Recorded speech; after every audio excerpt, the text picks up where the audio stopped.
Okay. I should be live now? Okay. Alright, cool. That's working. Alright, let me get everything set up again. I just dried my hair. I just got out of the shower. But yeah. Sorry, I'm a bit late. Alright, hi Tara. I see you there on the YouTube side.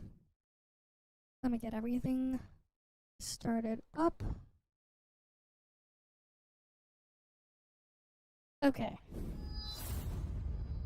Alright, we'll get booted up there. Let me get the music playing. Okay.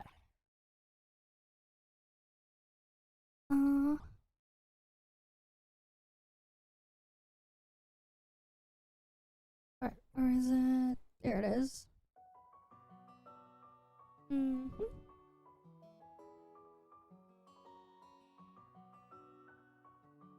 Alright, let's get on in and do Snowbreak stuff first. Alright, let's get that stuff done first.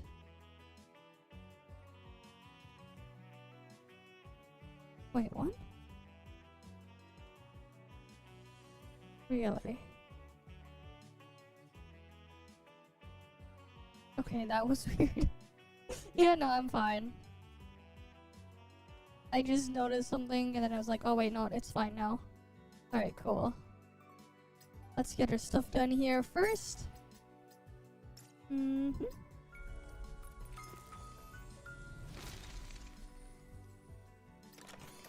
Alright.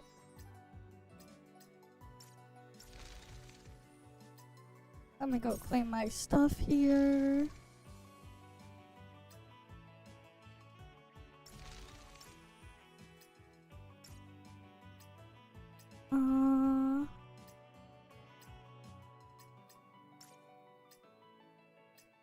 Alright, I won't be using any more thing there because we don't have any more chips there, so we can't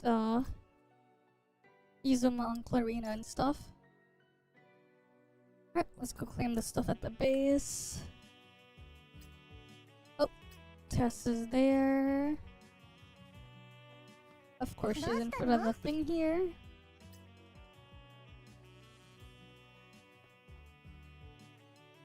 Wait, you can do this. You can start the thing there. I do wonder, I never checked. Can you also remove furniture in here?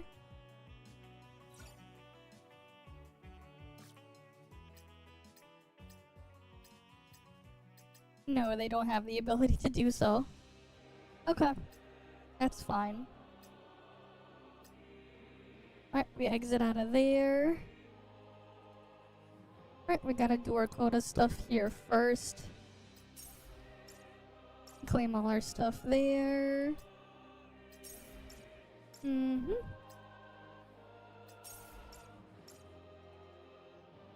Alright, thanks for the like, Elias. And welcome. Welcome, welcome. Enjoy your lunch. Right, enjoy your lunch. Okay. What do we gotta get done? Oh, this is here. Interesting. They're rerunning this shit. Okay.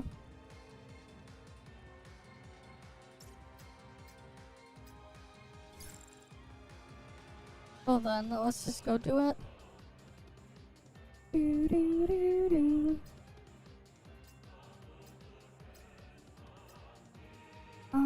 Where's Edgel?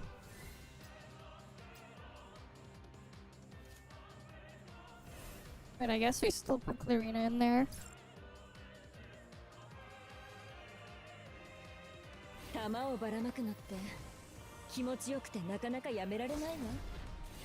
Alright, we kill them all.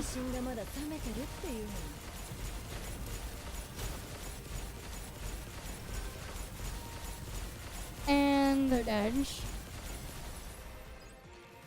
Right, because they decided to rerun this thing.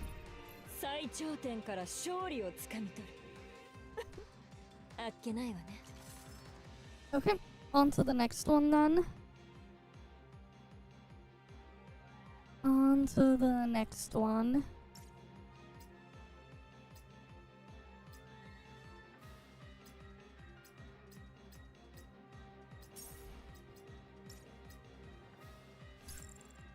Alright, and then we have to redo the story stuff as well. Because it looks like that is also being rerun. So let's get that done too. And where's the other stuff here? Okay. Oh damn it. Vencore didn't open properly when I did a reboot. Give me a moment.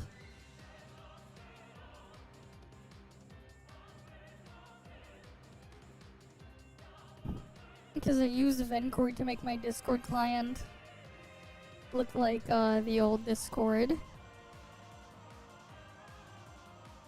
instead of the thing. Alright.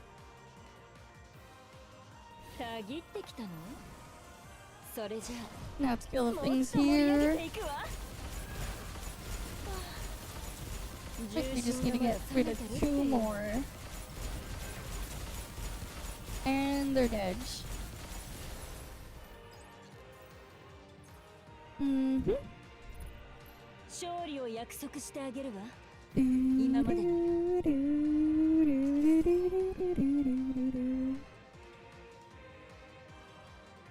Next stage.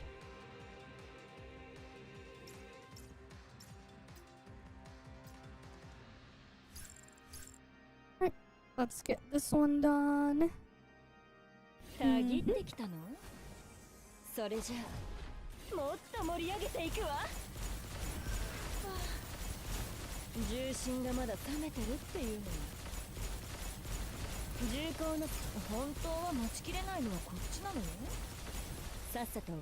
And edge. On to the next one.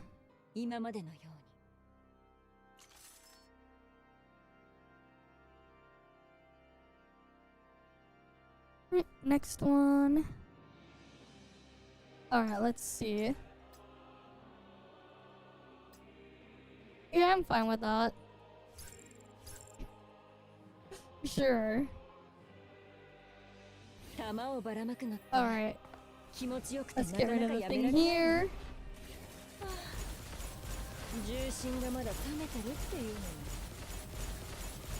Right, come on. There we go, those are dead.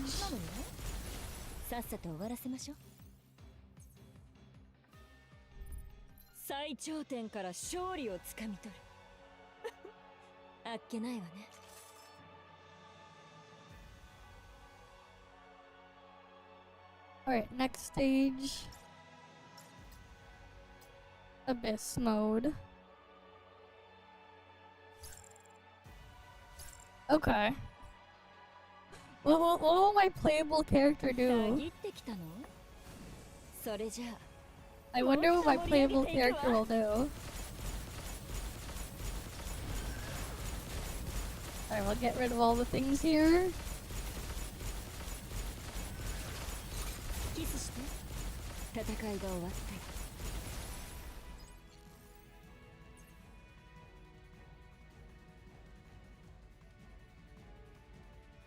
Alright. Alright, that's cleared.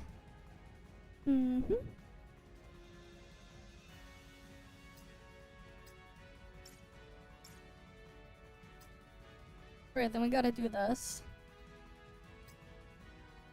Oh yeah, there was like so many progress stages in this thing.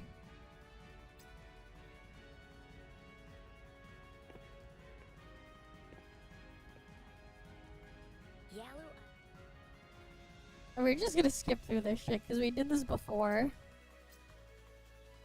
I don't know why they're rerunning it like this. But okay.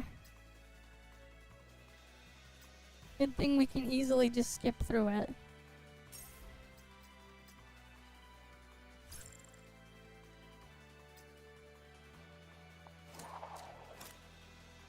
Yeah, this is the first event.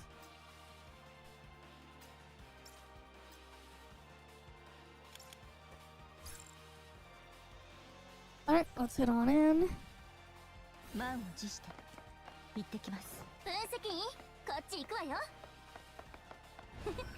最初の挑戦が何かまだ覚えてる？ Yeah, this is the first beach one.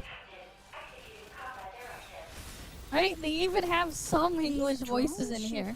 Rubber bullets? Objective complete, all according to... Looks like they were put here intentionally by the organizers. That's how old this Put video here is. intentionally? Okay. Yeah, just like the enemies that would spawn during the Valkyrie games, to make the challenge a bit more difficult. 戦車番線。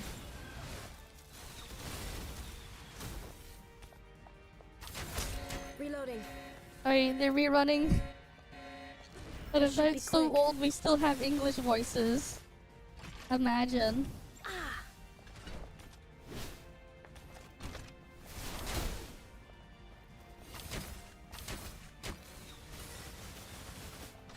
Not enough to change anything. So old, they got English voices still.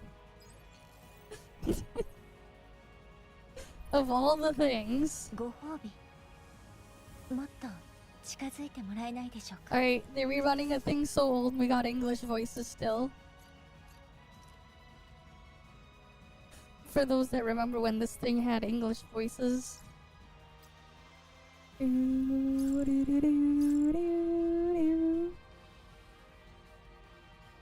Stay behind big sis. Don't run off. On to the next This should area. be quick. All is cleansed.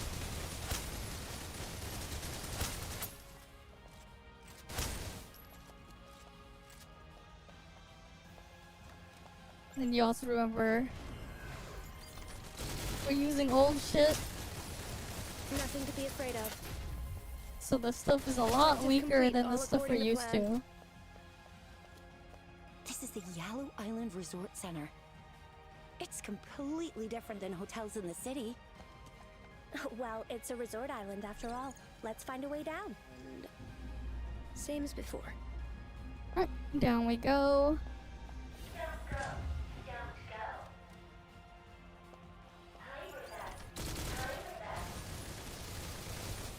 Locate the targets and clear the area.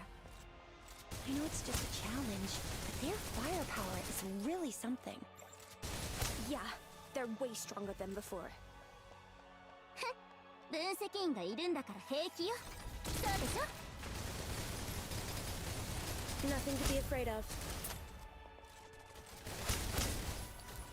Right, we just keep shooting them.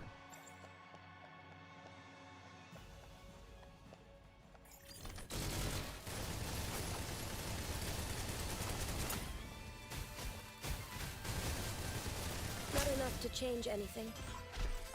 Right, it's been so long since we've used this version of changing.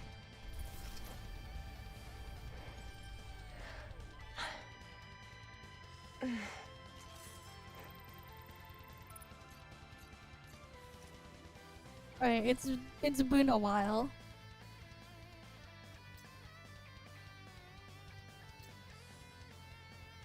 But hey, they're rerunning this old thing, so they're rerunning this old thing.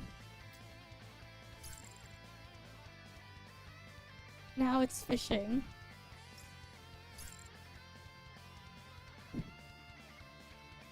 Alright. Time to go. Have you all checked your equipment? I hope Acacia feels better soon. All right, Adjutant, let's head back. Chica, chica.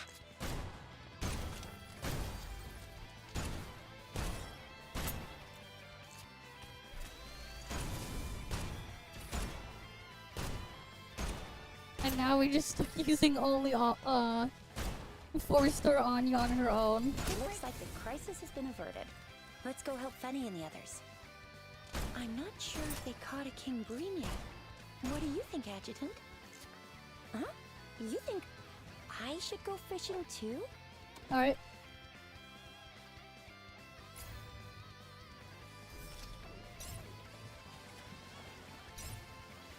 Then we go fishing.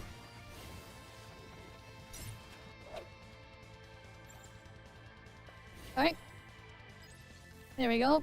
Easy fishing. Don't underestimate me, sweetie.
God damn it. The thing froze like so early on, I didn't even notice until now. Alright, let's just go through this. It froze after it finished the fishing. And now it's like halfway through this one. This should be quick. Do not resist. Doesn't happen a lot. No need to worry.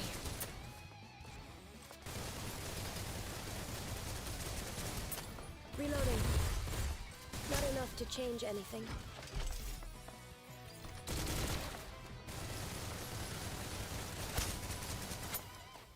Alright. That's cleared.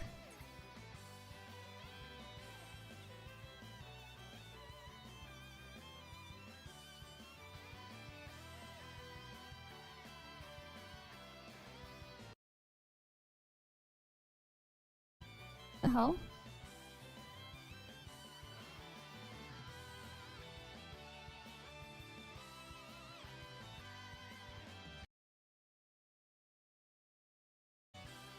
Okay, I was just messing around with reconnect delay to see if I can get it to like auto fix itself. Okay, hopefully that's fine. Hi, Shonen manga protagonist. Welcome, welcome. They reran the swimsuit event in Snowbreak, the first one, for some reason. So just quickly going through it all. Be faster if I use something that does a lot more damage. There's a bunch of carts nearby. Any bright ideas? How about we split up and take a look? Did you guys hear something?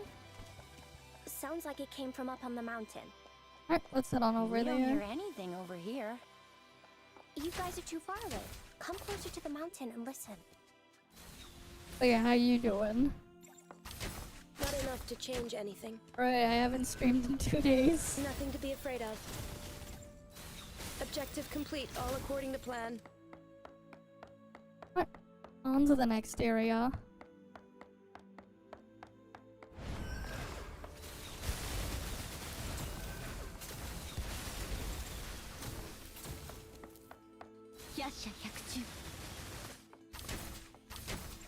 Not enough to change anything. Alright. Almost over there.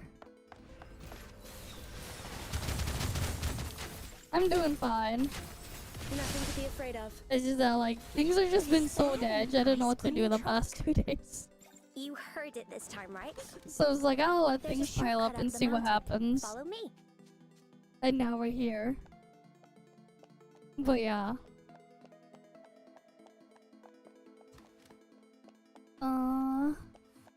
Let's see. Up I go. The ice cream truck isn't here. Wait a second. Why would there be an ice cream What's truck that up over here? there? I don't know why an ice cream truck would be on top of a mountain like that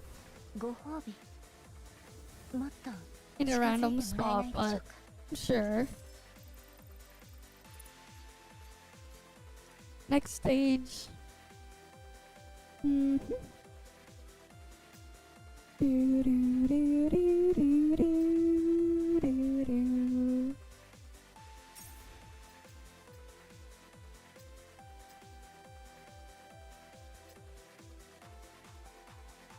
But yeah, there's like so many progresses and stuff in here. What's funny though is like the rerun thing covers so many old stages that we actually like such old content that we actually have voices. Where are we going?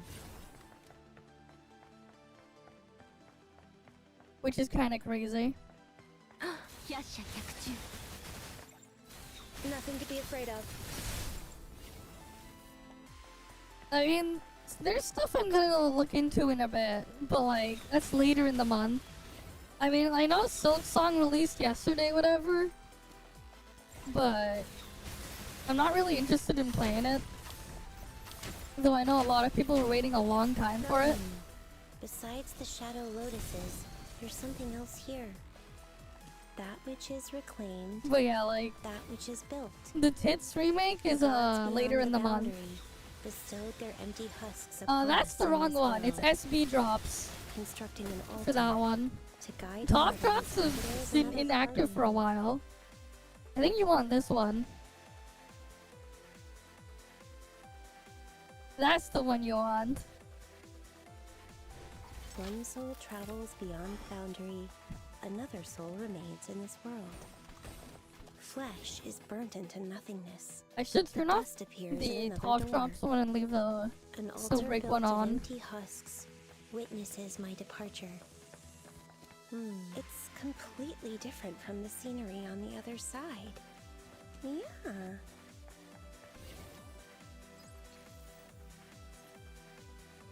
But yeah, because it uses my chatbot for the command.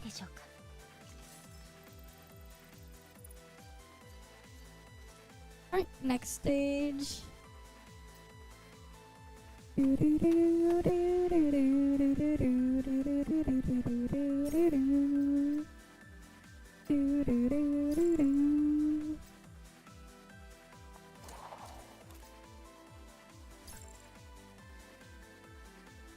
on to this one.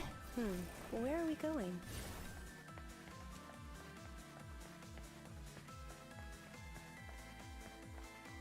Right, and then down we go. Objective. Huh? Are those big guys the empty husks from the carving? This is different than I imagined. Not enough to change anything.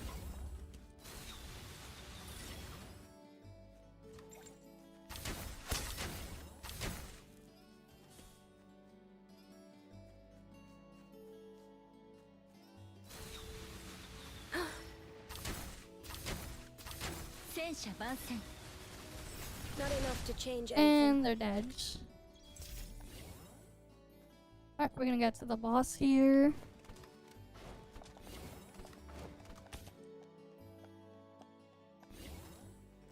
Right, I think that's the next stage. ご褒美もっと近づいてもらえないでしょうか。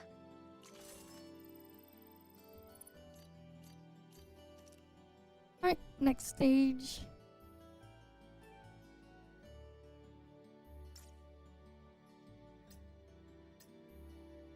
And then there's like a lot of just skips. Alright, celebration, and then we go do this. And then we can do some skips.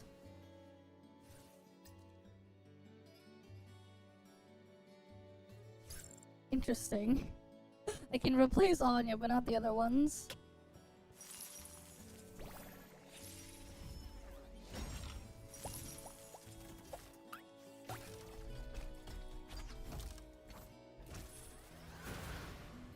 Debug complete.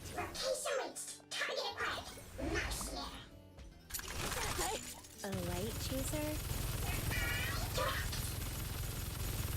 What is this thing doing here? Well, he's dead. Whatever. Let's deal with it quickly.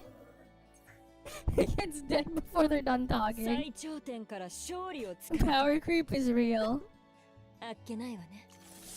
That's the power creep for ya. Dead in 11 seconds. It just pops in and it's... oh, it's dead. Already dead. That didn't take long.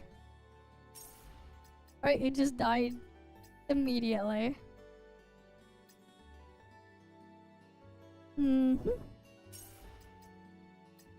Let's get all this stuff here done. Doo-doo, doo-doo, doo-doo.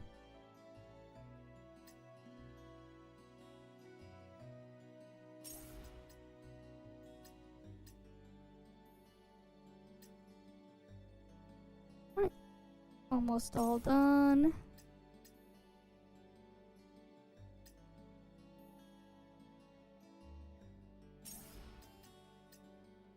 Okay, all of that is cleared.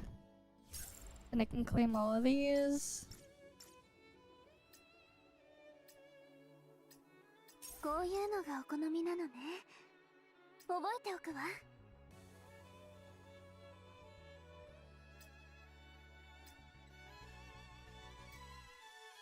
Wait, what are these used for?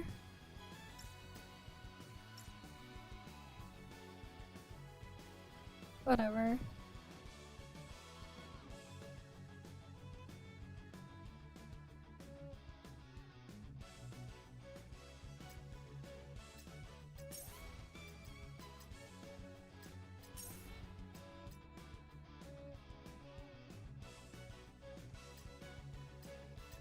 I don't understand why they have like 2 different currencies for the rerun, but okay. It just makes things more confusing than it needs to be. Unnecessarily.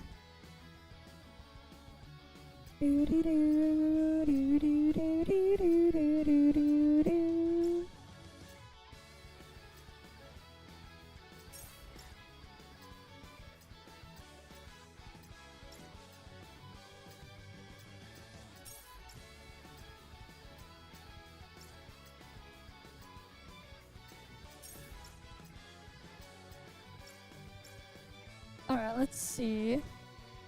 What can we buy now? こういうのがお好みなのね。覚えておくわ。 And we're out of the currency. Okay, we're out of the stuff there. Let's see what else we gotta get done.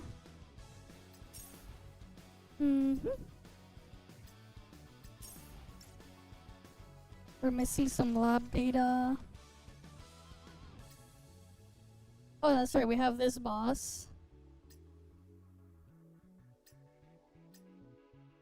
Takes extra frost and kinetic damage.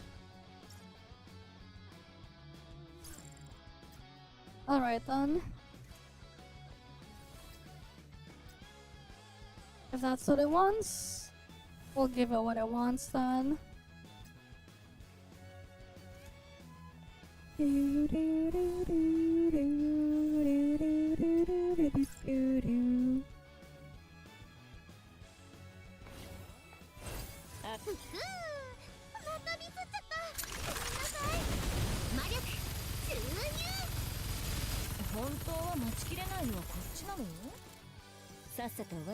And edge.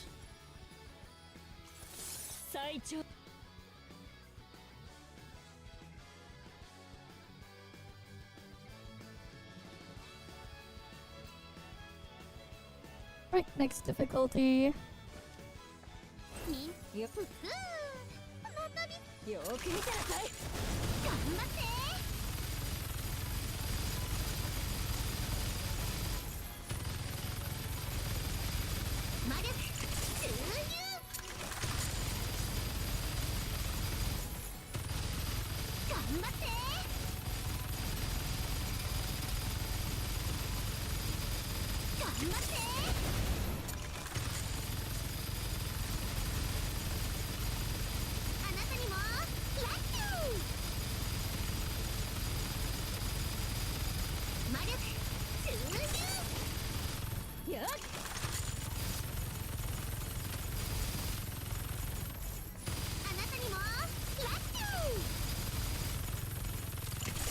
There we go. Slowly running out of bullets.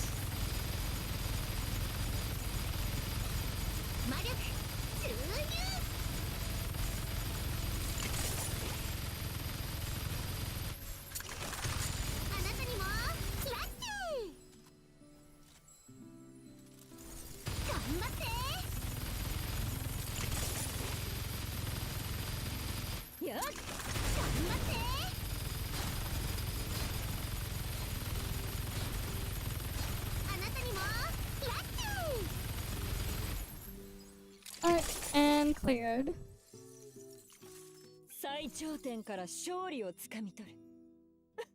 There we go. They do? Damn. I haven't touched any of this stuff in Infinity Nikki yet. I'm behind on the stuff in there.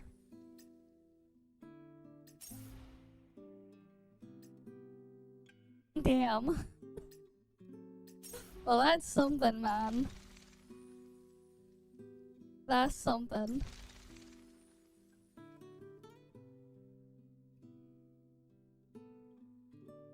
Alright. Let's see.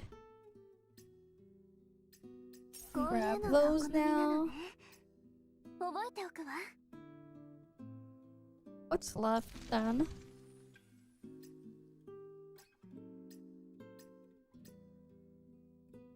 Right, endless battle. There's stuff there. Still 2 more of those ones, and this stuff not available yet.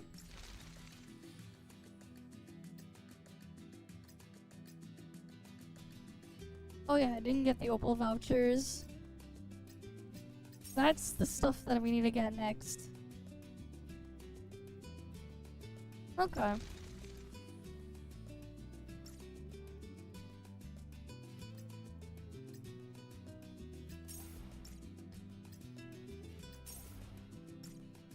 And then that stuff is cleared.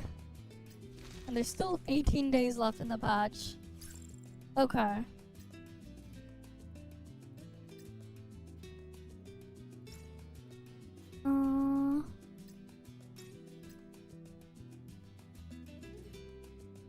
like I could do a run.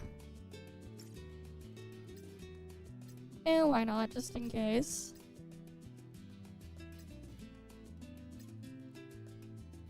Why not? We'll do a quick run.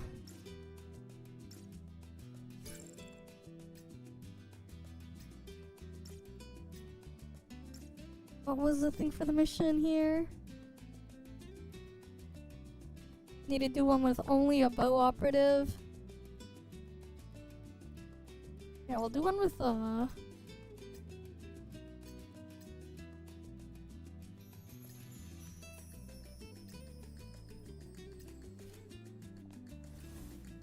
one would be just chenching. Actually, let's do... These are our snipers.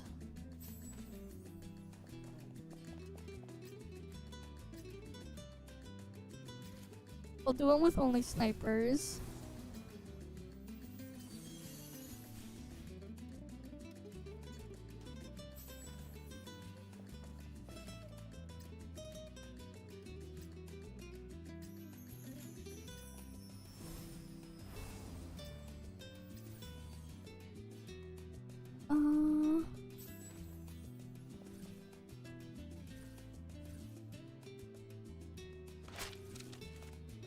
Yeah, might as well. I'll just toss those in. ちゃんとついてきて。じゃないとこの魅力的な背中見失っちゃうわよ。 At least we can just AoE things with this one. 安心して。このフリティア先生がついてけないことはない。私の弾丸は怒涛よりも速い。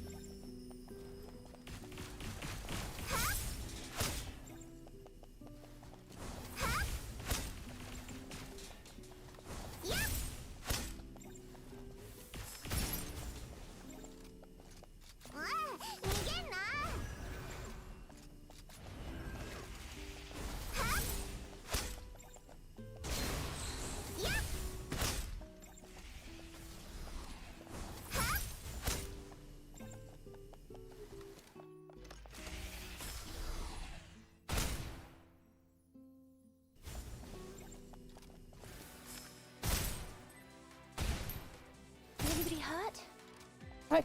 They're dead. Alright, let's see. I'll take that one. Next ちゃん room. とついてきて。じゃないとこの魅力的な背中見失っちゃうわよ。やっ。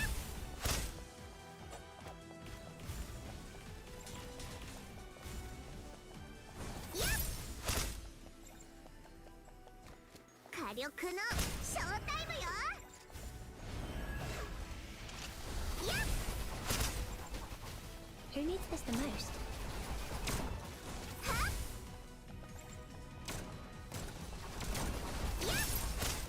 Alright. And then we go here, shoot this guy. That's their weakness? Noted. Alright, let's see.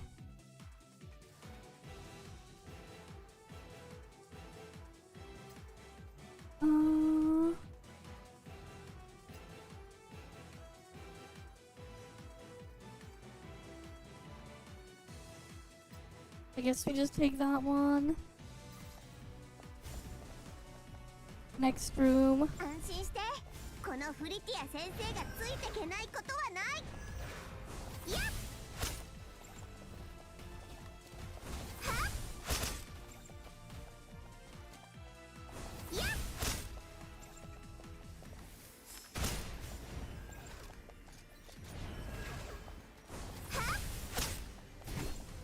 Who needs this the most? やっ。逃げんな。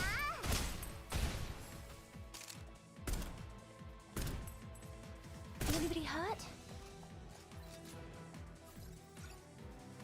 Alright, let's see.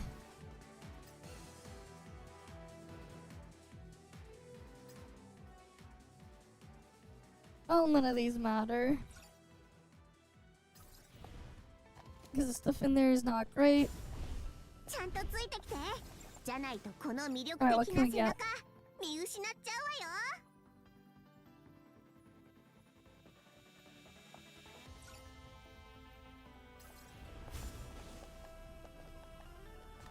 Surely one target will be fine. 安心して、このフリティア先生がついてけないことはない。真相を引き止めます。うわあ、逃げんな。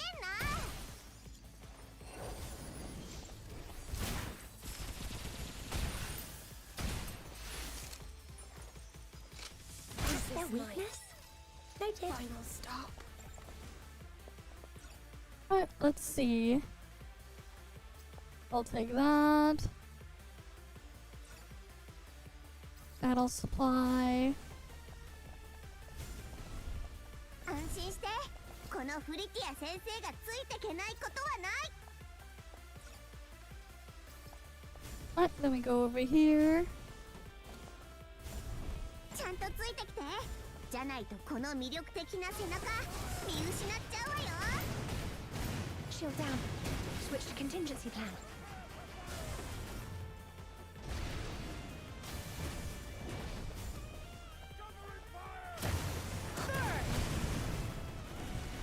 Oh. 犯人はあなたです。火力のショータイムよ。 Shield down. Switch to contingency plan.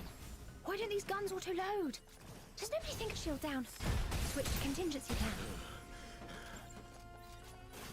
Shield down. Switch to contingency plan.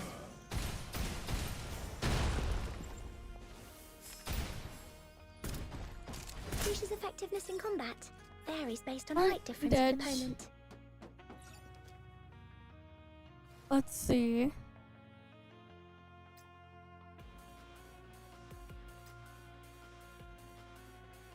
Not like I can take advantage of Spark, but hey.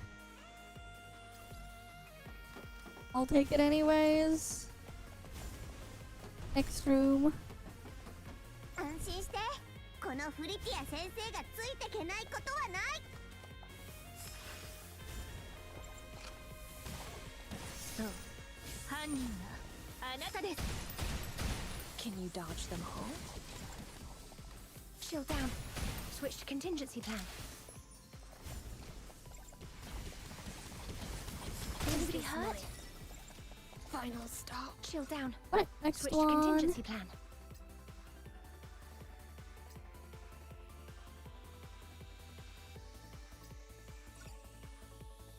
Alright, boss time. ちゃんとついてきて。じゃないとこの魅力的な背中見失っちゃうわよ。真相を引き止め。うわあ、逃げんな。 Shield down.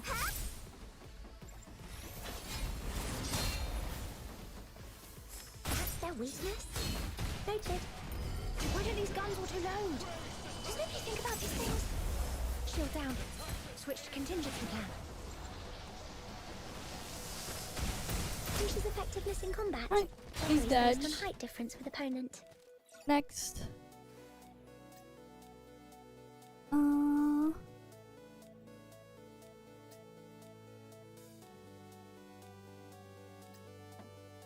Nothing useful there. Pleasant surprise, why not? 安心して、このフリティア先生がついてけないことはない。 Alright, what else can we get?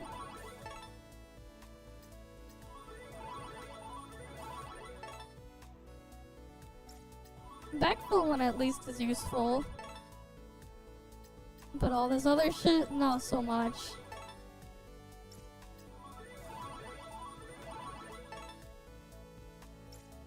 No, if only there was a way to just do 10 of these at once. So I won't have to like sit and watch this thing.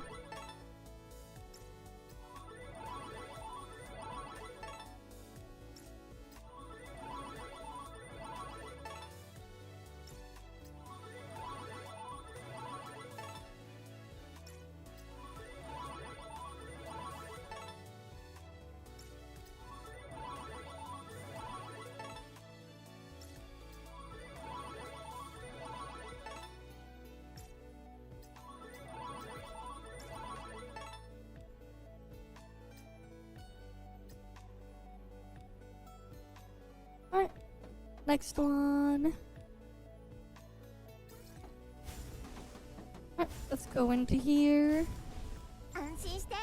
このフリティア先生がついてけないことはない。わあ、逃げんな。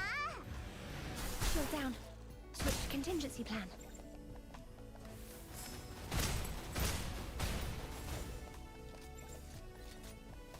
Shield down. Switch to contingency plan. Should have run when you saw us. Getting killed like this, it's like they don't even shield down. Yep. Yep. Shield down. Switch to contingency plan. Who needs this the most? わあ、逃げんな。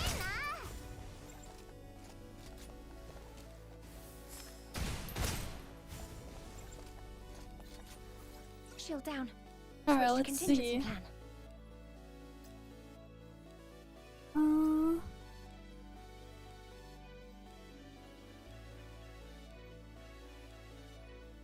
Doesn't really matter what I take. Alright, boss is up there. Alright, let's head on in. 安心して。このフリティア先生がついてけないことはない。It's like おとなしく捕まってください。わあ、逃げんな。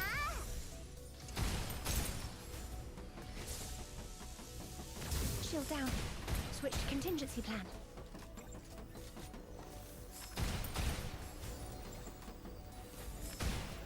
Shield down.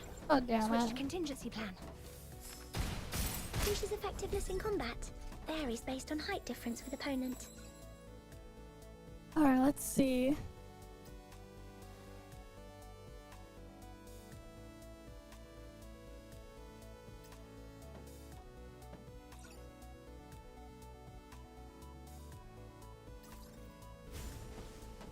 Next room. ちゃんとついてきて。じゃないとこの魅力的な背中見失っちゃうわよ。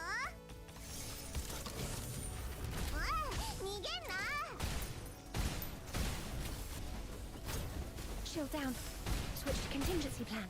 Alright, fine, sure.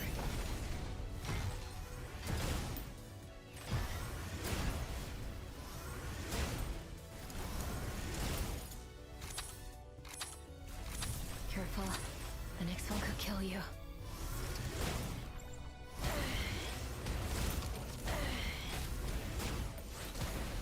Winter warmer for you.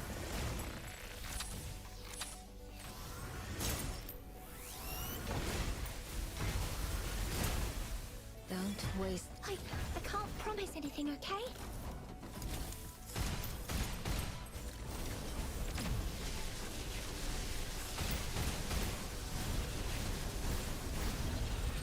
Shield Lucia's effectiveness in Alright, combat we're dead. varies based on height difference with opponent.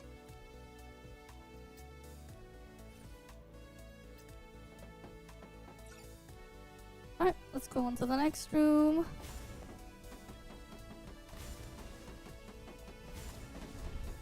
ちゃんとついてきて。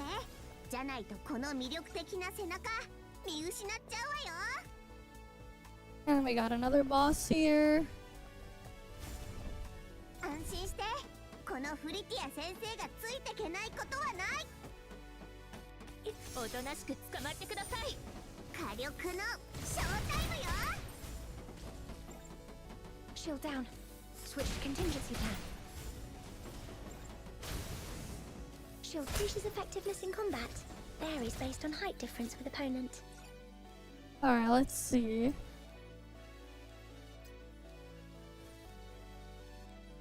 Ultimate skill. When supercharged below 40, can consume 5 U energy. Ooh. So now I can just spam her ult.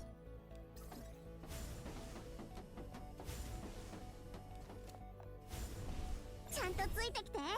じゃないとこの魅力的な背中見失っちゃうわよ。 Alright, let's see what we got.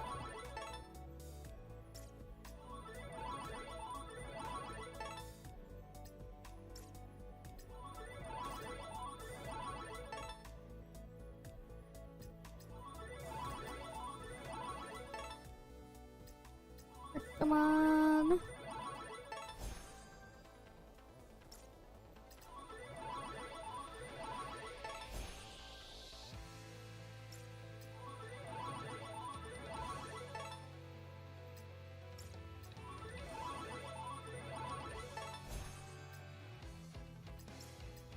At least I'm getting a bunch of these things here.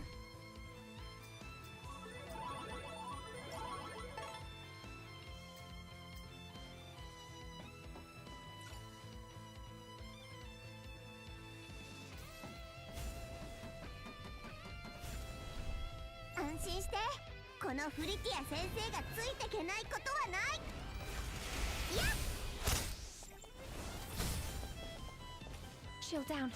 Switch to contingency plan.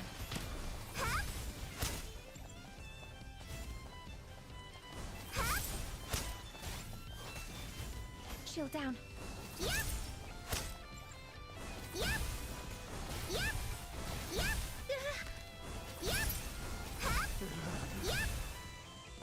It's like they don't even calculate their odds of success.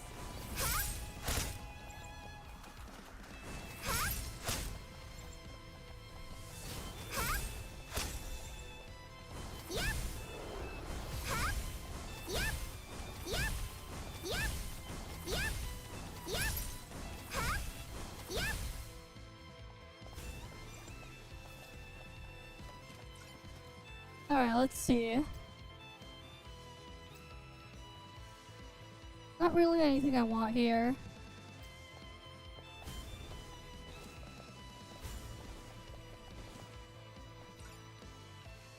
Well, it doesn't matter what boss I take then. Switch to contingency plan. Just kill this one. Alright. It's like... Oh.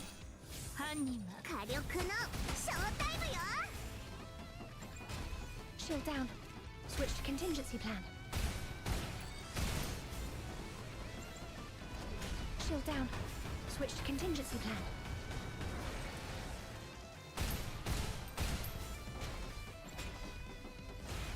Shield down. Switch to contingency plan. I'm kind of tired.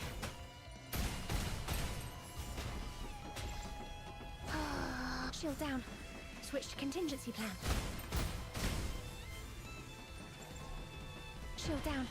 Switch to contingency plan. Shield down. Switch to contingency plan.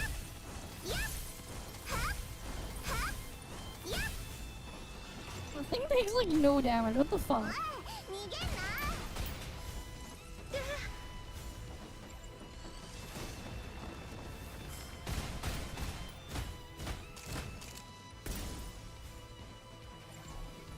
Who needs this the most?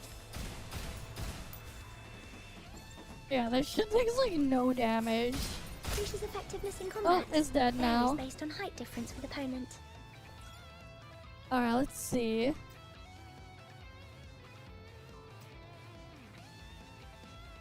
None of those are good. Alright, let's see what we get at the ornament exchange.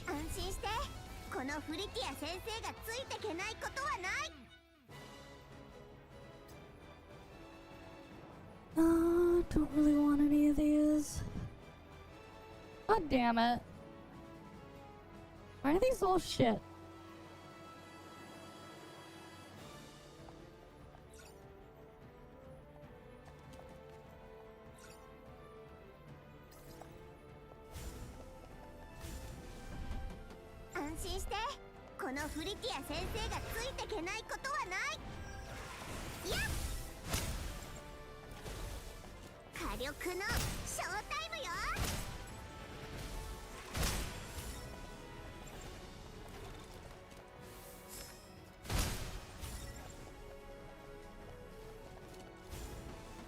Shield down. Switch to contingency plan. It's like they don't even... Who?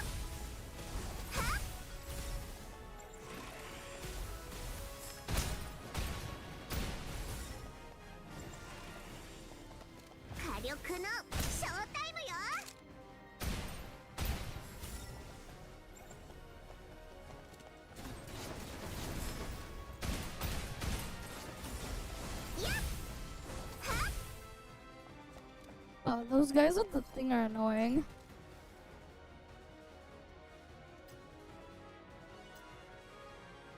And nothing good here.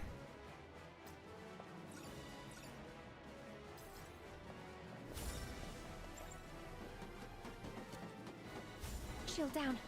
Switch to contingency plan. ちゃんとついてきて。じゃないとこの魅力的な背中 Alright, 見失っちゃ time う to わよ。 get this thing cleared. It's like うわ逃げんな。おとなしく捕まってください。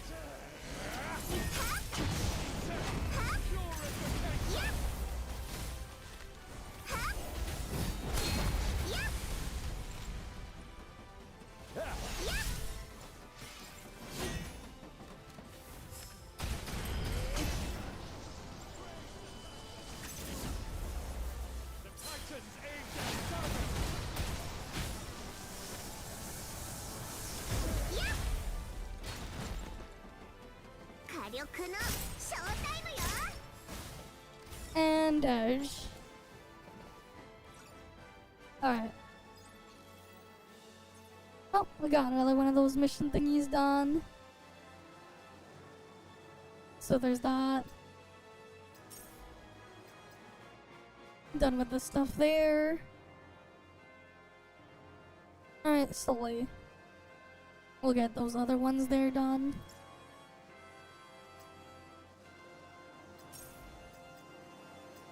Yeah, I'm almost got to the level 120 there. Alright, I'm pretty sure we're done here.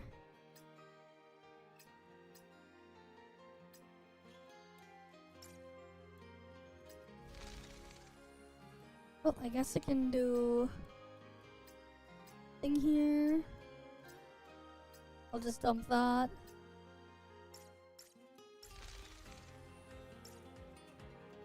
Alright, we're done with Snowbreak. Let's do ToF stuff now.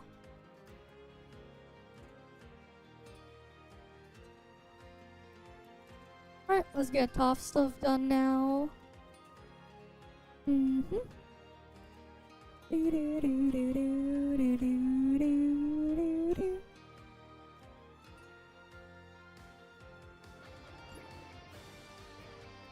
Just want to check something real quick.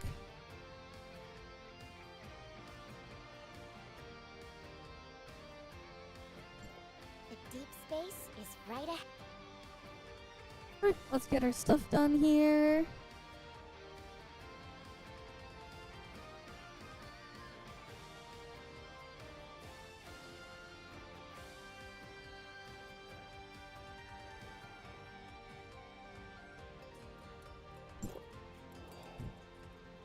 Okay.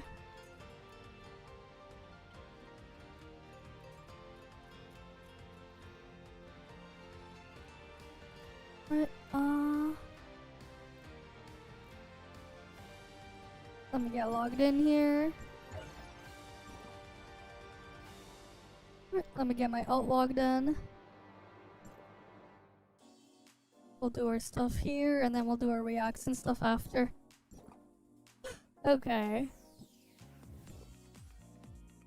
What do we have in here? Exoskeleton and those guys.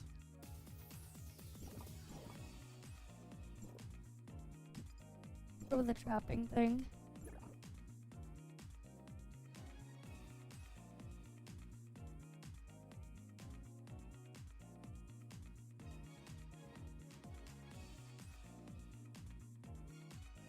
Alright, let's go fight this one. Do, do, do, do.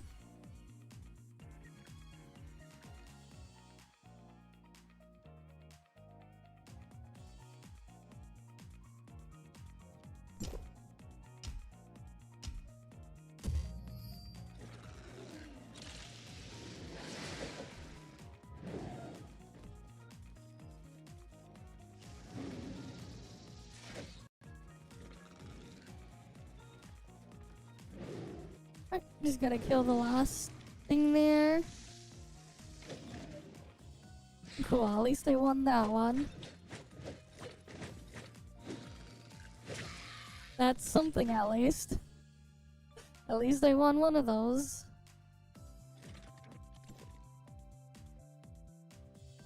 But my things were like almost edge. Almost really edge. Okay.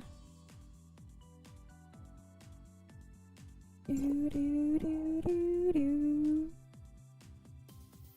do we got here? Probably not gonna win that one. Or that one.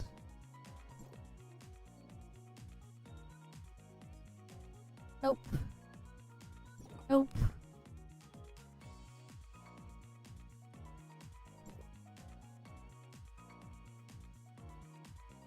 Okay, that one looks doable.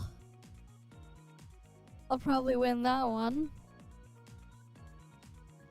I think.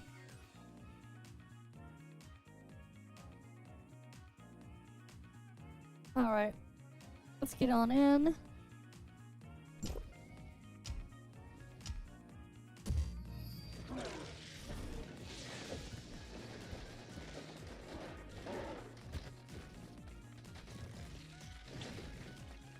Why the hell is like my freaking spider so stupid, man?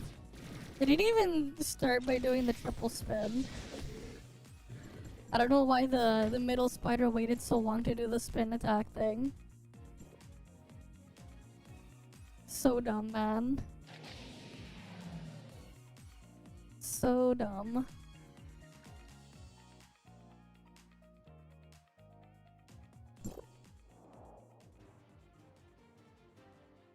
I can win that one, I think.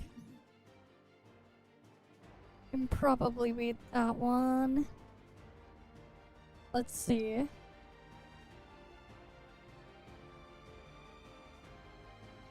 Because I think I can.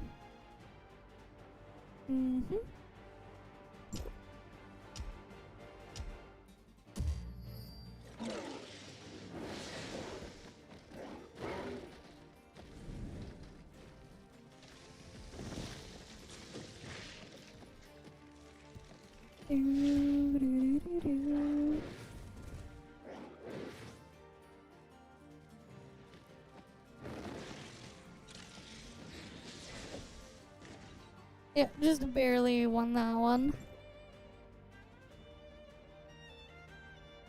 The AI decided not to be that stupid for once. Okay.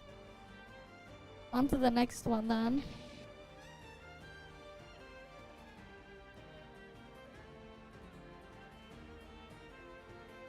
On to the next one.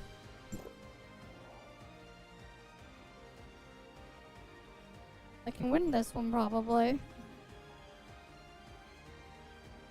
Maybe, we'll see.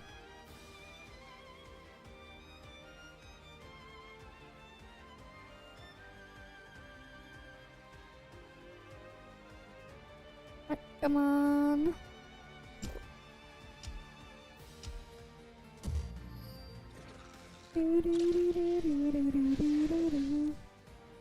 Wait, that one's still alive. This is that other one.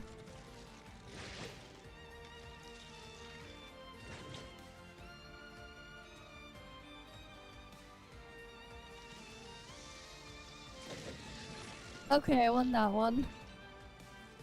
Just barely. I barely won that mirror match.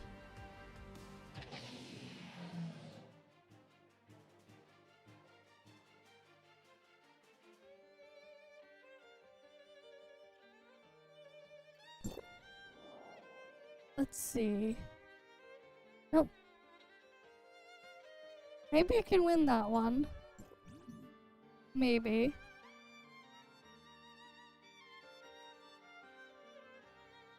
Might as well try and see. Right. Can it work? We shall see.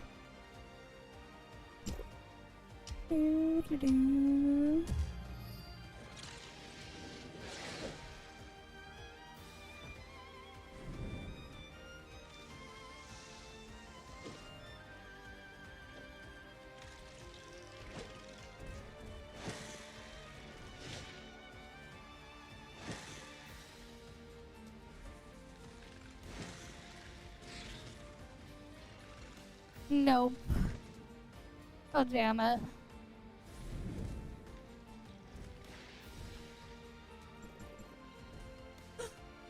Oh, damn it. My freaking spiders were just really dumb again. Mm-hmm.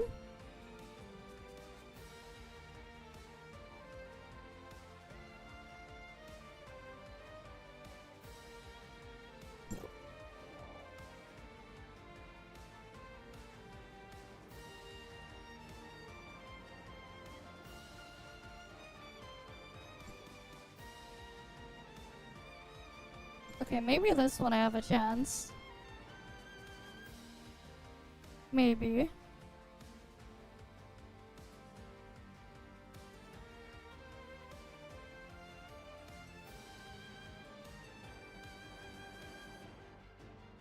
Alright, come on. Mm-hmm.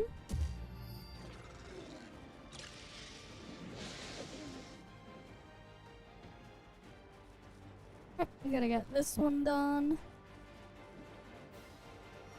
I still got the spider left though.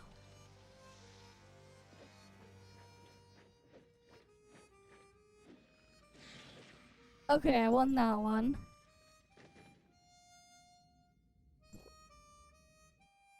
Alright.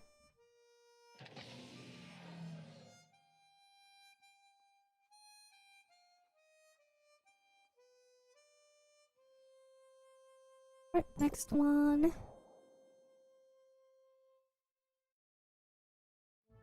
Yeah, no, I don't think we can win that one. That one, maybe. The lizards, maybe I can win that one. Let's give it a go. Alright, let's give it a go.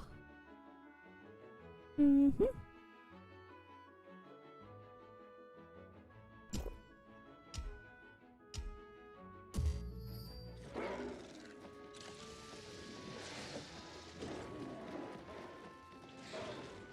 Why didn't they all spin again, man? Why are my freaking pets so stupid? I lose so much damage when they decide not to start with the spin. It's like, what the fuck are they doing?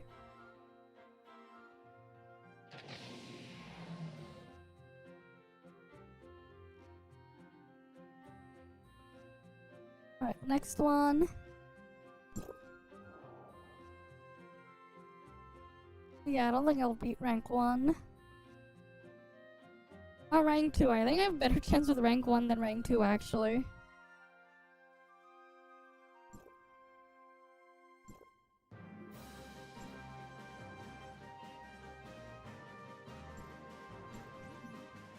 Let's see.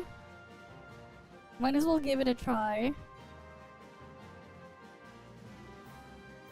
Alright, got nothing to lose.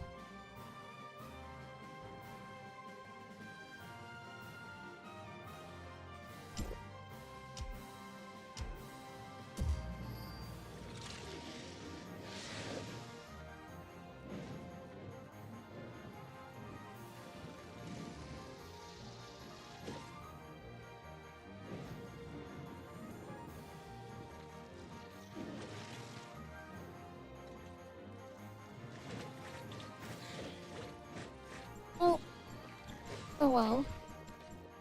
Yeah, no, I'm not gonna beat rank 1. We'll just stay where we're at. Alright. We just stay there.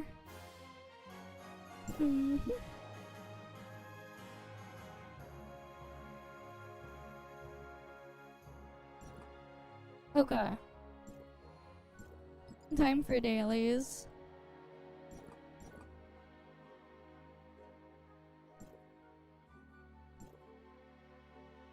Let's get those done.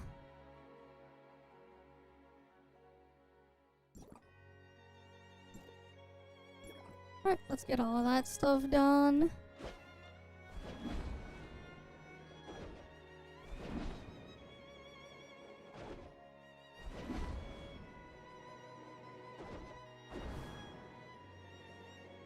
Mm-hmm.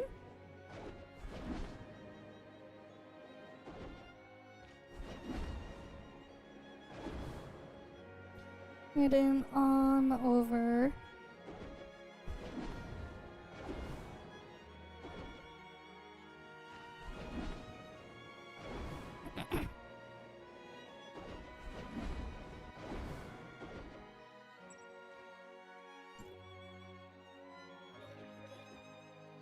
All right.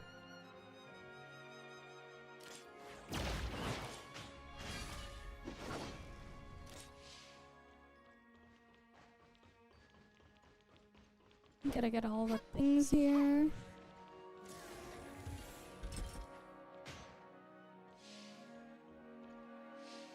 Alright, what do I need for my dailies now? I need armor guards and stuff.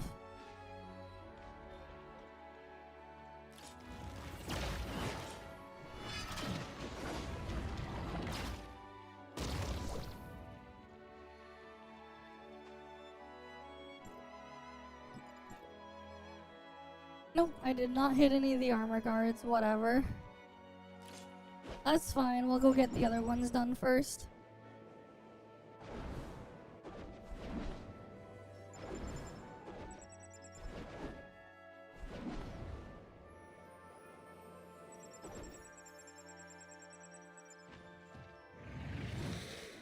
Alright, let me get my ult over here. And we'll kill the things here.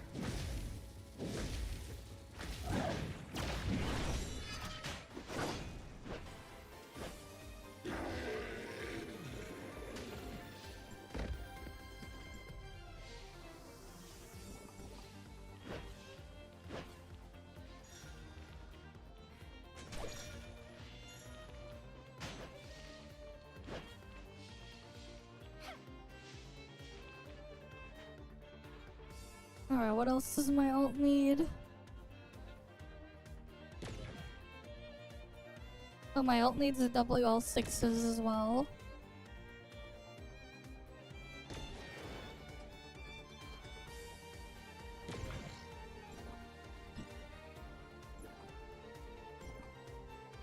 Okay.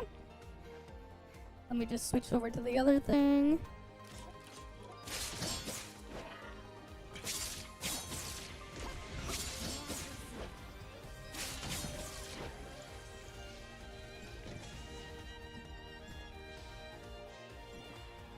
Alright. Let's claim these. What's my bygone boost this time? Oh, we got stuff for Volt, +3 on that.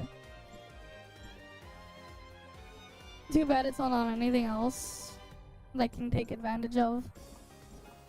Oh well.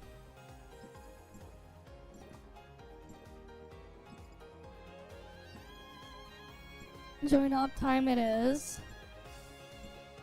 Let's get this done. Right, time to get our join ops done, and then we'll go on to the next thing after. We do this stuff first, though. Then the other stuff after. Do do do do do do do do do.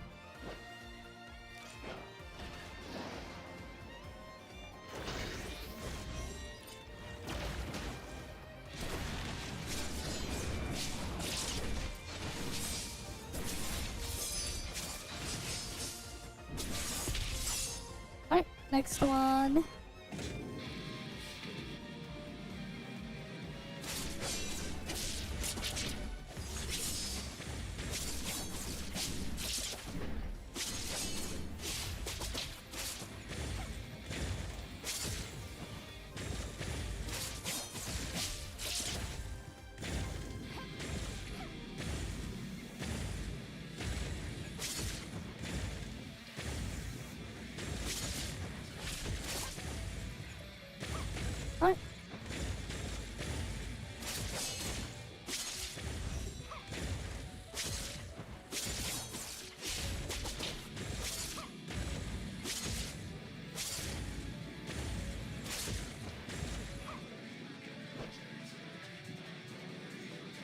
Alright, let's see.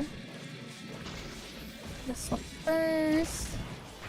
Then we go here.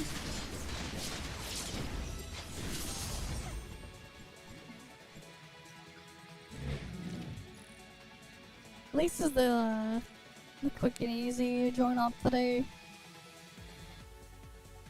Oh, the quick one I mean. They're all easy.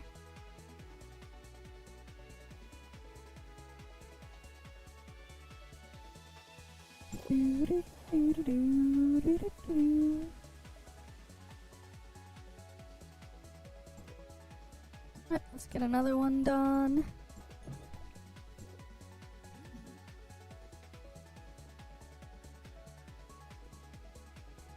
Alright.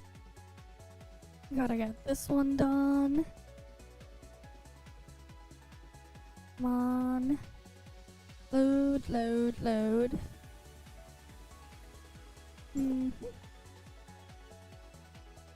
Okay.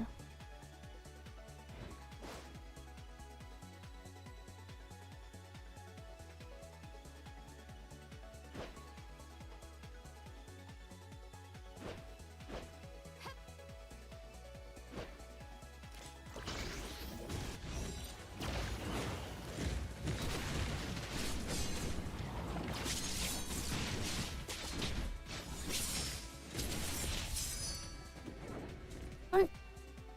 And then we got this one again. We just gotta sit and wait through this.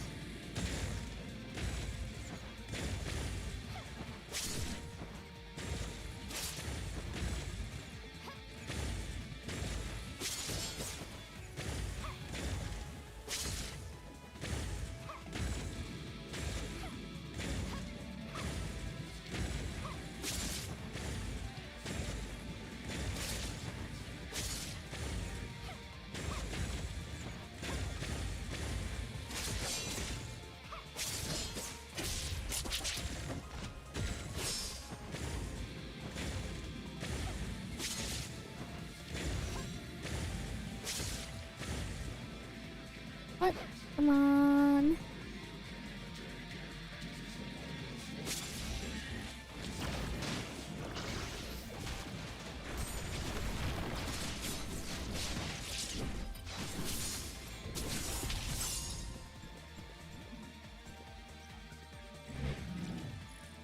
Then we gotta do one more. Alright, we just need one more now. And then we're done with the join ops. Just gotta do one more.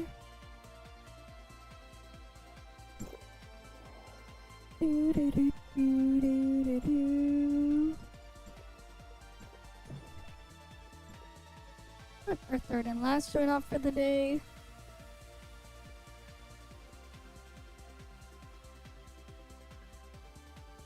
And then after that, we'll go do the other stuff. Right, because everything's just so dead right now. Shit's just so dead right now.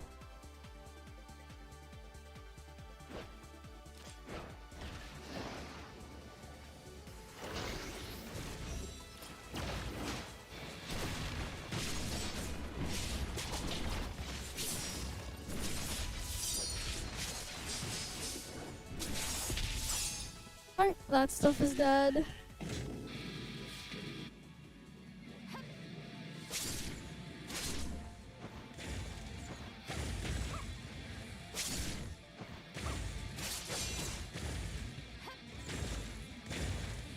Gotta kill all this stuff here.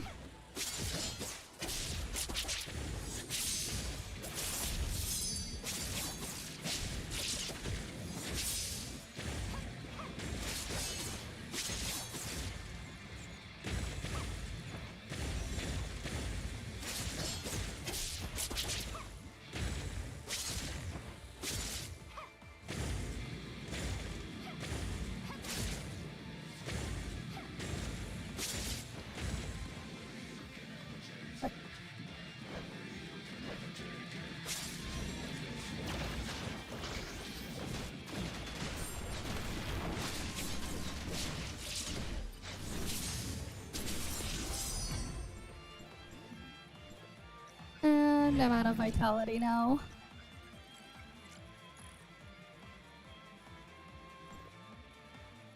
Alright, that stuff is done.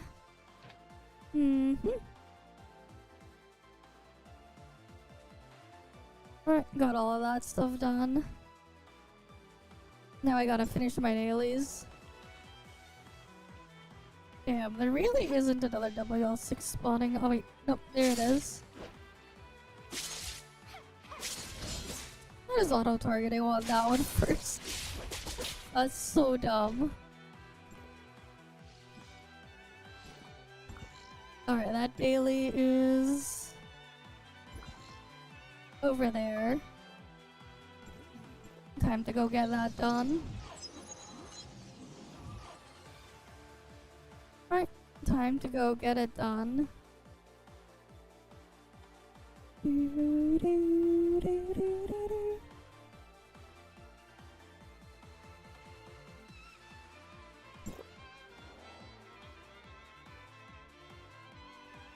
Alright.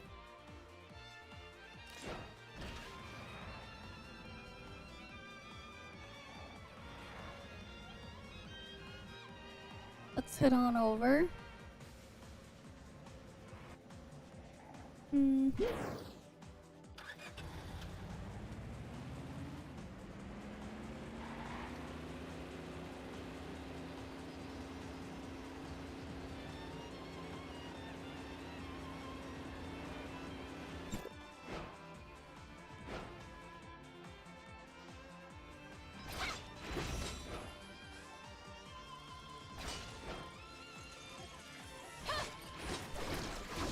There we go.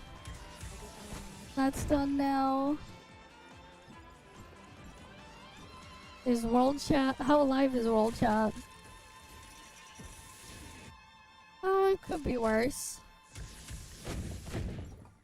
Alright. Could be worse.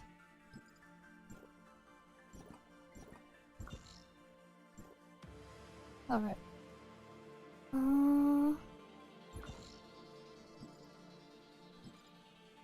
I don't remember. How many more of these do I need to kill? Because I don't remember killing like a lot of eyes.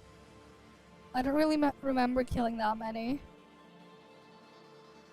I probably still need to kill a couple. Or I could just open chests.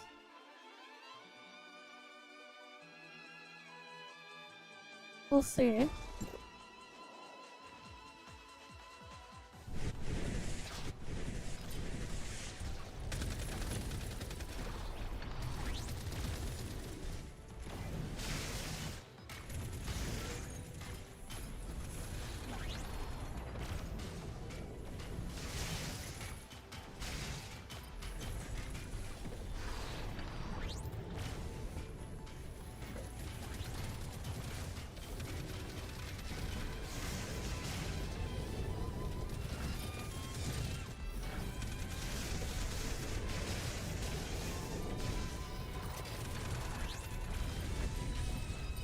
Alright, I'll just kill some of these.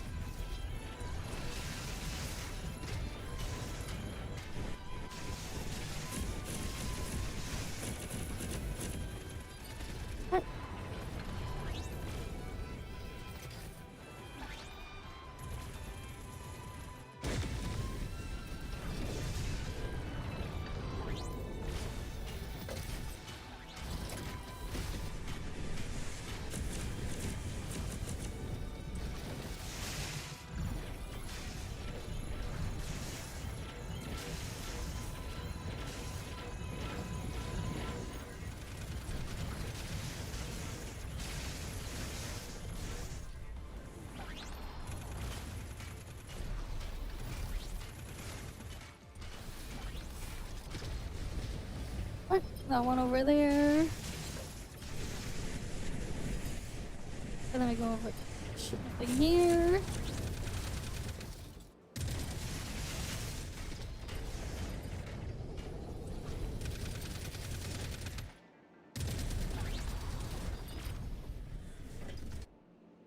Man, this shit's so annoying because it keeps moving the top half.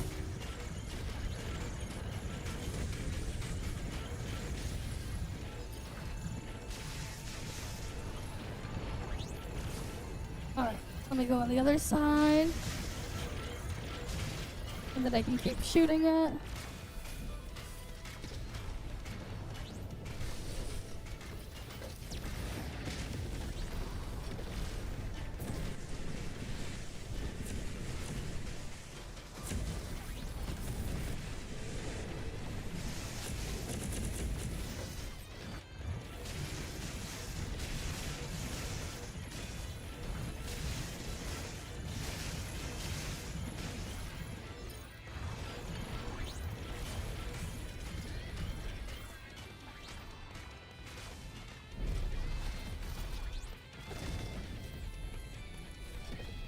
Now I gotta just hit the rest.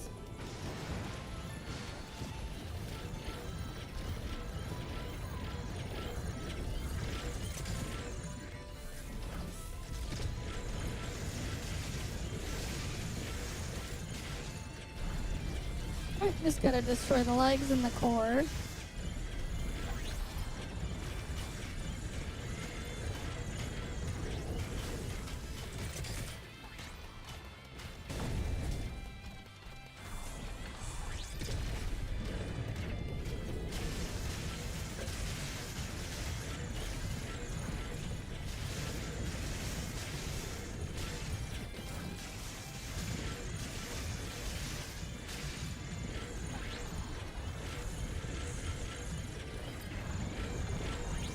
Gotta destroy this one.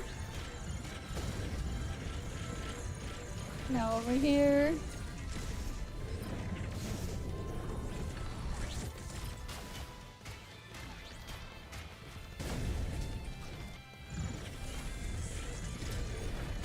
I gotta destroy this one too.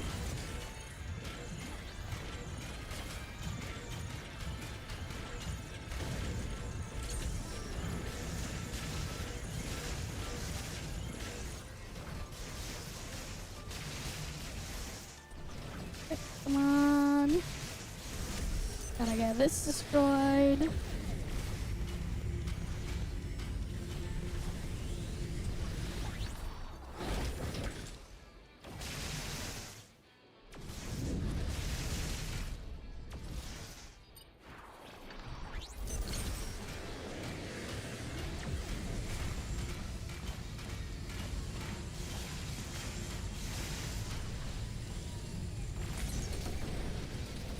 Alright, where's the chest?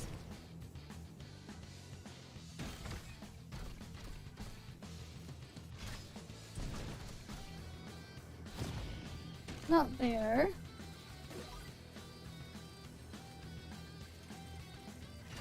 Or there.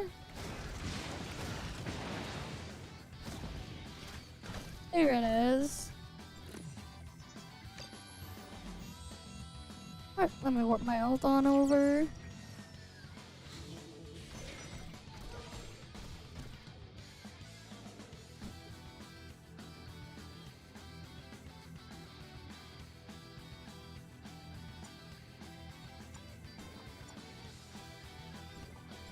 Yeah, I think I'm just gonna like open the other kind of chests.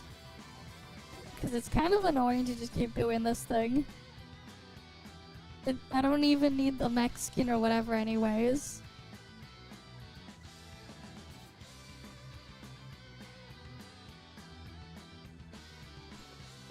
Cause I already have the mech skin.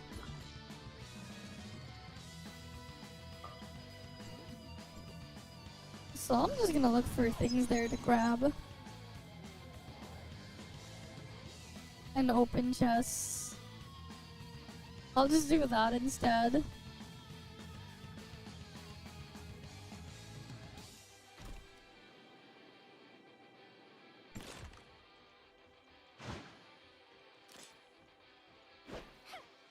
Because we have one right here.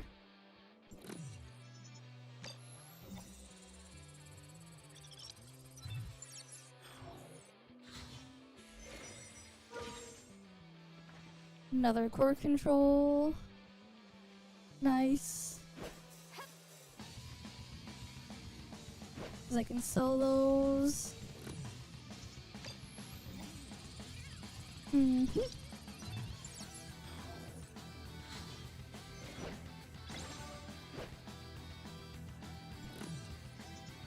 How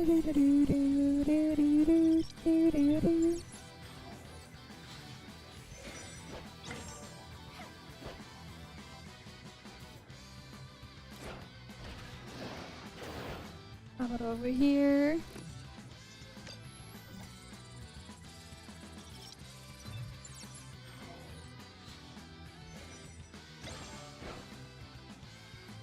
Oh, no message saying I got the maximum yet. So that's good.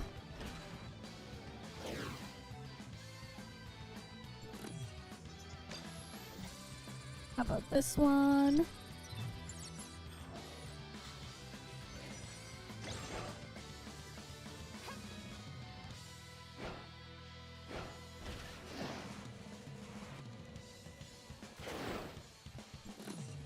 Why isn't it dropping the thing? Come on, drop me some core controls. I got basic controls capped.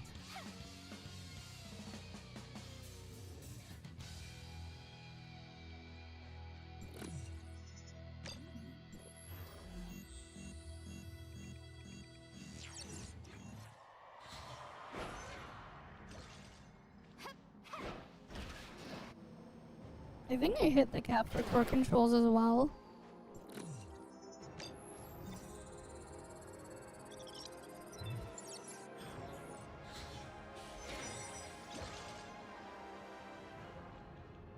Be nice if it told me what I got for a core control.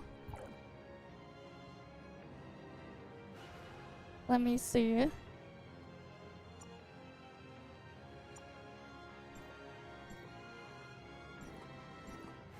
Yeah, I still need Norns.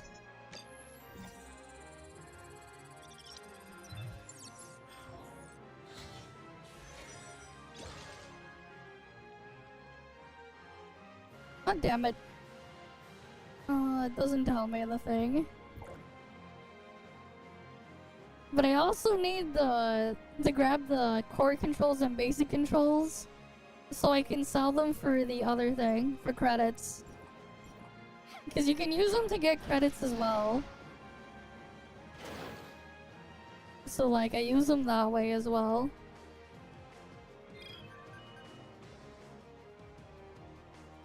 Right, because you can use them for Norns, you can use them for credits. So like, yeah. I still don't have all the mech skins.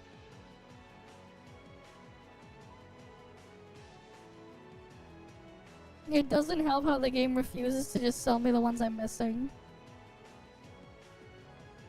That part isn't helping.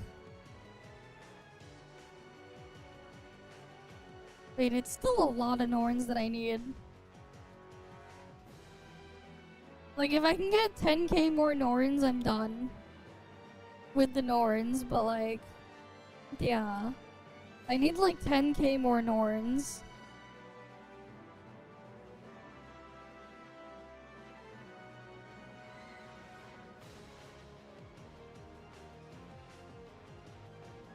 So like, there's that. Like 10k Norns is still 10k Norns. 10k is 10k. I need 4 mech skins. And like 2 of them are like the 6k each. And then the other ones are 3k each, I'm pretty sure.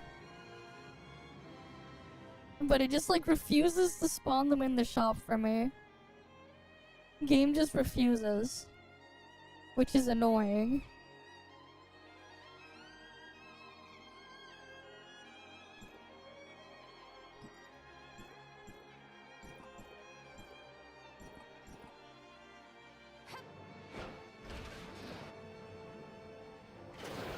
Like, whenever I check my shop, it's always just... Like, I already have this one.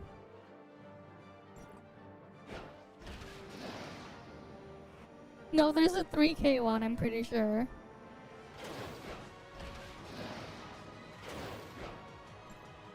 But like, yeah, I already have that one. But I don't have these ones. And it just refuses to spawn the ones I needed.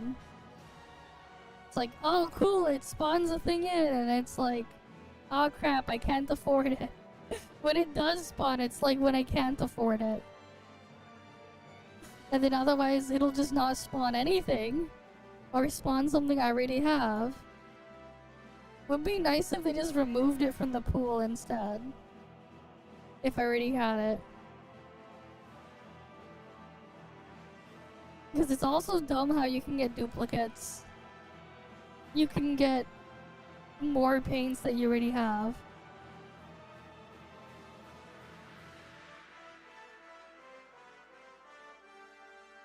But yeah. I lack too many of them.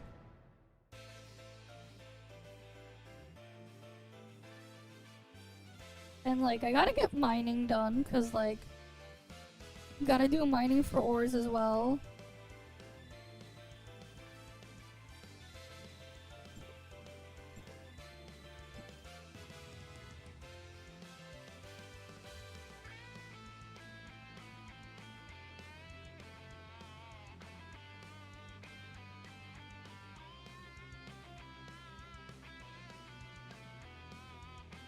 He's like, yeah, with those basic and core controls, the older ones, you can sell them for credits. So like, you know,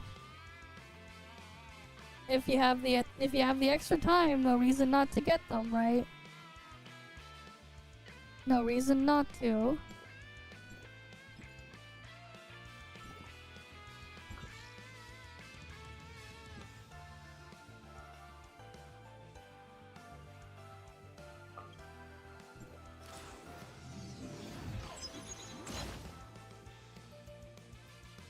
But you also, on top of that, you do need some data sources as well. So you can actually unlock the skin.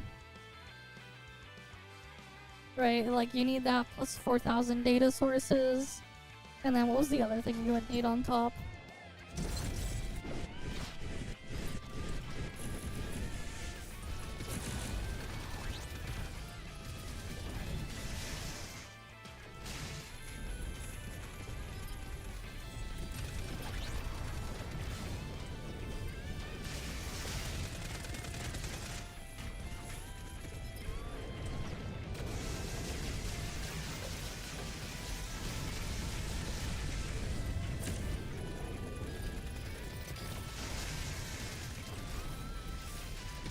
Wait, this thing is like actually decent, what the fuck?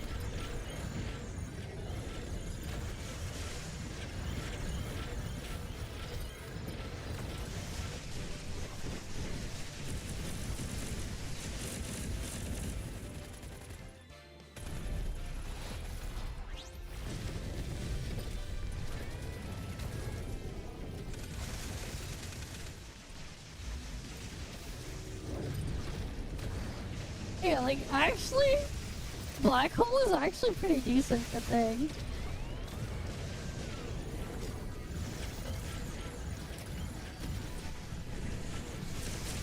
Because, like, the Black Hole thing can actually hit the legs. Like, what the fuck?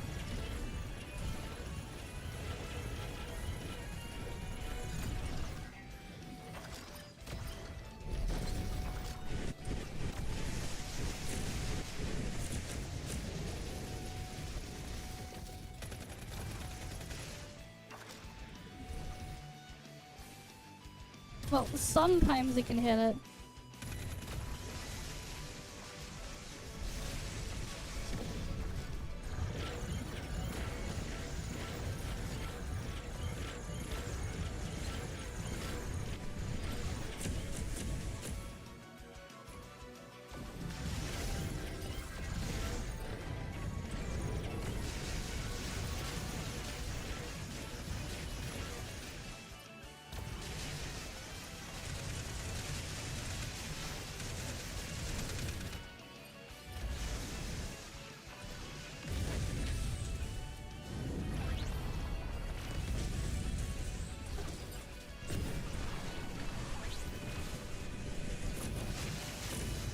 Yeah, like the AoE is decent.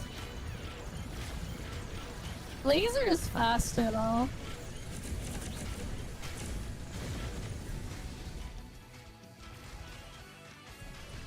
But like for like the other earlier parts, just the thing.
Alright, now I can shoot the eye.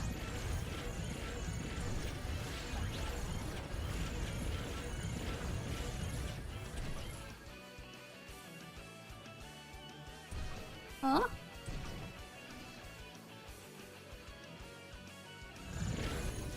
Oh. How is this thing like not destroyed?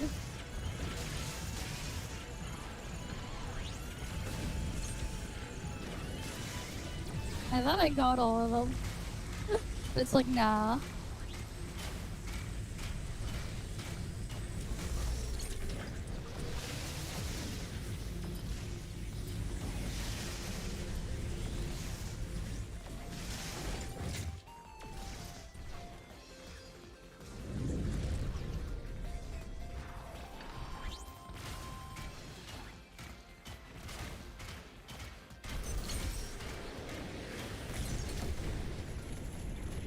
There we go, it's dead.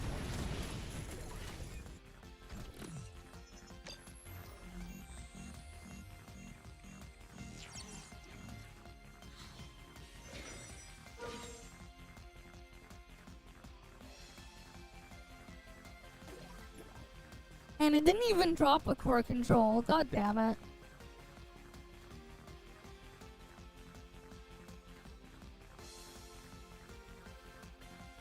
That's annoying.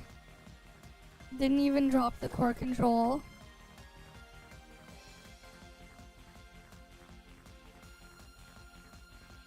Right, it didn't even drop it.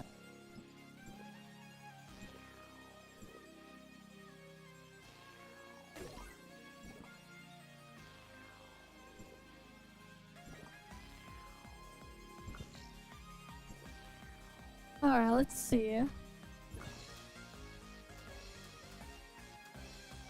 I should do mining, but I'm also just too lazy to do it, man. Because like I'm gonna need like a lot of the ores and stuff so I can get the thing for supercomputing. The other mats. It needs to drop for it to tell you that you're maxed. That's what I'm like, that's why I did it again, because I want to double check. Because sometimes it's a pain to keep track of the thing.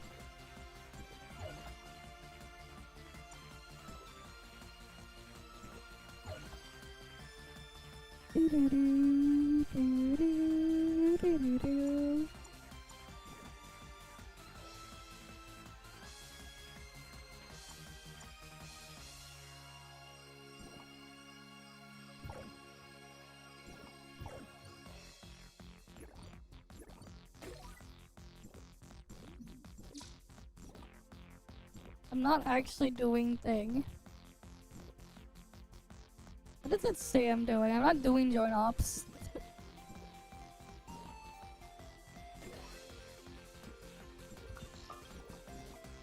Alright, let's see.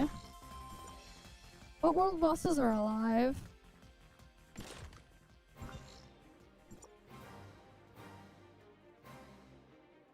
Oh damn, people are killing Zuyan. I want to kill Colton. We shall kill Colton.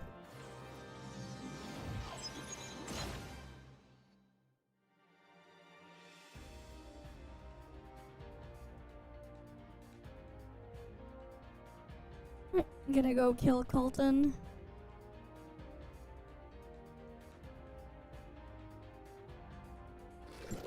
Do, do, do, do, do, do.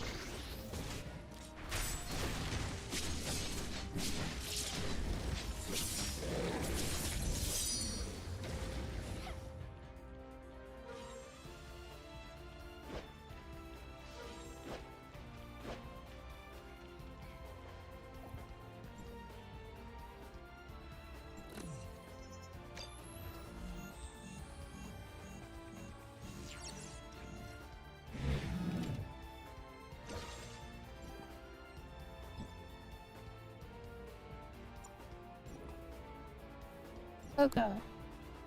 Let me go loot the thing here.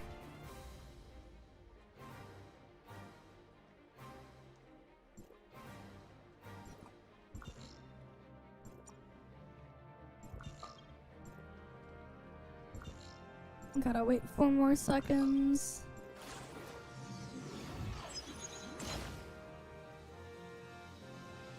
Alright, time to kill this one. Might as well try to get capped on support points. Might as well.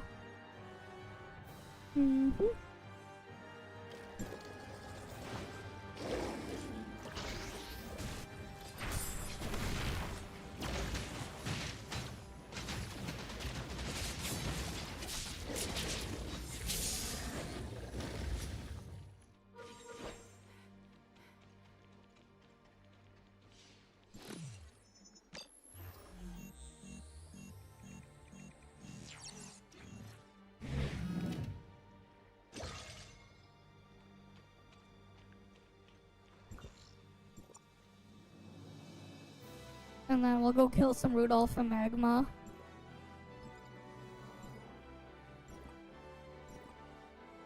Right, because I do want some support points. Because I am running low on them.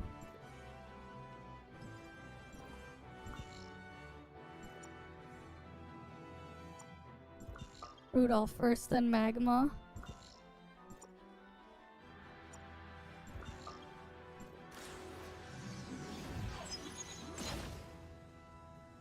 Honestly, I should just be like, kill Rudolph and fly to Magma.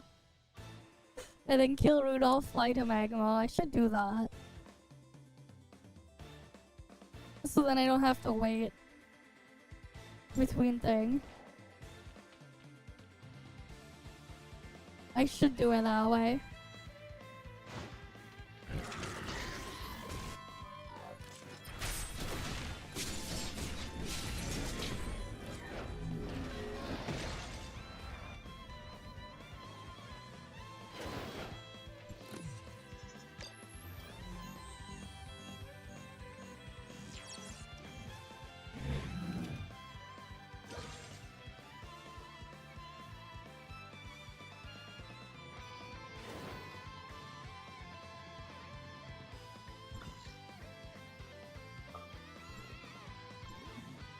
Because like Magma's like close enough anyways. So like, why not? Alright, because like Magma's really close.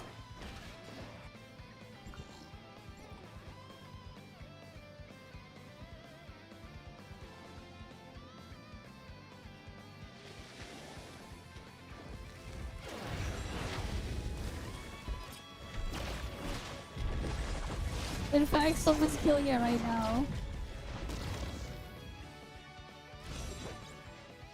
Free Magma.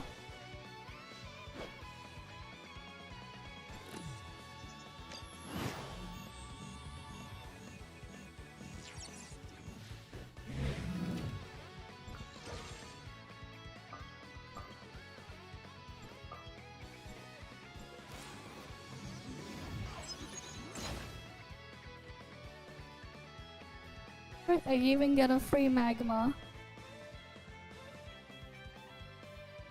Though I'm pretty sure that person's killing more magmas that I saw. That player, I'm pretty sure.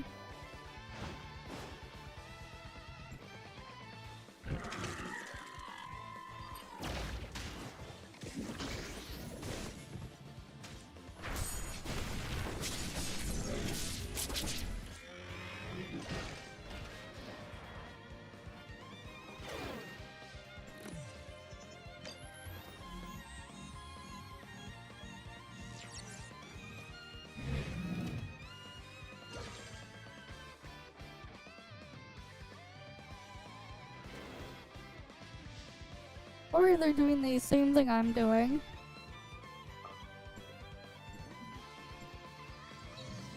They might also just be doing what I'm doing. That other player that we saw.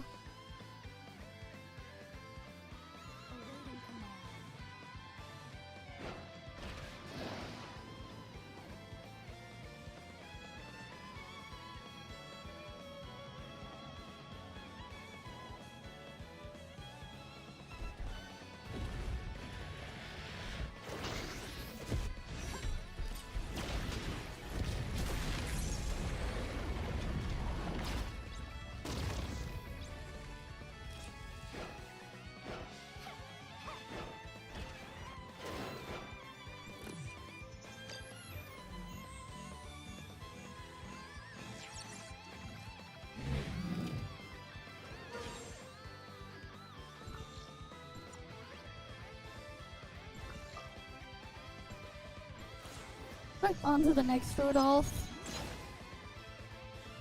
Time to kill the next one. Get myself more support points and vehicle parts.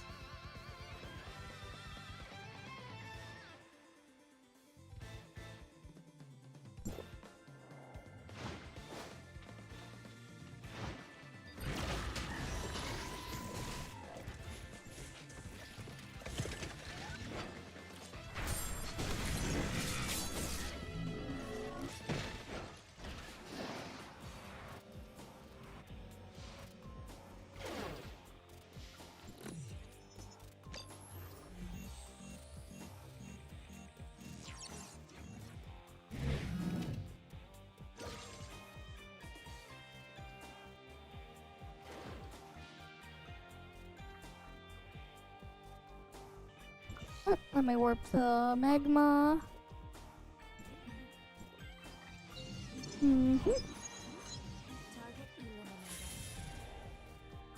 Alright, and then we go kill magma.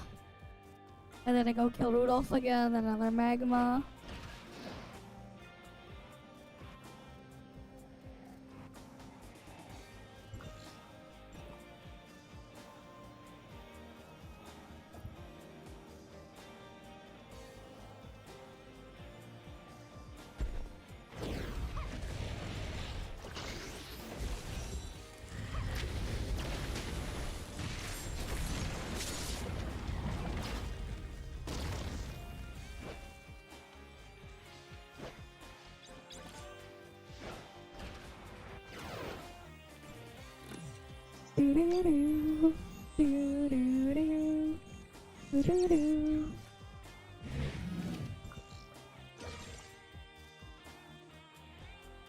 Oh, they're all dead now. We gotta wait a bit until they respawn. No more Rudolph and magma. Okay. That's fine.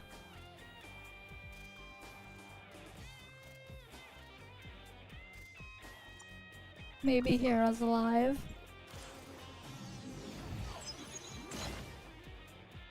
Let's see Hera. Maybe we can kill Hera.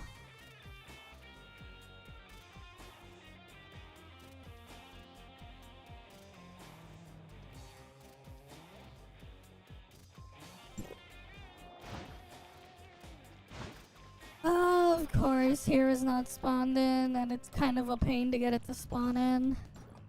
They do need to fix the bug here with Hera. They should fix it, man. They really need to fix the hero bug. Where it's just like... they don't want to spawn. They really need to fix it at one point.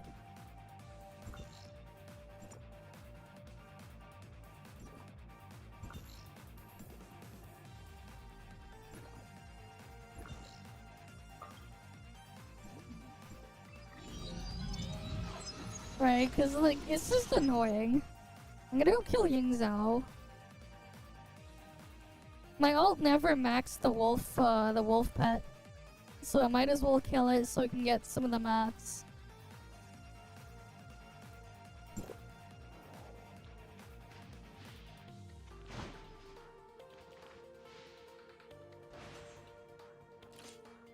Oh, I went to the wrong one, I think.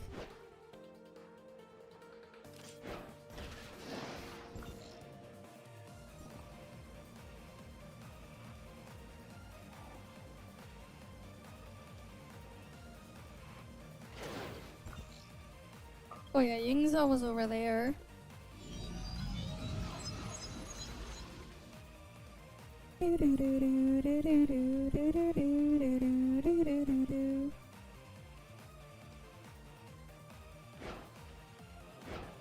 Alright, because it's not like anyone's gonna kill Yingzhou anyways.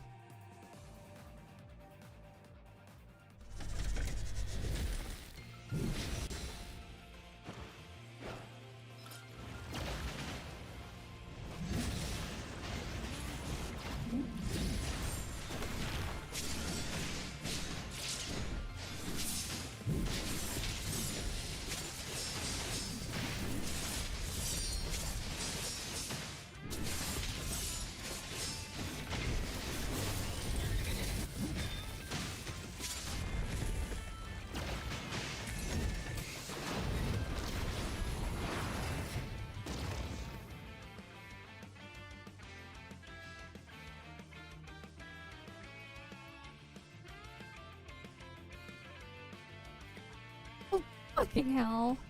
The camera like worked on my ult again. They need to fix that bug, man. Or it sometimes just breaks your camera.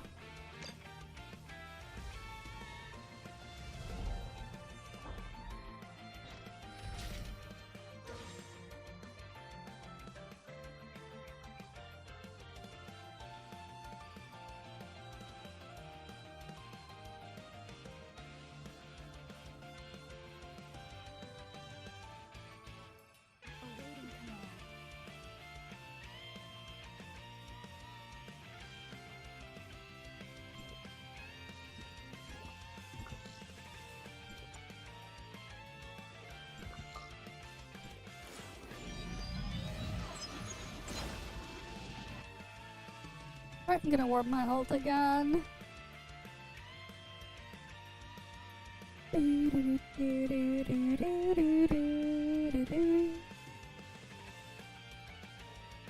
Alright, time to just kill another one.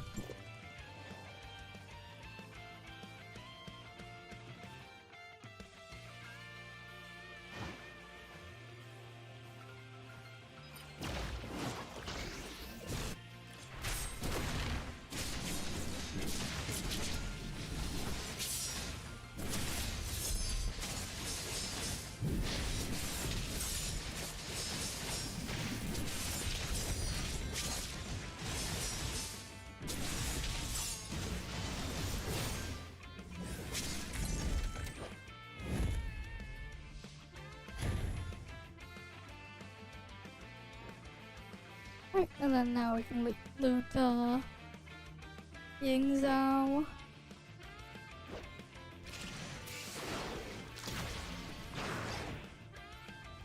Get my support points up.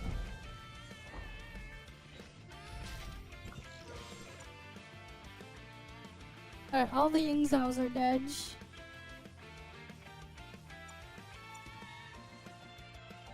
Alright, there's no more of those ones. Sure, I'll go kill a Zuyan. I will go kill a Zuyan now. Because why not?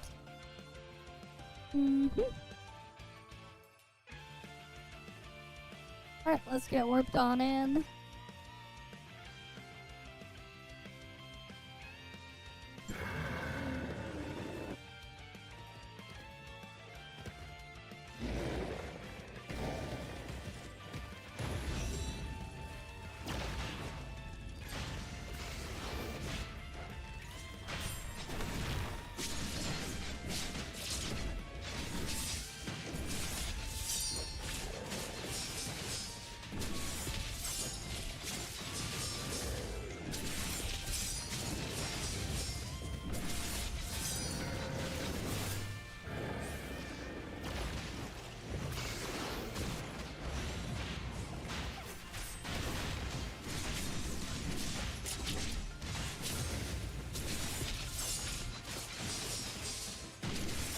Damn, Zuyan's so tanky when you're not hitting with Frost.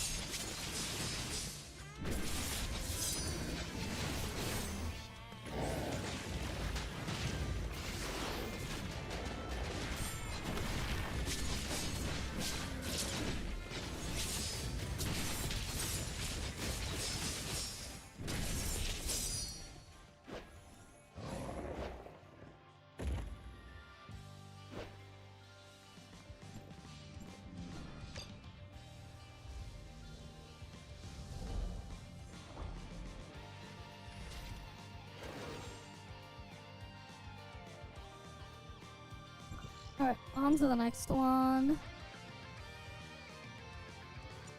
Yeah, we'll just go wait at Rudolph.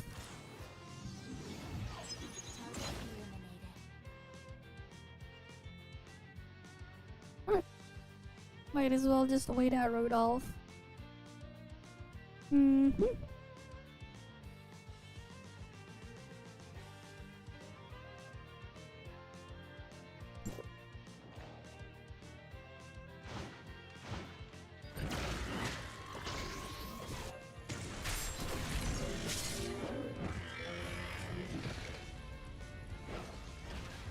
Damn, it only dropped power gears. No other vehicle parts. What'll I get there?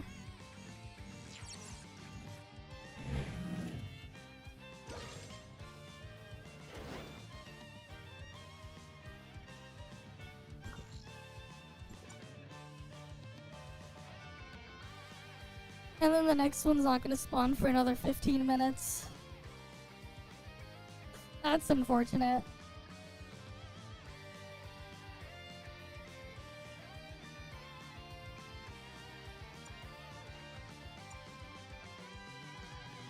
Oh well.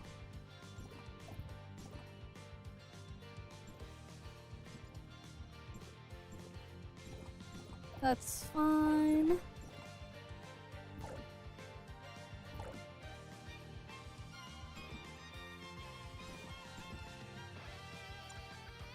Yeah, no, I want more visors.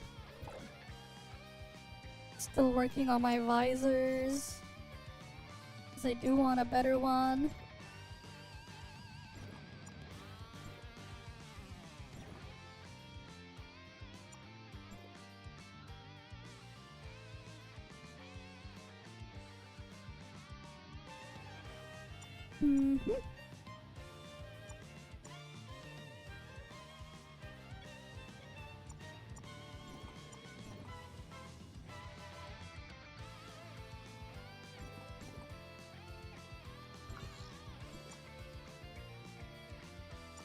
Alright, we'll just go wait in front of magma. Might as well just wait in front of magma.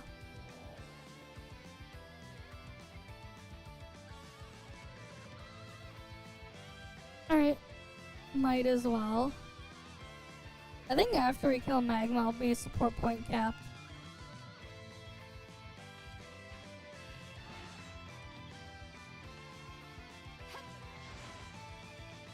Alright, we just gotta wait 1 minute for magma.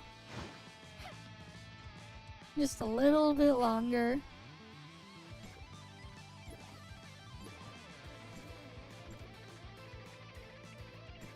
Oh yeah, I still need to get Vtuber done.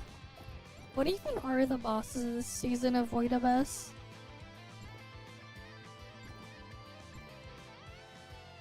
Okay.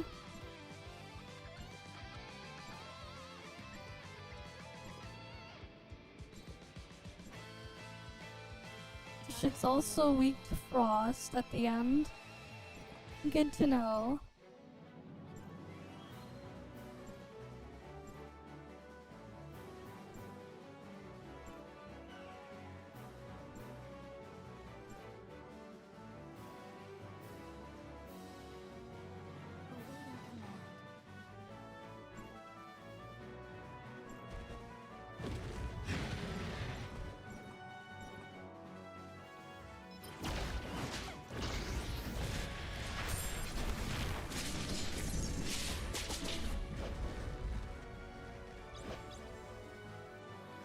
That means it should be an easy season for Vtuber. I think, depending on what I can roll on my thing too. I can probably just like solo with both my accounts, Vtuber. Depending on what buffs I roll. So that'll be neat.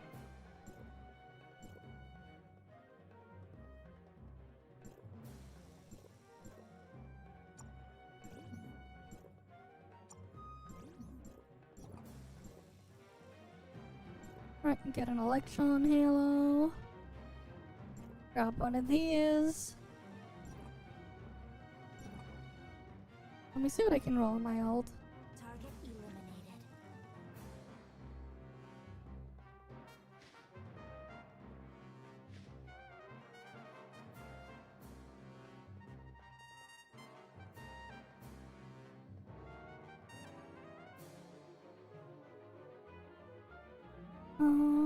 Awaiting command.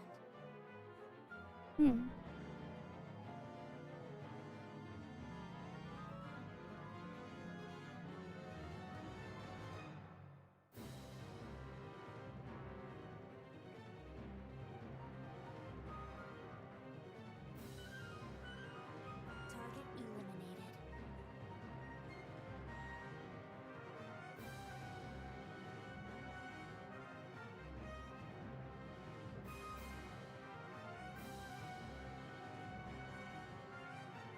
Okay. What else can I get done? Awaiting command. I'll do Multiverse Hunt tomorrow. Yeah, I'll get Multiverse Hunt done tomorrow. I'll figure out what I want to do for that then.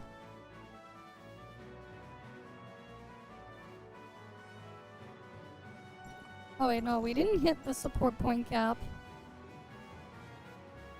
I guess I'll just go kill something else. Let's see. No, those are in a couple of minutes. Alright, I'll do a quick Sobek kill just to double check. And then we'll look through some of the reacts, I guess. Everything is just so dead right now. Right, like, there's not really that much to do and everything is just so dead.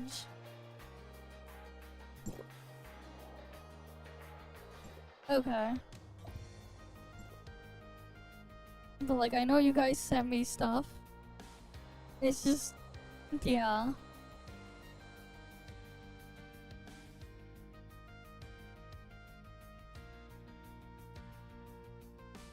Everything is just so dead. Target eliminated.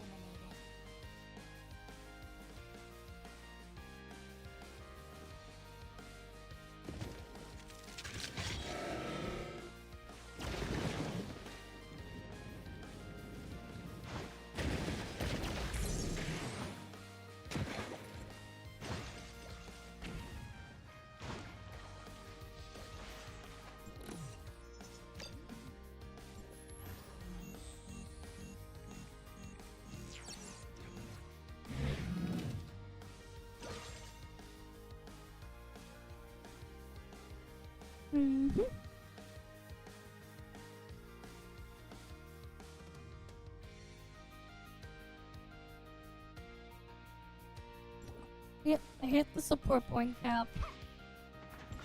So no point in killing more world bosses today. Because I hit the cap. Let me move my stuff to the AFK spot in the network.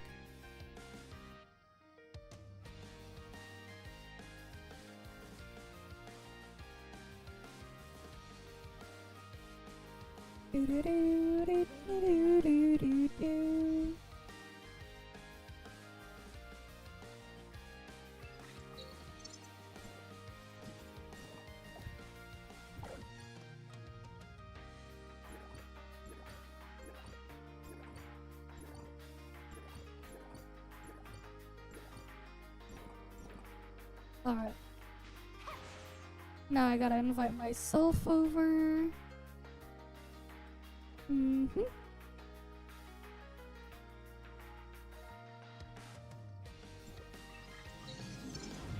Alright, let's get both of my accounts over.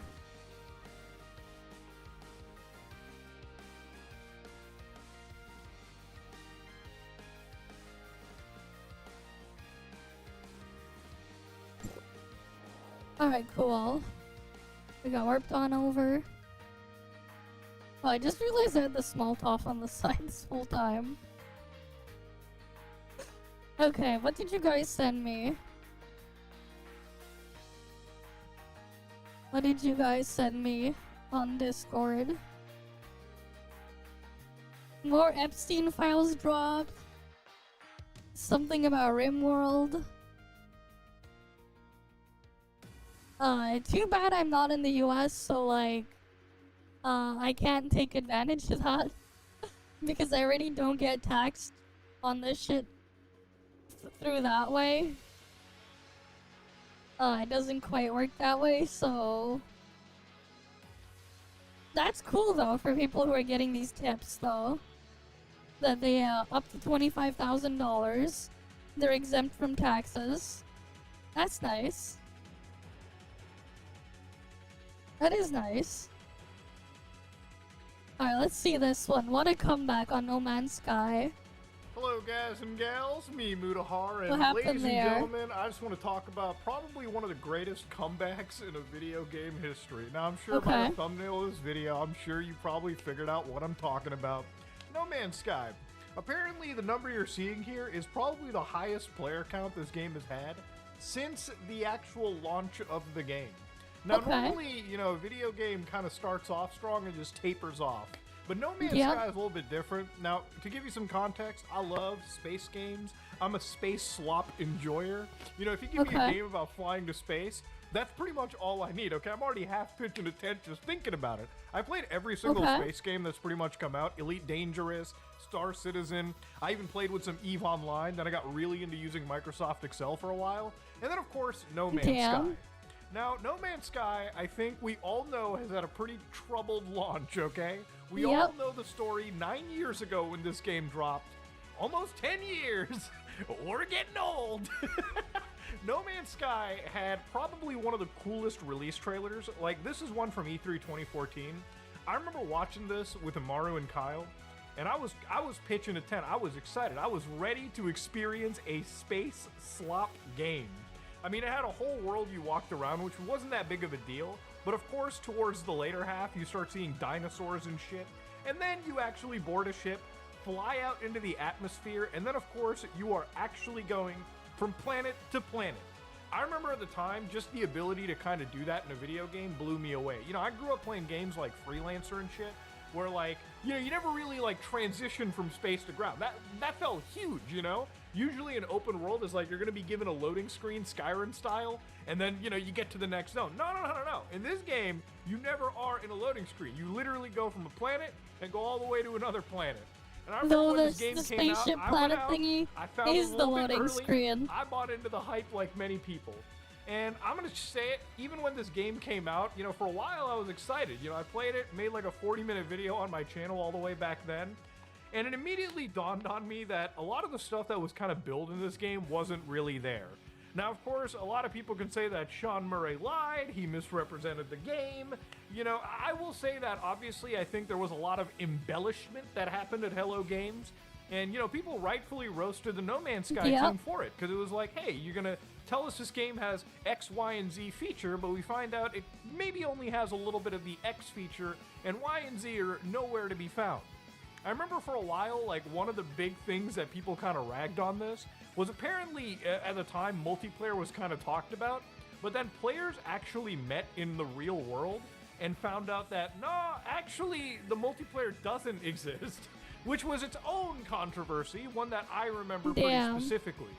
But you know what? There's two choices that any game developer can do, okay? They can either not fucking work on the game and completely ignore it, and then the whole game dies right there, or you can always patch the game up and make a comeback. And you kind of seen it with like games like Cyberpunk 2077, where like launched absolute dog shit game on release. I think we all can agree it was definitely not perfect, especially if you were, God forbid, playing that on the consoles. But as time went on, they not only updated the game to add more features in, but they Yeah. made an entirely amazing expansion pack. And then, of course, they even patched it beyond that. Now it's one of the best open world sort of like RPG experiences that I would highly recommend to anybody, okay? Okay. Not every game is capable of doing such a comeback. No Yeah. Man's Sky, on the other hand, has been doing just that.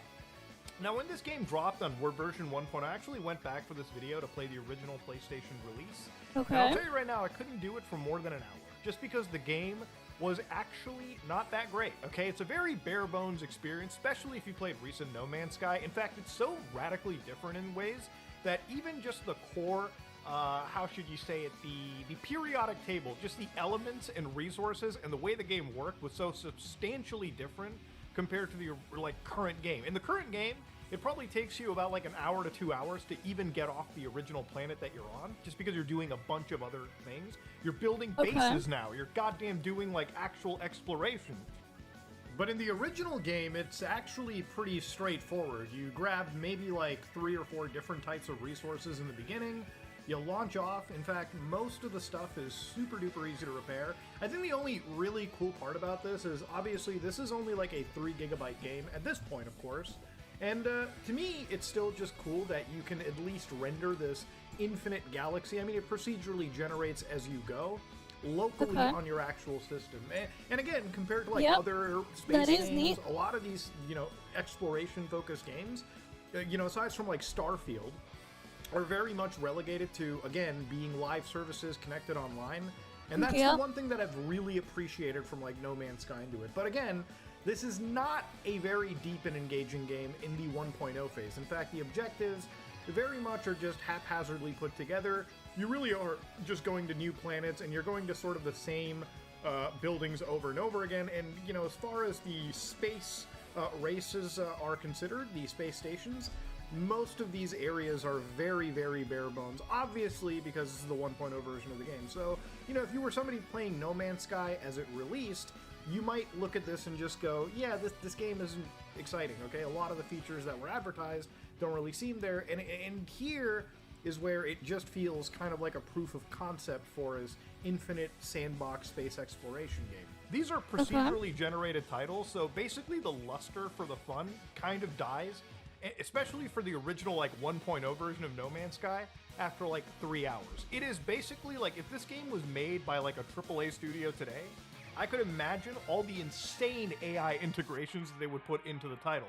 This was AI Sloppenstein before AI Sloppenstein became a thing. Damn. So that's pretty much where the original kind of resided. AI Obviously, slop before if you look AI at the slop. update list for No Man's Sky, 1.0, then they've got Foundation, Pathfinder, Atlas Rises, Next, Abyss, Visions, Beyond, Synthesis.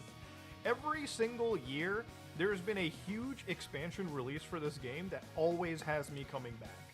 And the thing about the expansions over here is, normally I think any game company could probably charge you like maybe $20, $15, or like charge you a battle pass each year for access to this content.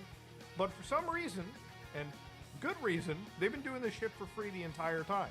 Now, these guys have Nice. another game coming out called Light No Fire, so I imagine that a lot of the updates that are presented here are all stuff that they're doing in preparation to launch their next game that they definitely don't want to have a fuck up on. And I'm not joking when I say like big updates, like this is 6.0, but again, when you really look into it, it goes beyond just having ships.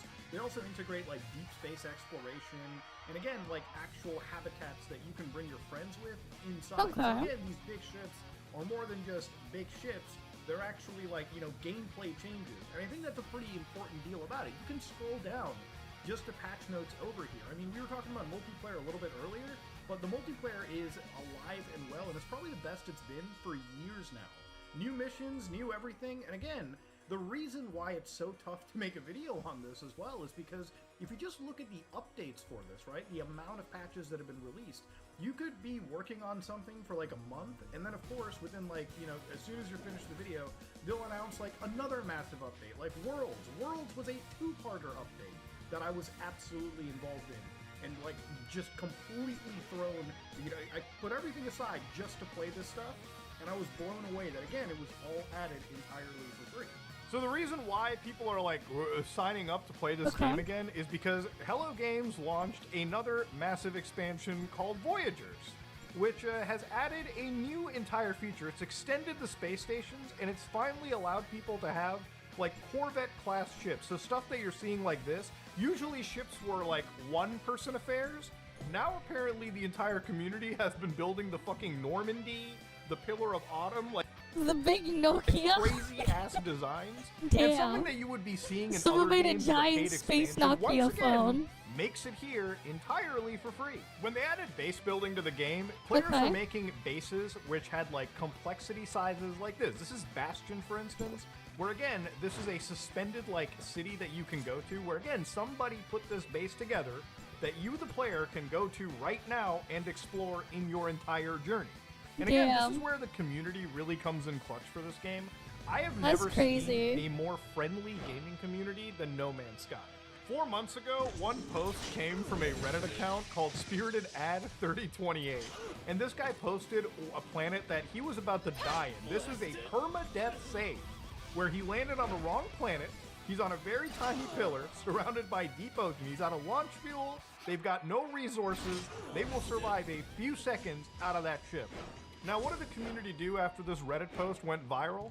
Even Sean Murray, the guy was like, all right, I'm about to pour out a beer. But there's no reason to pour out a beer because the community came together and saved the guy. The community told this guy, hey, listen, all you gotta do is go into your menu, all right?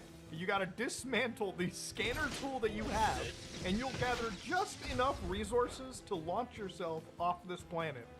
Damn. And this man, as you can see, was actually saved from this hellish lightning nightmare planet. I mean, that is about the best the community can get, you know, especially normally with like video games. There's That's always crazy. toxicity these days.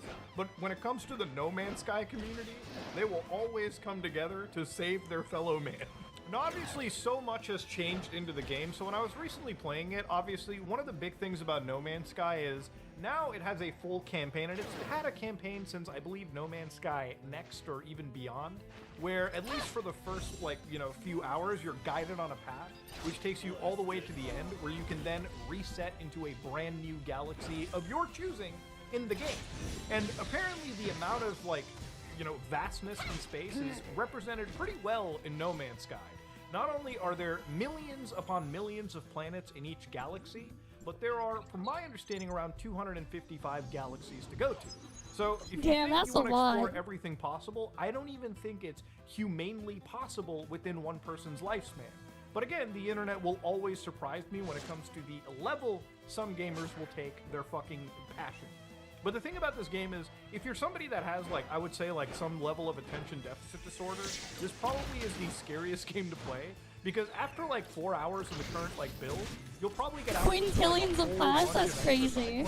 that take you on different paths. So some of them will cover things like outlaw stuff. Some of them will take you on guided story paths that are, like, part of previous That's a DLCs. lot. And That's crazy. there's things like settlement building. Quintillion there's planets. fucking constant stuff like building your exosuits, underwater aquatic bases. Just the base building in this game alone will sap away your time. There's one thing that I've wouldn't be always kind of said about surprised. No Man's Sky is that it really did have the best capacity to do a I mean, yeah, of course, because it's all procedurally generated, right? So, like, the quintillions that you're thinking of is just the possible things it can generate. Like, obviously, you're not gonna visit them. There's 256 galaxies, but then those are still, like, procedurally generated. Whatever they put out, yeah. Back just because the Cool original shit, game though. was so procedurally generated, in that realistically it was just a building block for a much larger game. The original No Man's Sky didn't really launch with like a crazy story, just basically a very bare bones mystery for you to chase behind in the original build. But now it's got, like, again, a full campaign. It's got obviously, like, you know, base building. It's got like cross multiplayer. It's got community expeditions. Expeditions being one of the things that is my only contention point, but I'll get to that later. The actual game itself has so much exploration that I have put in probably hundreds of hours across numerous devices, PlayStation, PC. Yep. Playing this game on the Steam Deck alone is probably like 90% of my PC playtime just because it runs so fucking well. Now, the other thing that I have to kind of really endorse about Voyagers and all this stuff too is, like, this is content that they probably could have charged you for, but they do put it in completely for free. And it's not just they gave you an extra ship to play around There with. were It really galaxies is just before, like an but even extra negative actual one, gameplay loop I to see it. chase after. And when I mean gameplay loop, I mean these ships you're actually like building, Oh, like, that's you know, cool. features inside them, so refineries, like so Like, on and you so can forth. somehow crew still berths. access There's those. missions attached to this that net you rewards and everything. That's too. nice. And they genuinely do feel like big ships to fly, right? Before you were just flying like one ship, now you have a whole new feature set to go after. And I feel like, honestly, looking at other space games, it's like it just never stops with this one game. It just keeps going on and on and on. And I don't think it's going to stop until, like, somehow this guy finds a way to put in, like, an entire 4.3 trillion? populated city inside. That's it's gonna be crazy, insane. man. It's wild to see just the growth and development. Good of on this them because for ultimately it continuing takes to the premise expand of and this fix one, it, man. like, sandbox, Good on them. procedurally generated title and just keeps adding extra building blocks. Again, these expansions, each of them come with their own very path of gameplay, and that's why you're able to put in hundreds of hours, because, again, if you're, depending on what type of player you are, if you're somebody that just wants to go hunt stuff, you know, fight enemies, you can do that. If you just want to make money, you can do that. If you want to explore for, like, rare goods, you can just do that. But you'll probably do a mixture of everything. But it's not one of those things where you're like Yeah. chasing after one loop or one grind. It really is a But game good that on just them for doing all throws you that in stuff. multiple directions, and you're Hopefully just their really next game exploring goes for the well. most part. It really taps in to that space exploration shit, that like old school Elite Games, Freelancer. Like, I used to play Freelancer Discovery mod a fair bit back in the day, and like this is this thing that like taps into me, okay? Because it Okay. really is just a world that it gives you. It gives you a million avenues to go and explore, and it always feels like for every loop that you jump into, like every hour that you play, you feel like you're meaningfully doing something in the game. Whether you're upgrading your ship, whether you're exploring a new planet, some planets can be absolutely fucking beautiful to look at. And then, of course, there's also like these little small guided story paths where you're doing things like piracy, merchant work, exploration, obviously, learning about like the various cultures and like languages in the game too. There's like a fuck ton of things that No Man's Sky has finally I provided. see. And I'm pretty sure planet until their next size game comes out, and even survival beyond that, adventure game. I think they'll still be Interesting. constantly updating this title. It's just one of those games where it's so difficult to cover because it feels like for the last 10 years, I've never seen one company just consistently throw out free expansions like this. Now, the only two things that kind of get with me about this game is the lack of multiple biomes. Obviously, each planet really just has one specific biome, which doesn't really make a lot of sense to me, but I think Yep. it's actually just a technical limitation of the engine that they probably have not been able to solve, because their next game is supposed to be the same concept like No Man's Sky, except on a actual life-size version of Earth. And I imagine that game's going to have multiple biomes, so it's not something that they can't sort out down the road. The other thing Okay. that I really, really do not like about this game in some ways are the expeditions. Now, if you don't know what an expedition is, basically the game has these limited time events where you're doing like, you know, these almost like mini campaigns, but because it's limited time, like you kind of have to get them done within like, I think a few weeks, maybe a month. You know, it almost Okay. reminds me of another feature in a different game that's also a favorite of mine, which is Hitman, where they have these elusive targets. And the problem with this is that, you Oh, know, that's it's not cool. that I don't Hopefully they care make so it much interesting, about, though. you know, the quality of it, and I just but yeah. don't like the part where you can take away the content at any time, or it's limited to only a certain part. It almost like invokes a feeling of FOMO, like you have to play the game at a certain point. Thankfully, in No Man's Sky's case, you really are just expected to put in, I think, no more than like maybe 12 hours of time to finish certain expeditions. So you can do them. It's just I hate this concept in general, and I wish it just wasn't a part of gaming. But for those people watching, one of the cool things that they have is this GitHub project, which are actually it's by CW Monkey here, NMS Expeditions, where you can actually experience like all these like actual expeditions. You can just highlight one, download them, follow the instructions, and just experience old content without having it be taken away from you after a period of time. And from what I understand, you can get the rewards out of this and just move on. And I highly recommend, if you've played enough No Man's Sky, go through every single one of these just so you can see the journey of this game's development and like patching. It's insane to see how much has been added over time. And obviously, look, comparing this to like other games like Star Citizen, which has $861 million, I don't even think Hello Games has seen anywhere close to that money. Nope. But the thing is, I feel like they've made probably the most accessible and perfect space exploration game. Comparing this to like Star Citizen or even like Elite Dangerous is not really all that good to do, just because those games are more simulation oriented. But in terms of raw features, it's kind of crazy to me to see like how much of an open world that exists and also runs Scam Citizen, yeah. I tried to play it once. I can play this game anywhere I go on my Steam Deck. It was a disaster. It's just mind-blowing to me because, again, I know the game was just really unplayable. Like, a lot of it is mostly done on my actual system on the fly. But I'm glad that this is like an offline-friendly game, so that at least versions of it are preserved. However, this game just updates so much that even if you buy like updated copies of the game, these copies get outdated before they even get released, just because they patch the game like absolute madmen. It's insane. No Man's Sky has probably one of the best comebacks in video game history.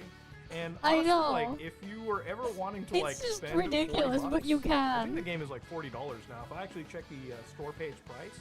No, you can blow 40k on a digital chip. And even if you have a PC that costs you $10,000, running, running a fucking RAM disk, where you put the entire game on a RAM disk, because you're running like fucking a half a terabyte of RAM or whatever, right? With like, you got your 5090, and then you got another 5090 to force extra frame generation with the with lossless scaling.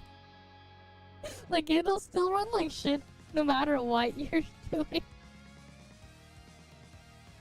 It's something, man. The game is actually on sale, $31 right now. If you can pick it up on GOG, probably better. But yeah, the game is absolutely goddamn perfect. And, well, not perfect. No game is ever perfect. But if there was ever a space exploration game to recommend to somebody, especially one that, didn't require you to connect to some live service, and one that also wasn't even completely released, this would be the one. It's crazy to think that in the fucking near 10 years that No Man's Sky has been out, it was hyped, released, panned, updated, and beloved, and games like Star Citizen still haven't even fucking come close to completion. It's insane to see. Ladies and gentlemen, this is me, Mutahar, and hopefully you like what you saw. Hi. Yeah, I don't know what the hell's gonna happen with Star Citizen. Scam Citizen, it'll never release. It'll never be done. It'll always just be what it is. A freaking Scam Citizen.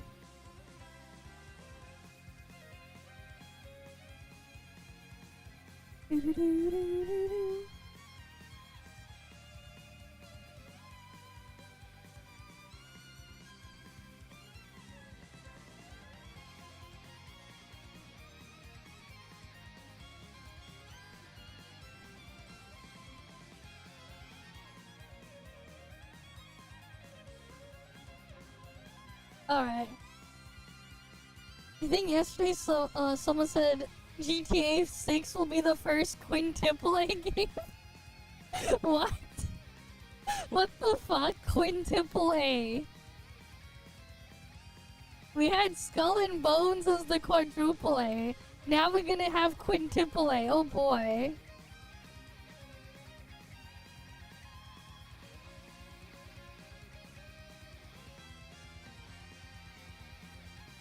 Did we see this one? Internet kinda sucks now. I don't remember if we saw that one. Hello Let's see guys and this. gals, me Mutahar, and I'm never gonna get this No Man's Sky video done. If they keep updating the game with like actual expansion packs all the time, just imagine releasing a game like 10 years ago at this point and then just like updating it with more content than anybody else could put in. But ladies and gentlemen, this isn't about No Man's Sky. I've been playing a lot of older games. I've just been playing games from like 2008, 2009 at this point, finishing up my backlog. You know, watching videos on YouTube that are like 6-hour long retrospectives of like a PlayStation 2 game that I've never really cared about. That's just basically what I enjoy. That's the last bastion of fun internet stuff to me. Now, I'm gonna be upfront here and say that the internet kind of just sucks now.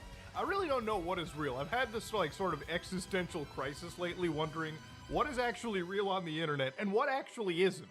Now, obviously, I'm sure a lot of you guys probably have like boomers in your family, people that, you know, fire up the old Facebook and just scroll through, you know, like no tomorrow. And if you ever seen like shorts, Facebook, TikTok, whatever, I would say that 95% of the content on there is shit like this. I unironically saw a video of a African man putting together a jumbo Boeing 747 jet out of wood.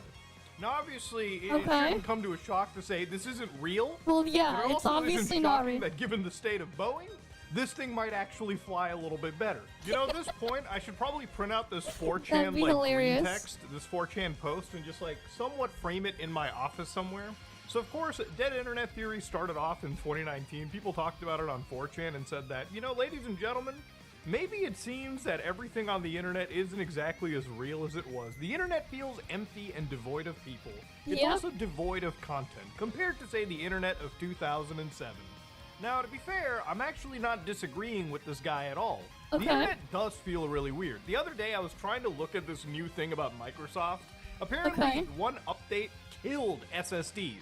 There's been a bunch of YouTube channels talking about it, but I looked up Windows Update, and it was this article that blew me a little bit away. So by WebPro News, this article seems pretty harmless. So I opened it up, and immediately I was wondering, that guy looks like he was generated through Grok. And then, of course, I looked down, and I'm like, oh, this is written by a human called John Marshall. Now, of course, if you look through this post, one of the things that really hits me, obviously, is how ChatGPT-like the actual writing feels. Now, this could be a human being that wrote this together. This could also just be somebody that asked ChatGPT to make this article and post it on the internet. I went up to the top of this page, and immediately I'm sitting there and I'm going, oh, this whole website seems pretty vibe-coded, which is the process of putting together an entire piece of software or just anything on your computer through the use of artificial intelligence. There's entire coding tools that you can use where you can just type in what you want and it'll generate the code for you. Not to say the program's great or anything, but that's how many people are getting past that barrier of entry. People do not like the AIs taking their jobs. What a shock. I was talking to a friend of mine that is like an HVAC guy now, not so much like an apprentice. Like he started off as an apprentice, but now he's got like his own thing going. And what's interesting about it too is like, he says that his job is probably the only job or one of the few jobs that isn't going to get affected by this AI wave that's coming. And the AI wave isn't just coming, it's already here. About every single thing that you do on the internet basically revolves around you getting into artificial intelligence. So for instance, I fired up Google and the first thing I see is AI mode. Throw that in there. And it's actually really funny, like if you go to an AI these days, like Gemini, which is what Google is powered off of, and you type in clanker, it'll throw in and say, clanker is a derogatory and informal term originating in Star Wars, used to describe robots and AI with negative connotations. Basically, what I just did is I went to Google and I typed its equivalent of a racial slur right to the actual bot itself.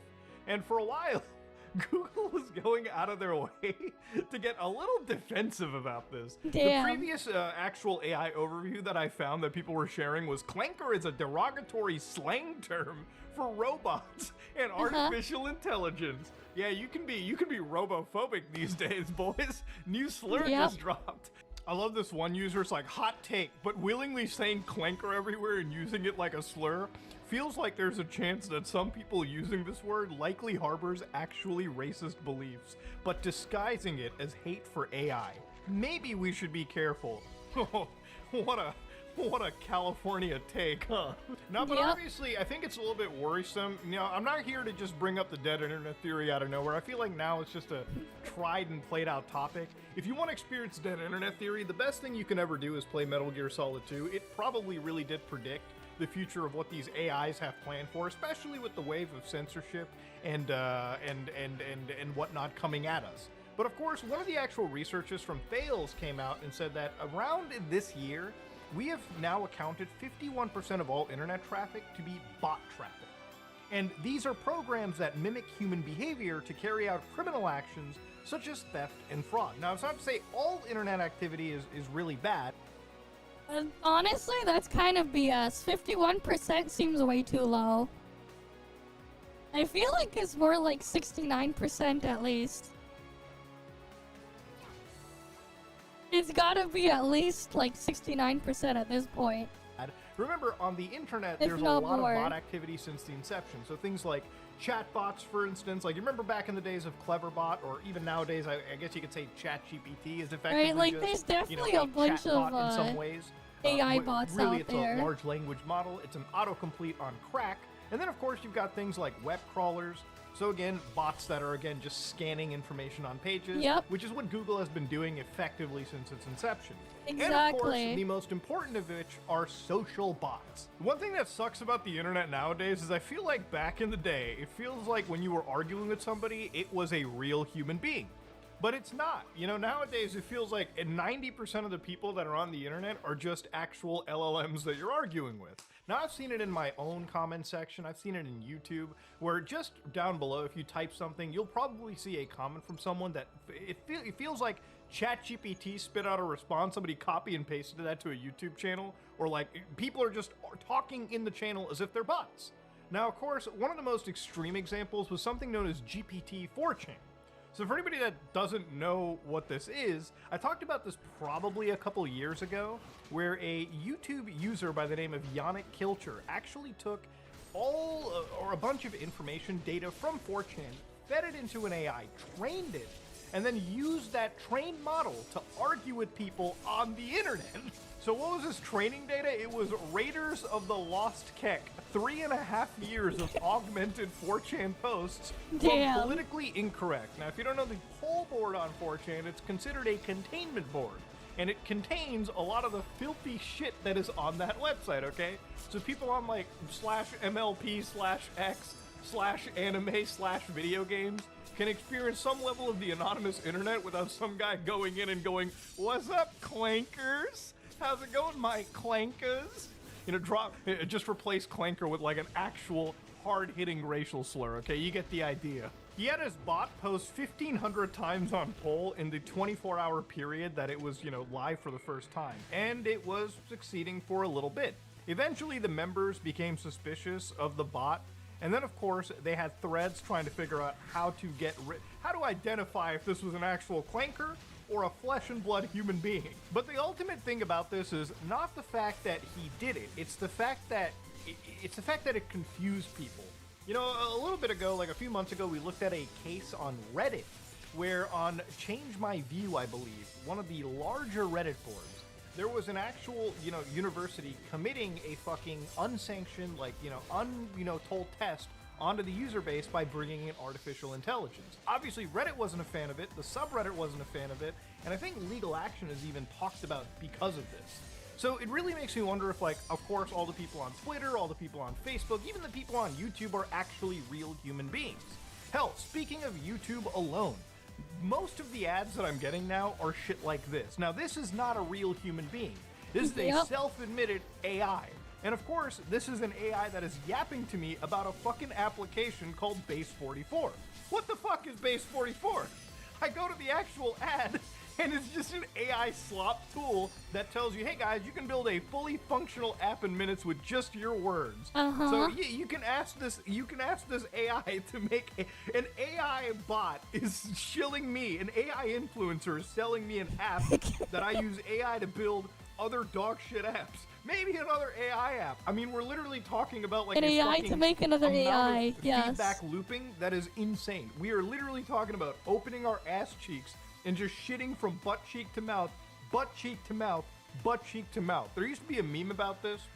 I think it was like 4chan was at the top, and people would just take 4chan shit, throw it onto like 9gag or like Dig, Reddit, so on and so forth. This is what it feels like right now. It's not even just that. I was watching videos from like Luke Stevens, and there's more AI slop being sold to me. Like now they want video games to just be fucking AI slop too. To the point where you've got these big projects by Dynamic Labs where like, you know, you can just take these screenshots and turn them into an actual video game, like Forgotten Ward, for instance. Let's start this game. All servers are busy. Everyone's joining the AI trend. So we're about to spend a shit ton of resources to take an image and take a bunch of models that have been trained off actual video games, human-generated video, human-made games, and just play slop versions of them. I love that about my video games. Just wait longer than an average MMO to get in. I guess we'll fuck off and do something else in the meantime. But again, going back to like bots in general, it's like I was looking at even games like Fortnite, for instance, right? Even Fortnite, you know, if you got like 144,000 people playing like actual Fortnite gameplay, somehow 128,000 people are playing Steal the Brain Rot, some AI-generated slop thrown onto the goddamn screen. And again, obviously, that number used to start off at 400,000, dropped off pretty quickly. Now, I'm not a statistician or anything, but I think that this may have been botted numbers to begin with. You know, a few days ago, I saw that apparently on Twitch, they had a massive viewbot crackdown. So for anybody that doesn't know, there's viewbotting issues on Twitch on a daily basis. Like for some reason, obviously you can imagine why a lot of influencers on the internet will probably viewbot their stats, so they look a lot more popular than they actually are. Now there's a lot of problems with this. Sometimes you feel like a sponsor can get like completely scammed, which makes the entire industry pull out. But the other thing is, obviously, in a saturated market like live streaming, you can make AI botting yourself. Here's the thing though, right? You make the AI slop game, you have to make sure you also have $100 to list it on Steam, but yeah, you technically can. You have to like, put a disclaimer to say it was AI slop though. But I guess you could. Make a bunch of AI slop games. No, you need to sell more than that. Steam gets a 30% cut off of every sale. So keep that in mind. Add booba, yes. Honestly, depending on what you do, probably.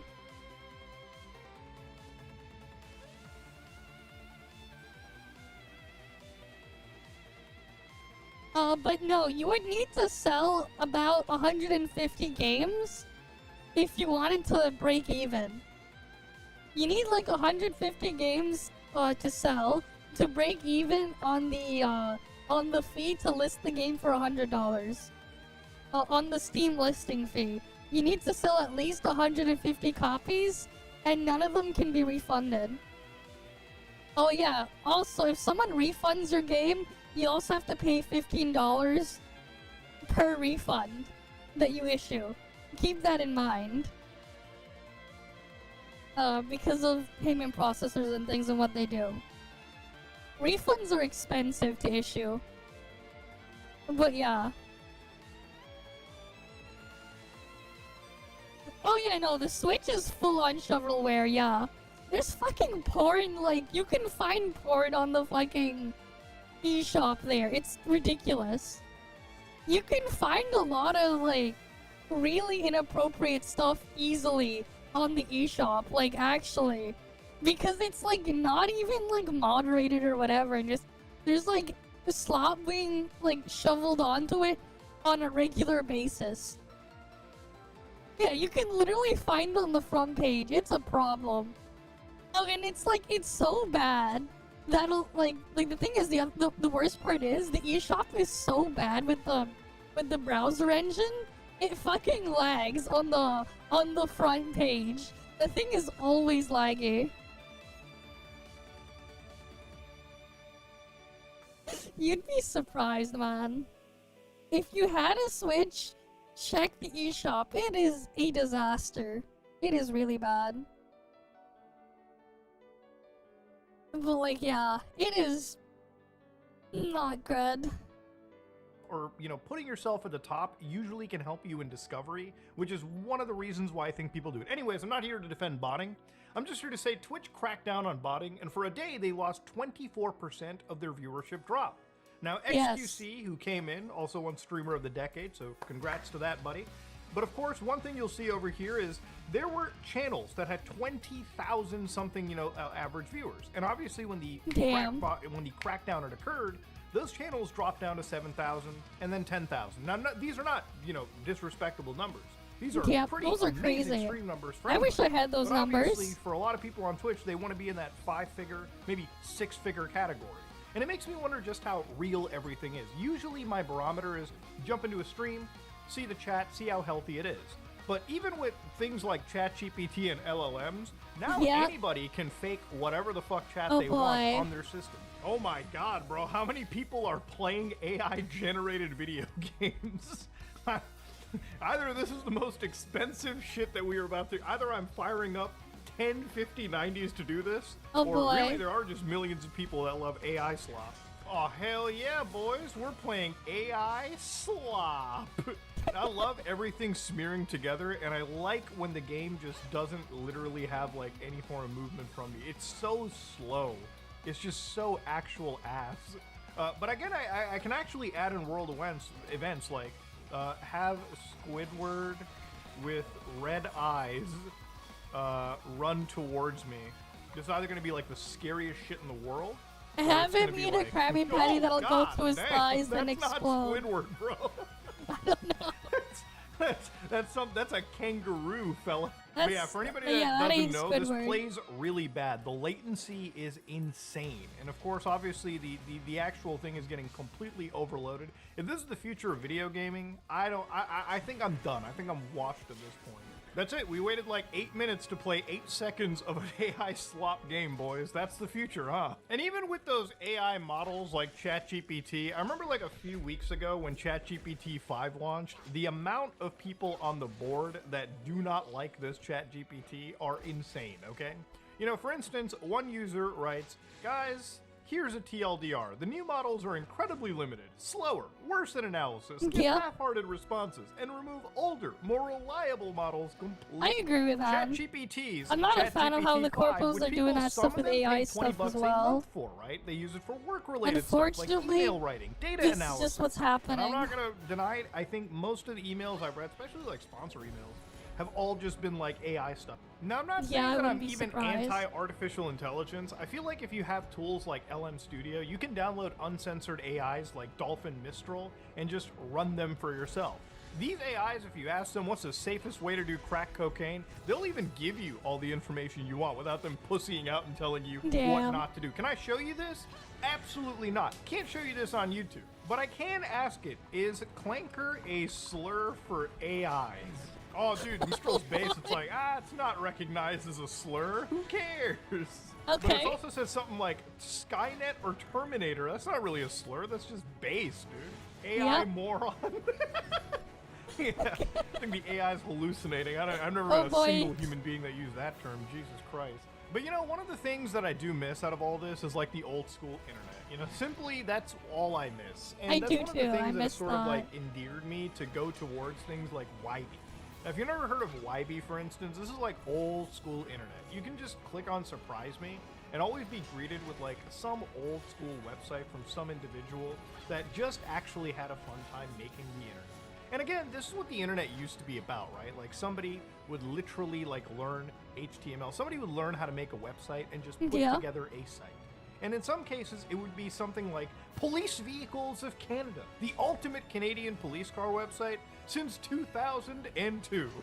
9/11 was 20 years ago. We will never forget. God bless. We will never forget. And it's just a website of somebody literally taking photos, 2020 even, of like fucking cars from like Guelph, like literally just Canadian cop cars. That's and putting them crazy. up. God damn. Sometimes you'll come across some dude like Thalion Software. This is like copyright 88 to 1994. I mean, this is just some guy putting together, like, I guess video game reviews on the internet that anybody could just read through. Actually, no, I think this is like this person's like actual like game that they're making. Jesus Christ.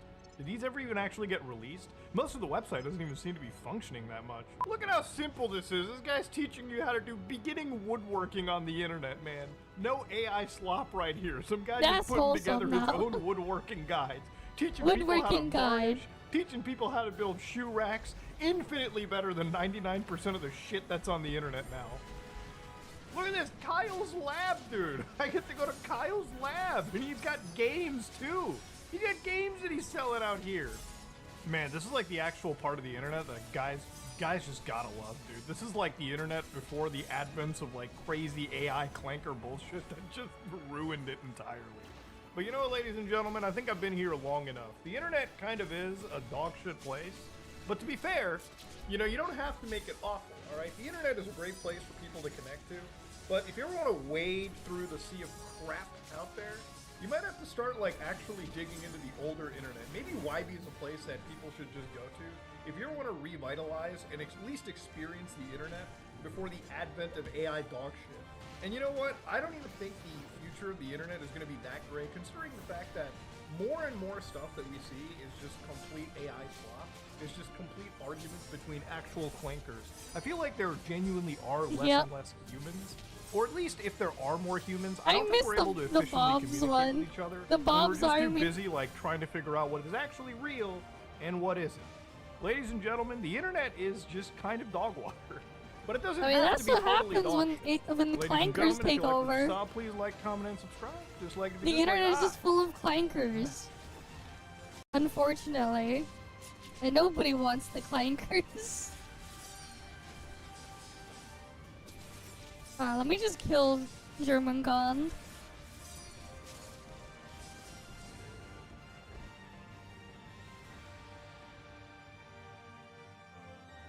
But yeah, there we go. That's another one done.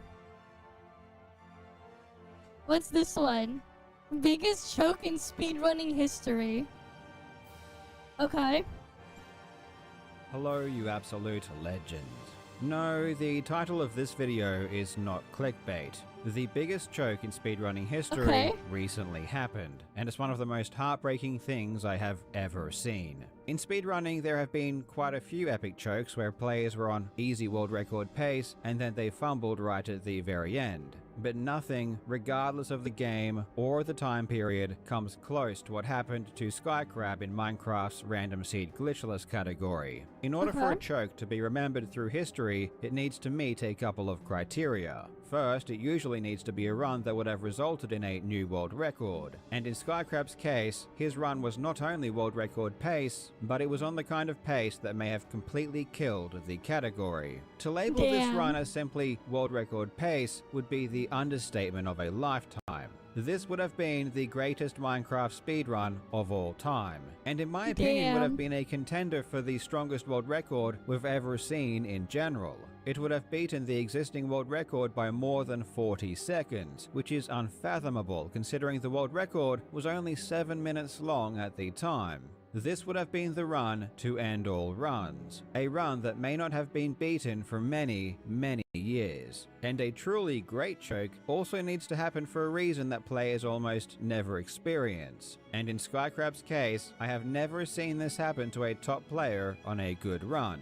Not only did this choke happen for an outrageous reason, but Skycrab's run ended when he was merely waiting for the run to end. He was just standing there, doing nothing. He had played almost flawlessly. He had killed the dragon, and there was nothing left to do. The world record was all but his. And then he just died. Only a few seconds before the run should have ended. And when you find out the reason, you realize that not only was it completely avoidable, but it was pure insanity that had happened at all. I am really not joking when I say this is the most devastating thing I've ever seen in this hobby. It's the kind of choke that when you watch the run, every single time, for some illogical, futile reason, you hope That is and just you pray crazy. that it's going to end differently, even though you know that you're watching a replay that will simply never change. Today we will take a quick look at the biggest choke in speedrunning history, bar none.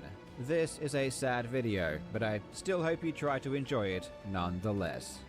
Now legends, today we are talking about the most heartbreaking speedrun of all time. So if you're feeling a little bit down afterwards and want to cheer yourself up with some lighthearted mobile gaming fun, definitely go ahead and play today's sponsor, Acecraft Sky Hero. Everything about this game is artistically beautiful. This shoot 'em up is obviously heavily inspired by the rubber hose animations of the 1930s, and it looks and sounds fantastic. But most importantly, as soon as I started playing it, I was having a blast. The mechanics of the game are extremely responsive, and I instantly felt like I had full control. My favorite mechanic is the absorb encounter, where you can suck in enemy projectiles and fire them back to cause major damage, which means you're not just shooting mindlessly the entire time. Each run only lasts 5 minutes or so and is perfect for casual play or when you're doing your business, if you know what I mean. And after each wave of enemies, you can choose from a vast array of roguelike skills to enhance your craft and create devastating weapon combinations. And you can even team up with a friend and play co-op in real time, just like the good old arcade days, which is awesome. Dodging, yelling, and clutching those last-second counters, it's pure chaos, and I love it. So yeah, if you're into gorgeous art and fast-paced action, you can download it right now for free. Let's fly together, laugh together, and play together in Acecraft Sky Hero. Use my link in the description or scan the QR code to download today, and join the fun with the Tom and Jerry crossover. As its name betrays, the random seed glitchless category in Minecraft relies upon a lot of luck factors to go well. You are playing random seeds, and in order for a run to be fast, the seed needs to cater to what a speedrunner needs. And in this case, Skycrab stumbled upon what is arguably the greatest seed a speedrunner has ever had the pleasure of running.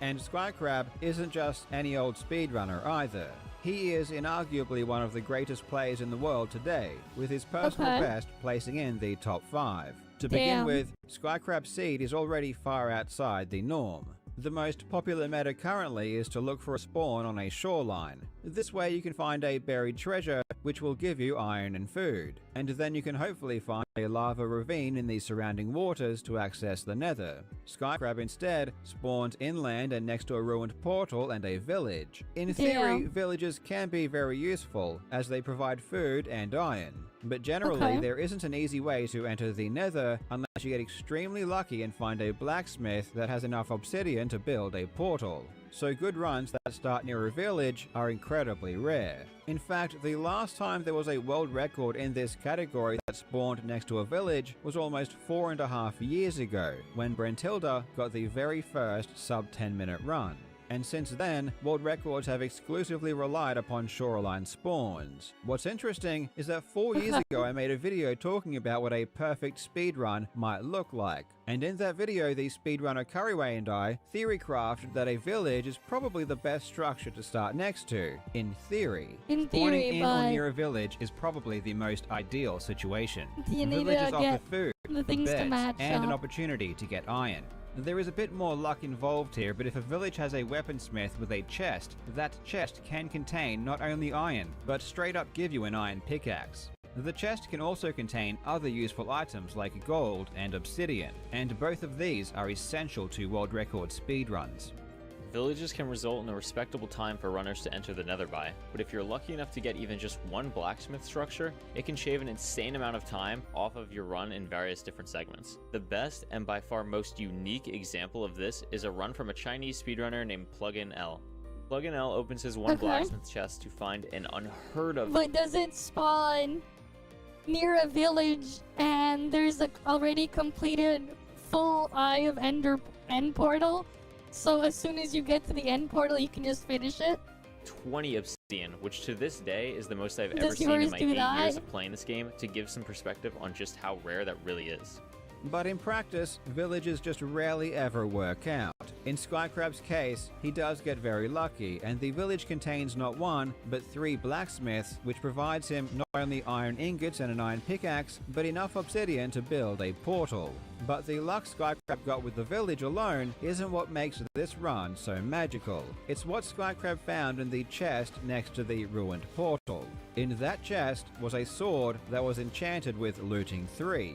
This is basically the holy grail of random seed speedrunning, and the chance of getting a sword with looting 3 is around 1% in a ruined portal chest. This looting sword will become extremely important later on inside the Nether. For now, Skycrab just got hit with 2 winning lottery tickets, an enchanted sword with looting 3, and a village with iron and enough obsidian to enter the Nether. And he enters in just over a minute. This is already incredibly quick. Combined with the looting 3 sword, this could end up being something truly special. Inside the Nether, Skycrab needs to get lucky again. He needs to find both a bastion to trade for ender pearls and a fortress to kill blazes for blaze rods. And indeed, a bastion and fortress are located relatively close by. The bastion isn't as close as it could have been, but Skycrab masterfully navigates the terrain and manages to get there fairly quickly. Once again, Skycrab draws an ace, as there are 4 different bastion types, and this particular one is the most optimal when it comes to speedrunning.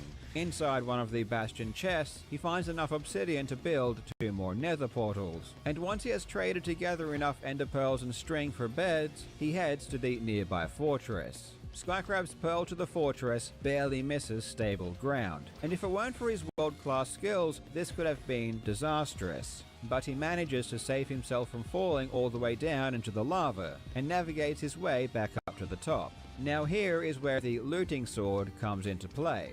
Given that a blaze has a 50% chance of dropping a blaze rod when it's killed, and speedrunners generally leave when they gather 6 rods, in theory you would need at least 6 blazes and perfect luck to leave as quickly as possible.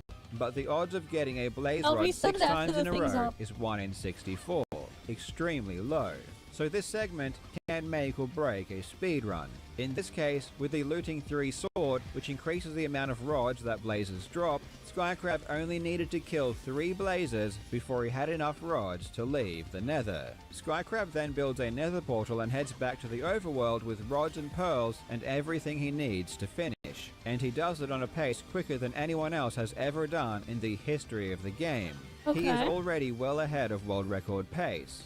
With the technology Minecraft speedrunners use these days, they are able to find the exact coordinates of the stronghold with a single pearl. So finding the stronghold and building the second nether portal from inside the nether to portal directly into the stronghold is now just standard practice. Speedrunners have also figured out how to find the end portal and navigate the stronghold quickly as well, and Skycrab enters the end at around 5 minutes and 26 seconds. This is 18 seconds quicker than the world record at the time, which was 7 minutes and 1 second held by the runner Drip. And in Drip's world record, he entered at 5 minutes and 43 seconds, which until Skycrab's run was still the fastest end enter ever. However, in the world record, Drip used an older strategy to kill the Ender Dragon called a 1 cycle. This is where you hope that the Ender Dragon perches quickly, where you can then kill it in 1 cycle before it perches. 1 cycles require a ton of luck to happen quickly, and not only that, but it's quite a bit slower than a newer strategy that has basically become standard practice at this point, called a 0 cycle. This is where you pearl to the top of a tower near the dragon and build up so you can kill it before it even decides to perch. Of course, it's much more difficult, but it is far quicker and removes a lot of the luck that was previously required. The 0 cycle strategy turned what was once a giant lottery into something that was much more dependent on skill. So even though Skycrab was 18 seconds ahead of the world record heading into the end, he still had a ton more time to save if he successfully pulled off a 0 cycle, which of course he did in amazing fashion.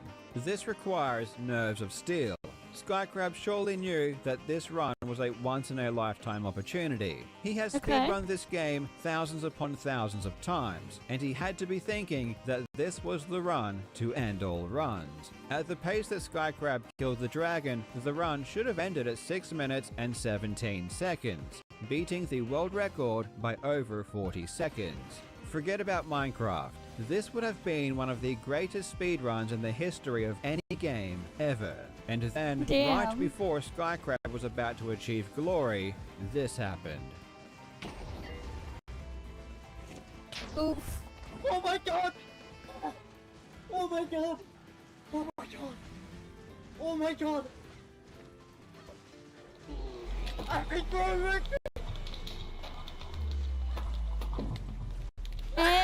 he died. Rip. Nay. There goes his run.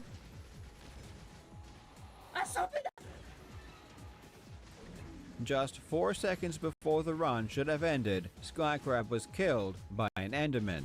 So how on earth did this happen? After throwing his first pearl after entering the end, while still in his inventory crafting nether bricks, Skycrab's cursor briefly hovers over an Enderman, provoking it. An Enderman will be provoked if you look at it for just a quarter of a second, or 15 frames at 60 frames per second. And in this case, Skycrab looked at this Enderman for exactly 15 frames. If he had looked at the Enderman for just a single frame less, history would certainly have been made. And if he had looked at the Enderman for longer, it's possible he may have noticed he did it.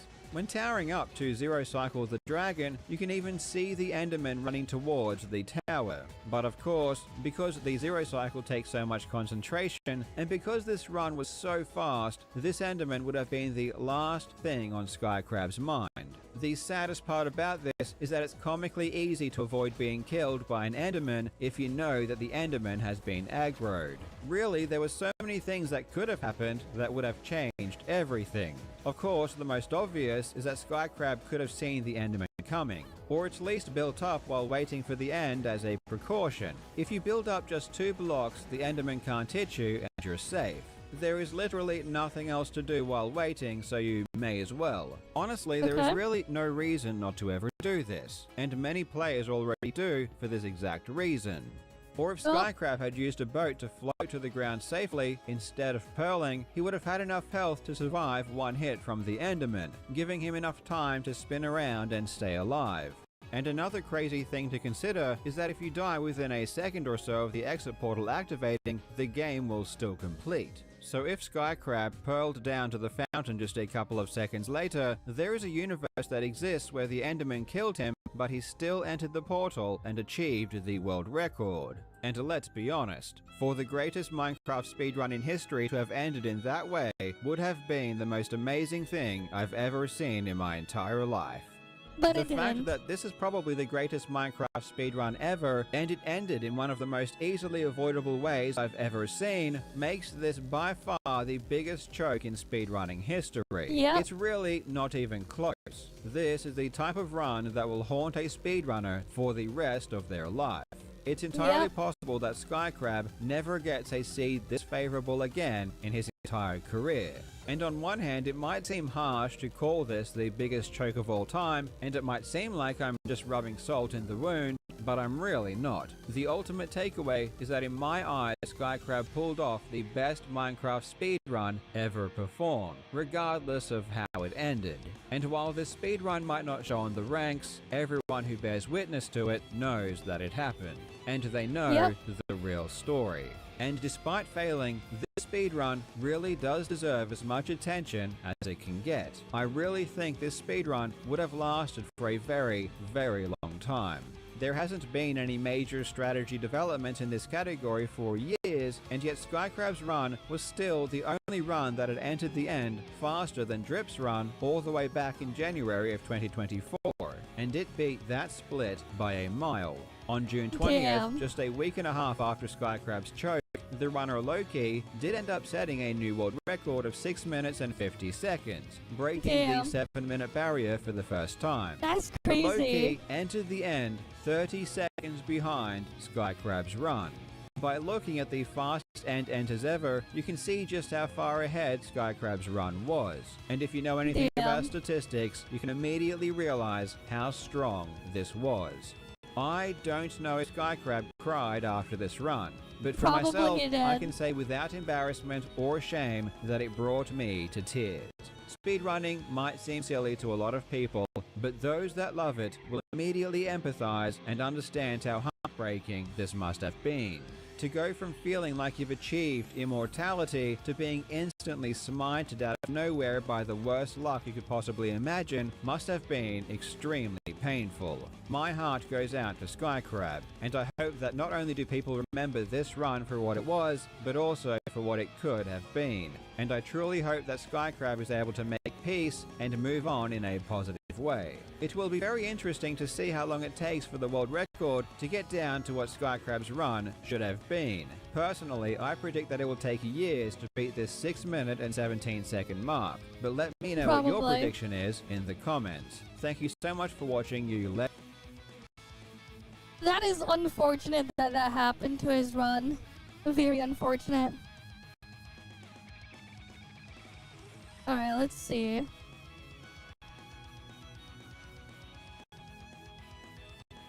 It is crazy, but yeah.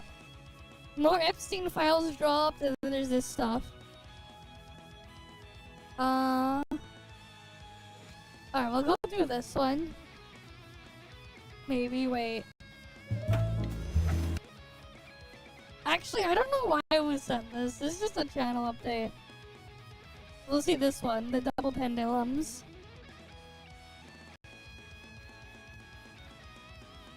Yeah.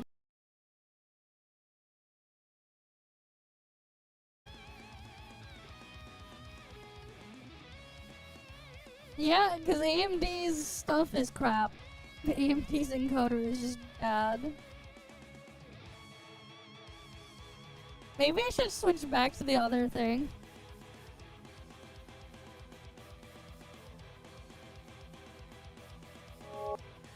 Double pendulums are not chaotic. Or at least not all of them. You've probably seen videos like these, where a tiny deviation in similar double pendulums amplifies over time until they completely desynchronize. This system is so sensitive to initial conditions that it's practically unpredictable, so we call it chaotic. But you probably haven't seen this. These pendulums also have slightly different starting positions, but they will not diverge. They even trace a repeating pattern, for which I call this the pretzel pendulum. A stark contrast with the first ones, which are making a complete mess. So what's the deal? These pendulums follow the same laws of physics. The only difference is the position from which they started, and behavior as a function of starting position can be graphed, revealing fractals like these, where each point shows how chaotic a certain pendulum is. But before diving into the fractals, let's get to know a few individual specimens. This pendulum is one of the chaotic ones. We are particularly interested in the angles that separate each bar from the vertical. Plotting the top angle as x and the bottom angle as y, we can make a graph like this. This pendulum is evidently chaotic from the graph. It follows no consistent pattern. Here's a non-chaotic pendulum.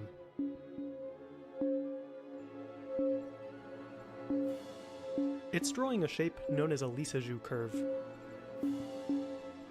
Here's the signal from the top and bottom angles separated out. We can run this pendulum for a long time, reinterpret these signals as sound waves on the left and right speaker, and listen to the pendulum. I don't need those buffs. It doesn't precisely sound beautiful, but compare that with the chaotic pendulum. And here's the pretzel pendulum. This one traces a repetitive curve in angle space, so it sounds the cleanest. Listening to a pendulum tells us if it's chaotic, but we have to listen one by one. Instead, we can make a large array of pendulums like this. The pendulum's x position in the grid corresponds to the top angle, and its y position corresponds to the bottom angle. By associating angle positions with colors, it's easier to tell what's going on. As a bonus, we can add points in angle space for these pendulums and see how they move.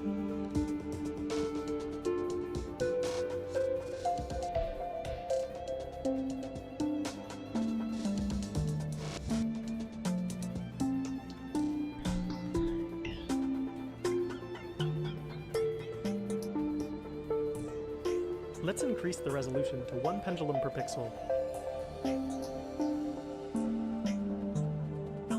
A nice feature of this fractal is that it tiles the plane. Rotating either pendulum arm by 2 pi yields the exact same position, so the fractal is periodic. Pay attention to how there are 2 distinct modes of behavior here.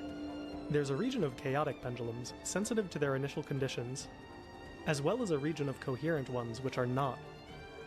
Now, for each pixel, we track 2 pendulums, separated by a slight starting difference, and plot their difference over time. So, this plot shows how quickly the pendulums in our grid diverge. Let's reset the pendulums and watch that again from the start. Here we go.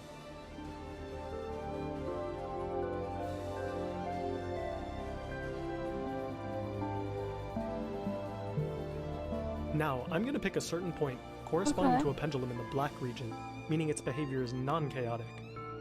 We can plot its path in angle space just like we did before.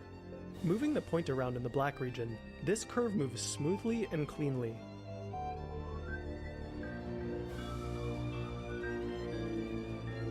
Okay. This main black region is home to all the Lissajous style pendulums. But as soon as you leave and step into the chaotic region, all hell breaks loose. Let's look closer at the chaotic region in white. There are a few spots of black in here. These islands of stability contain special pendulums which follow stable paths. This big island of stability contains the pretzel we saw earlier.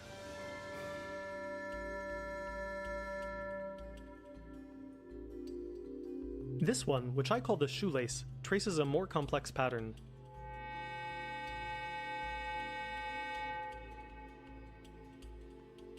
This one draws a picture of a heart. This island is particularly small. Okay.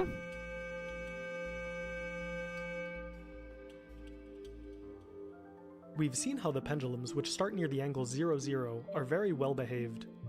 Those pendulums have extremely low mechanical energy. So maybe energy is somehow involved?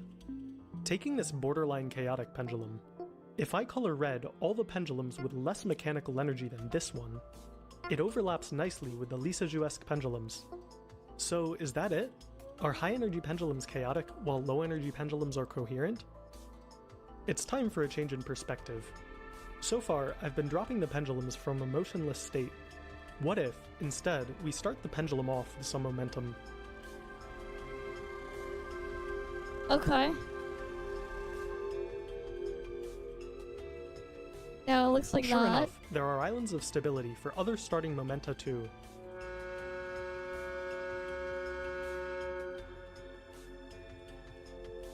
I'm now reorienting the axes of our fractal to be in momentum space instead of angle space.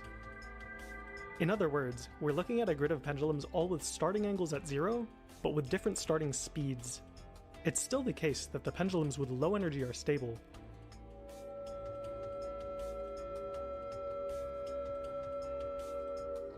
And the pendulums with slightly higher energy are chaotic.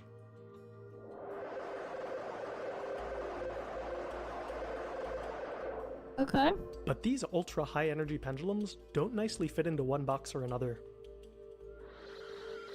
What the fuck is this? It's just spazzing out.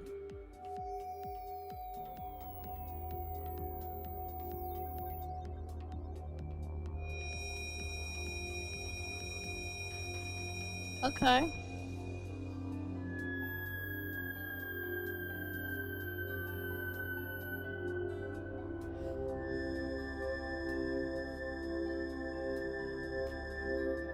Here's some spirographs from all over momentum space.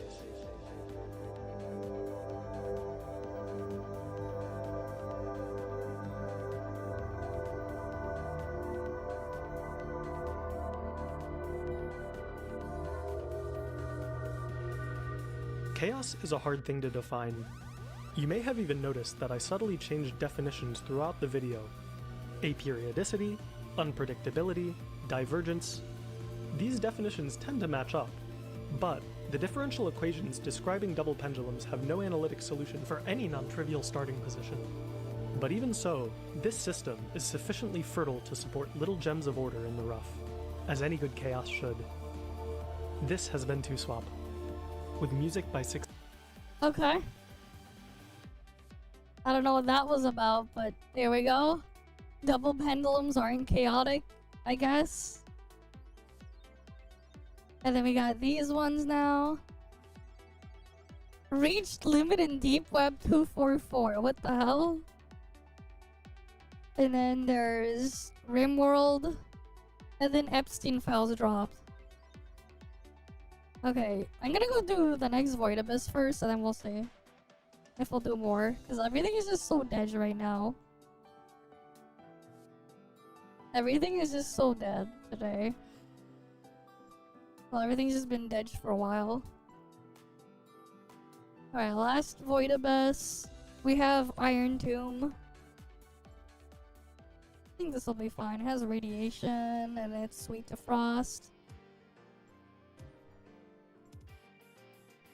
I'll probably be fine with just me and my ult. Right, just solo Void Abyss.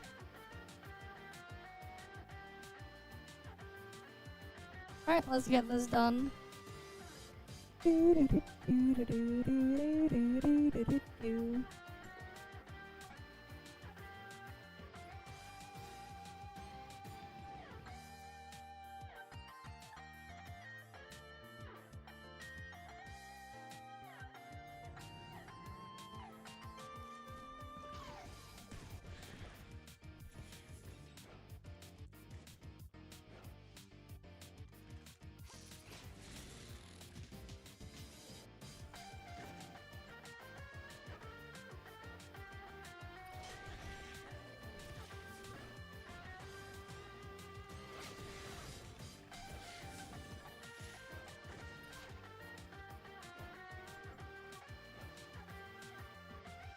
Nothing there.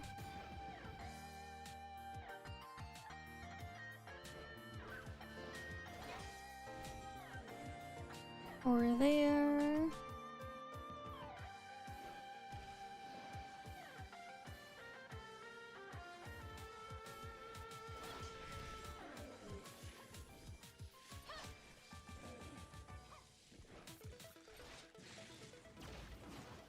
Alright, let's just go around and kill everything in here.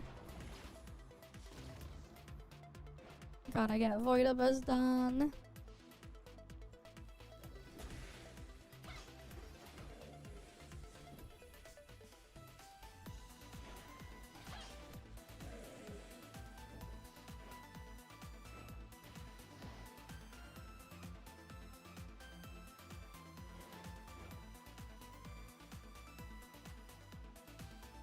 Got that one.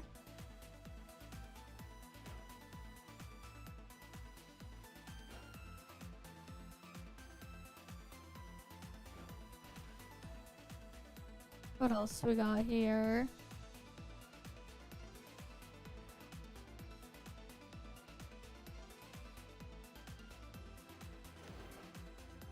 Nope, nothing there.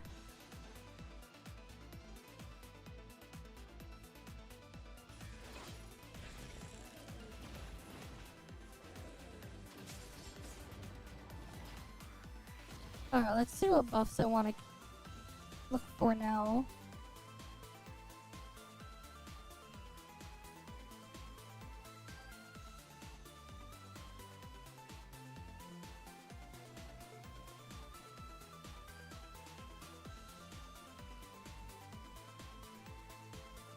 Alright, we don't have any of the attack buffs, so I'm gonna go look for some of those. Like the generic one. Oh, more buffs here.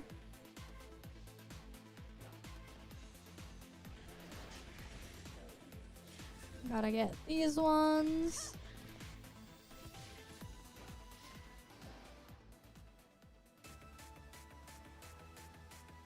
Anything up higher? Oh, there's a buff there.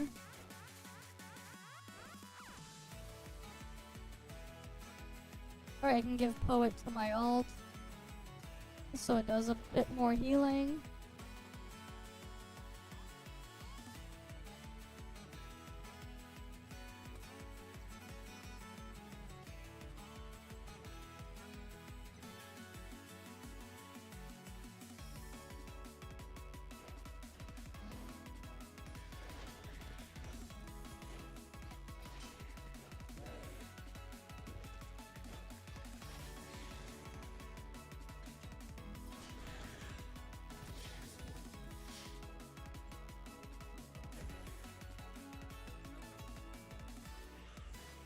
I'll take that.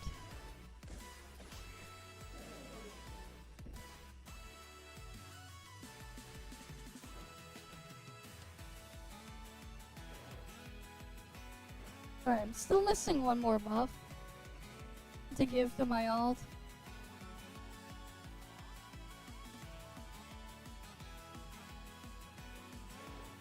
Oh, there it is.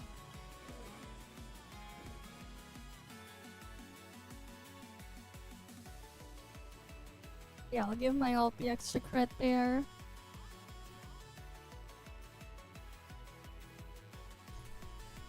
And then we go Frost.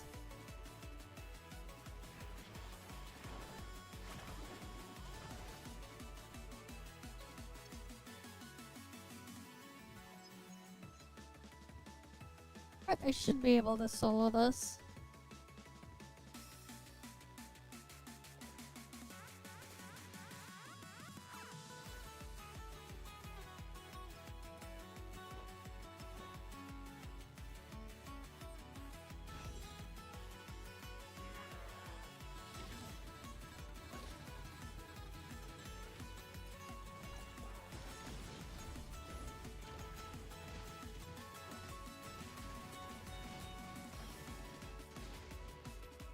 Or not.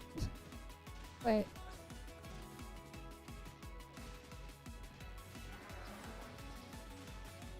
Wait, what the fuck?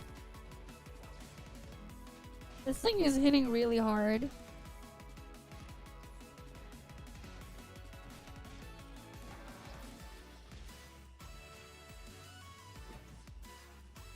Okay, I'm gonna need to get like more buffs then.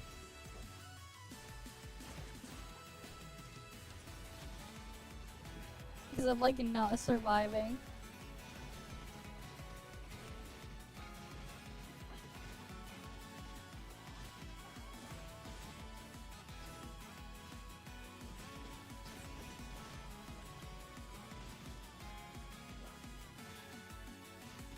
Like what the hell?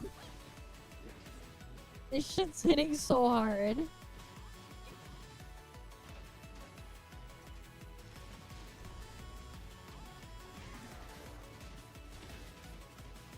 Wait, no, maybe it's still doable?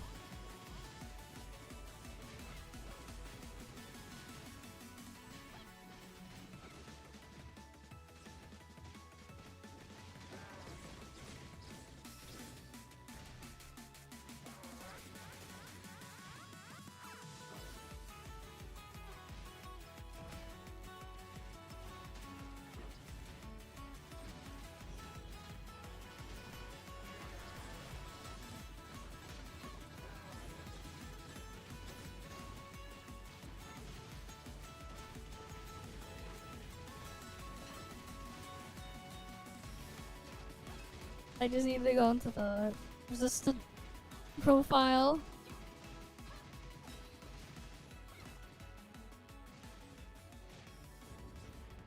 Nope. Both dead. Not quite enough. I need to get like a thing then. Oh wait, they have another one?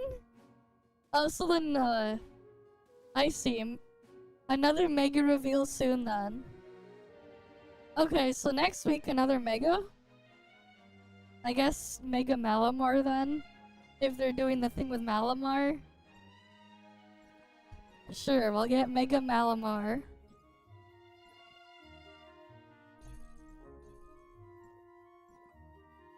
Right, Mega Malamar next. Okay.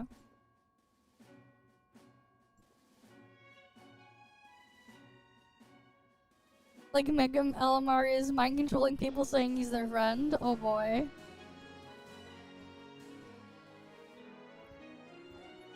Well, we'll see what happens when it happens.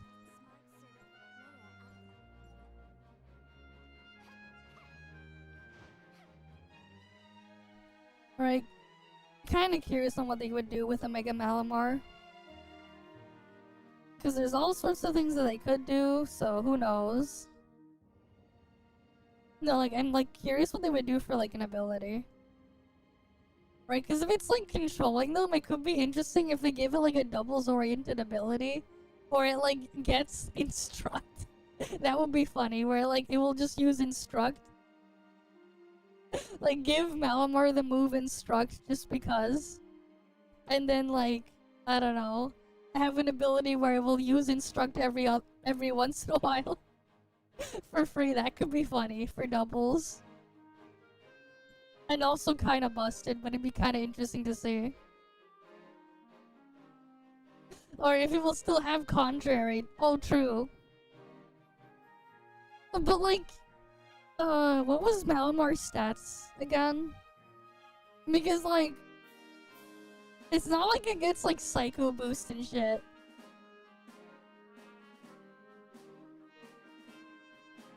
Right, like it gets superpower, but like, its stats were 92 attack, 68 special attack. Like, it doesn't really get anything like that interesting, man. Like, topsy-turvy to like switch the thingies there, which is neat, but like, you know, I guess foul play. Like, it doesn't really have anything to take advantage of contrary outside of superpower. Like, when you look at it, it's just like, what else? You know? It's just superpower that it has. I feel like it wouldn't be a problem if it, like, it might be better if it got a new ability.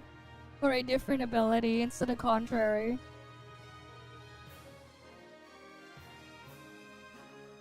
Because it's like, otherwise it's just kind of meh. Right, like that's Malamar. The upside down squid thing. But yeah. We'll see. Telepathy, that... Nah. I mean, I could see it, but like, telepathy is a boring ability, man. That's a boring ability. Like, I can see them doing that, but like... that'd be kind of sad if they do that, man. They should give it like something else. Right, like, give it something else, man. I don't know, don't give it a boring ability.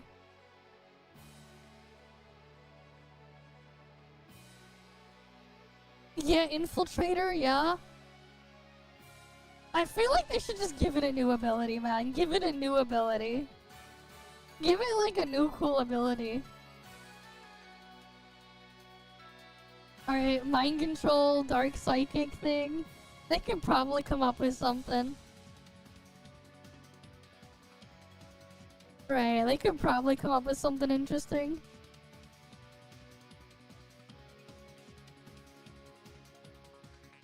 So like, yeah. Surely they can come up with something interesting. Anything interesting though. Let's see what's going on in Cake's Discord.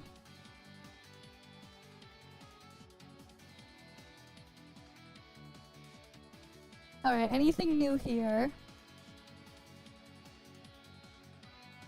Pokemon DCG Pocket, what is this? What's this quote-unquote, what is this? Generous gotchas are a myth. The cost just moves from the banner to the gear grind. Yeah.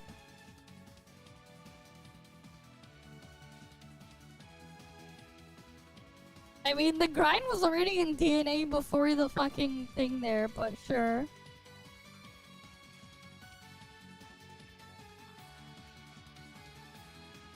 Okay.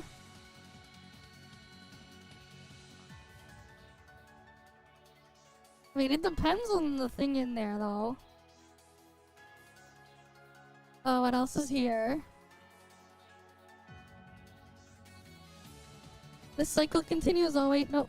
The post was removed. So I have no idea what that post was about. Alright then. The boss meta in Genshin now is to do this shit later. Start doing damage to the boss. No more Unga Bunga. Okay. Cool. Good for them. Anything interesting here? Yeah, fair enough. I see. Well, welcome. But yeah, I always stream to both YouTube and Twitch at the same time. Welcome, welcome. We're just reading through shit right now because like there's not much else to do right now. Everything is just so dead right now. Let's see. Surely these guys got some interesting stuff posted in Cake Discord, right? Surely. Anything interesting?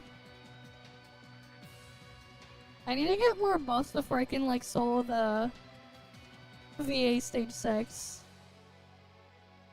Oh, so I can't do that now. What's this? He spit information and he was wrong? Okay. What's here?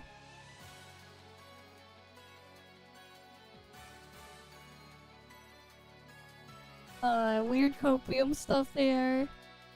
Cause some guy's asking for more 4 stars, I guess.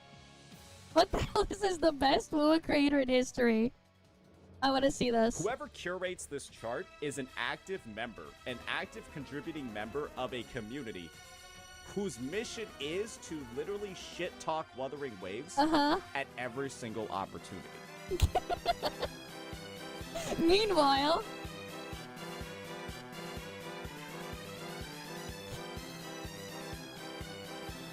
fair enough.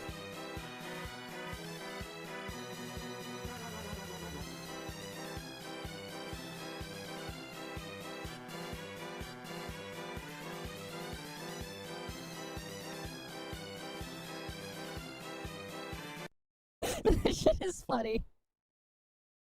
That is funny. The misinfo is real. Good video. The return of Genshin Shire. Oh boy. I mean, that's fine, man. I mean, like, the freaking, one of the ones that I, like, one of the few that I play, like, they're not even, like, the same shit with, like, everything else, man. Heck, what, the one that, like, I have in the corner there, they're literally gonna release a version with the gacha removed. So that's something. What's this? 40-year-old Genshin player quits streaming and cries. The fuck is tech tone? Should we see that video? Let me look it up.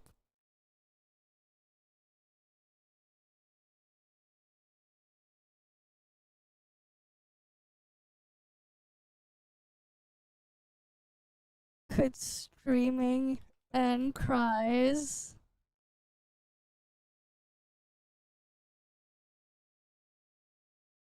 Oh wait, he has 2 videos. He got 2 videos here. First one here. A 40-year-old Genshin streamer rages at me and then quits streaming and cries. I want to see this. Make sure you guys got your popcorn. Surely you guys got the popcorn ready, right? WestJet, fuck you. Bitch made pussy, fuck you. Dumb-ass idiot. Dumb-ass idiot, bitch made, bitch, fuck you, stupid fucking dumb. Okay. Dumb motherfucker! I hate you! I hate this fucking man! He's a piece of shit! And he makes me really mad! Okay. Calls me a fucking Genshin player every fucking day. Fuck WestJet, guys. This guy's so mean. They also hated Jesus for speaking the truth. Introducing Okay. Tectoad, full-time Genshin Impact player and alleged streamer. Recently, Tectoad got banned on Twitch, and let's check out the reason. We are no longer called, like, this is why we need to bring the word back. It never left for a real one like me. It's because when the internet says we can't say retard, we can't say so now we're gonna call you a pedophile. Now we're gonna call you a rapist. Now we're gonna call you an abuser. Stop swearing. You got me feeling like baby no money with all this censorship. Basically, Damn. Tectone did a tier list of streamer/YouTube personalities he could beat in a fight, and it Okay. kept going on. This guy's so mean. He's just so fucking mean.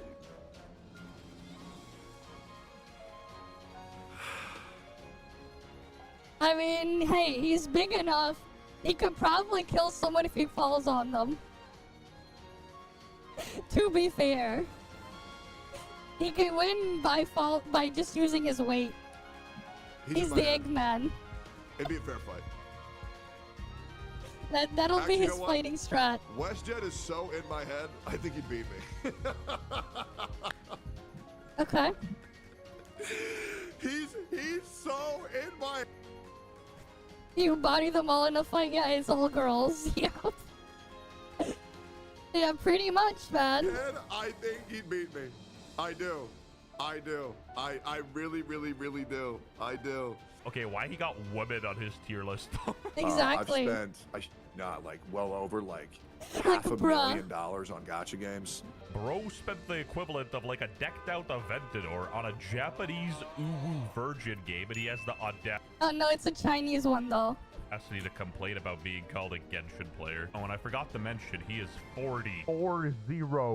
Bro's complaining about Twitch bans when his fellow peers are starting families and complaining about diaper rash. Hey guys, yep, if you saw that title, I got banned again. Uh-huh. And this one, I was really actually shocked about. Why did you leave the part where he threatens to kill a viewer? I don't know what that is. Wait, is that a confession? No, shut the fuck up, you fucking weird fuck. How about I kill you in real life? Good lord, being weird. Oh boy. Son Piker, I'm coming to kill you in Los Angeles at your house. Tectone, hurt people. And then I realized this is much deeper than you think, and this is an actual pattern of behavior. I got banned again. And I don't know much about Tectone other than the fact he played Genshin Impact. What a virgin. Honestly, what? I'll fucking kill you, WestJet. Okay. That is fucking 5 years ago. Sure, buddy. Not even a month ago. He's still consuming. Not even 1 month ago. If he was really done, he would probably have stopped. Yeah, he's crazy, man. It is what it is. I mean, yeah, there's a lot of Pepega shit from those people there. It is what it is. But, you know, I'd rather not touch politics and stuff, because the reality is I look at all of them as clowns in a circus. So that's his own other thing. Right? Genshin content. 5 years ago! Yeah, but he posted a video about it a month ago. Have been 35. Bro saw the towers fall and was old enough to vouch to never forget. 290. Let's get it done. Wearing a chain in the gym is low-key diabolical, but we'll let it slide for now. If any of you guys hit the gym, which I imagine is many of you, you gotta know you gotta tuck your elbows in. He's too wide. He's scared of the range of motion. And these shoes, what are you, Indian? He did, however, hit 290, which mogged Hassan Piker's max bench, so we gotta give credit where it's due. If you look at the early videos, he's always wearing a beanie. It's almost as infamous as Bradley Martin's baseball cap. It was even a part of his little avatar. Okay. So, yeah, some stuff, right? There's something sinister about this man, and I can't quite put my finger on it. During this stream, you know, my chat was pissing me off, and so I told one of my viewers, as I've stopped doing for 2 months, fair enough, to kill themselves. Bedge is nice. I'm not gonna lie, it rolls Bedge off is the tongue nice. way too quickly. Shout out to the unsub crew, the Roaches, Noxious community, WestJet, the commentary community. You know what? We'll drop the age from 40 to 39. Was that I was a guy who just got swatted because some guy or some girl called the police and said that I was raping women in my house and I had 8 hostages upstairs. It was actually 7. 7, damn. Even though he's a Genshin Impact player, he still doesn't deserve to get swatted, and that's honestly messed up. So jokes aside, yeah, whoever's This doing is that, definitely not peak cool. content. When I was a kid, I used to wish I was gay. I don't know if 25-year-olds are kids, but I digress. This is the new Genshin character. See, this is like Venti if I wasn't gay. Freudian slip? His head is so bald, it refracted light into a rainbow. Gay. But I'm not gay. I've even kissed, not made out, I have gently kissed another man, my best friend, not made out, on a dare because 8 women begged me to do it. 8 hostages upstairs. Not made out. That phrase is doing a lot of heavy lifting, and we all know you don't like heavy lifting. I have a spine injury. Sure. So I have to be very careful with the lifts that I do. Deadlifts and squats are like, they're brutal for me. Tectone was a part of this org called One True Kiss. I like being bald. Dude is giving Mutahar a run for his rupees. I tried. I know for a fact that I'm not gay. This is hilarious. I'm gay, guys. I'm fucking gay. I'm super gay. Like, wow. Okay. That dude's dick is so huge when he pulls it out, the whole room smells like a dick. What if we use my mouth? I'm gonna keep it a $150. I did not think this was the trajectory this video was gonna go, but so far, I think we're onto something, boys. So we got naked in front of all these chicks, and we swapped clothes. We kissed in front of all these women. Yep. Okay. Like, if you gotta start by saying that, you know. Well, I guess that explains his Destiny collab. For legal reasons, that's a joke. Weston, I want to fight you. Let's fight. Let's meet in the boxing ring, man. Come to San Antonio. Oh, I'll show you a great time, man. I'll show you a great time. Weston, I'll I'll straight up. Why is he obsessed with WestJet? Tectone got a lot of repressed feelings, and honestly, I'm a bit scared. Hey, WestJet, whenever you come down to San Antonio, bro, I'll get you pregnant, man, because I'm finna f you in your ass. It's kind of strange how gay sex is always on Tectone's mind. Like, literally gay people that I know don't talk about it this much. I'll get you pregnant, man. Yeah, I'm 100% reporting that to my police department. I'm not gay, but I think I get it now. Hey, Grok, am I gay? Trying my hardest not to look gay on hamstring curls. I'm gay and I'm live. I'm gay. Okay. We're gay. Fellas, is it so gay to like men? Today I found out I'm gay. Joe Biden, I am gay. It's okay, Tectone. We still accept you for who you are. Anyway, the reason I even made this video is because my previous video had 15k likes, so you know I deliver to the people. Ass idiot. 15k likes will make a full video about this 55-year-old. Anyway. Please, God, no. Please, God, no. Please, God, no. Did he get it? Oh, God, no. Stop. No, please, God. For the love of fucking God. Please, God, no. Bro, unlike the video. I bet you somehow he's gonna talk me this video. I have his Sixth Sense. Sixth Sense, good movie, 1999. You were probably, what, like 24 when that came out? Honestly, crazy prediction, but you know what they say, right? With age comes wisdom. 15! If this thing's 15, I'm 15. No, you're actually 37. I want that one. What the? Okay. Nah, you're crazy for that, bitch. I thought he was 16, 40 I'm though, 16. not 37. Last I checked, still 37. I thought he was 40. Why are we still here? Yep, he's 40. Just to suffer. Damn, dude, even Kai Cenat hates Tectone. 172,000 likes. Damn. Me watching Tectone make the most racist, sexist, misogynistic, homophobic, transphobic, incel joke just because someone called his waifu a lesbian. He's 30 years. He made a joke online, I heard enough. I'd say toss him into jail and throw away the key, but I'd probably love it there. Go find a real job, Tectone. Become an engineer like Mutahar. Now be a good boy and tell your viewers to like my video and subscribe. Okay. There was a part 2. Massive day for the unemployed. 40-year-old Genshin. Right, there's a part 2. Okay, let me turn up the volume. Give me a sec.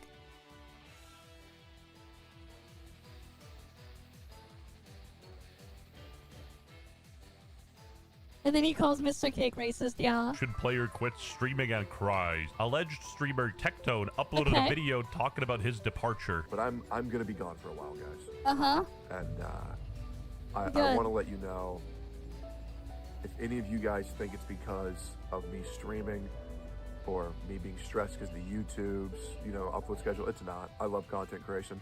I do. It's just the culture that I have a problem with. But I think he means black. if you're just here to know this, no, I'm not coming back yet. No, I'm not going to be back for a while. Anyway, people were speculating on reasons for his departure, and a lot of people pointed fingers at me for my previous video. Mad because Tectone shits on your idol, Hamas Piker. You're just jealous you don't have the swag Hassan does. And yes, I do miss you, because I love you. No, I miss making content for you guys. I really do. And I will say, expect a couple YouTube uploads, maybe like one a week. We're good. Sorry, Tectone. The squad watches FaZe Lacey now. Holy moly, Tecto dropped the Unibomb. Now imagine as soon as he gets unbanned from Twitch in a year, he just gets banned immediately again.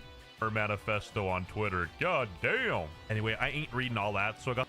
Yeah, he's trying too much, but he's still not. Twitch banned him and suddenly he's on a break. I know. It's like, bruh. Really? The AI to put it in Genshin Impact terms. Yeah, guys, I'm gonna be real. I'm taking a break. My brain feels like losing 50. Why is he talking about Genshin crap here, man? That's the only thing he can freaking think of. Bruh, it's really living rent-free in his head. 50 to Chi-Chi every day. I'm tilting harder than a C6 Amber Maiden a bit. Like a bruh, what the fuck?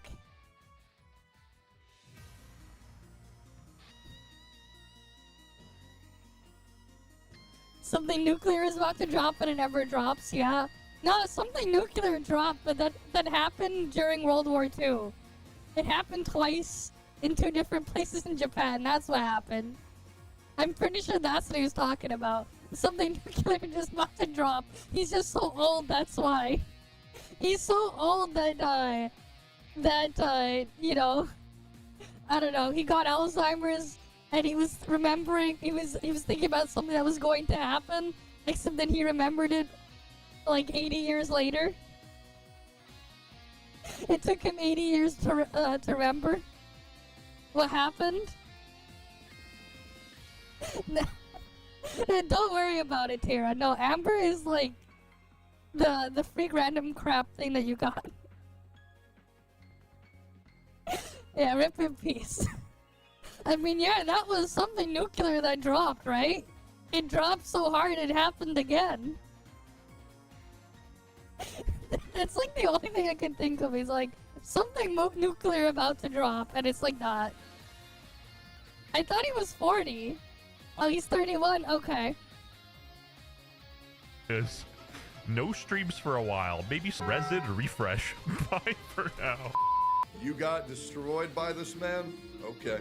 WestJet made an entire dedicated video on me, huh? Gonna kick me while I'm down, man. Yeah, down syndrome, maybe. I lost everything. They took all my money. They took all my millions out of my bank account. I've been left with nothing. Banned on Twitch, bro. Yep. His beard and baldness does make him look older. You want me to watch this? Title of the video. 40-year-old man... 40-year-old Genshin streamer rages at me. Anyway, Tectone really hates being a Genshin Impact streamer, and he had a big rebuttal. Listen here, bitch. The reason why I spent $500,000 on Genshin is because I made $2.3 million by doing that. Okay? If every time you pressed a button, you got $1.30 back from pressing that button, I bet you'd press that button a lot of times. It depends on how much pressing that button costs. Because, like, if it costs, like, $2 to get $1.30 something back, you lost money, for example.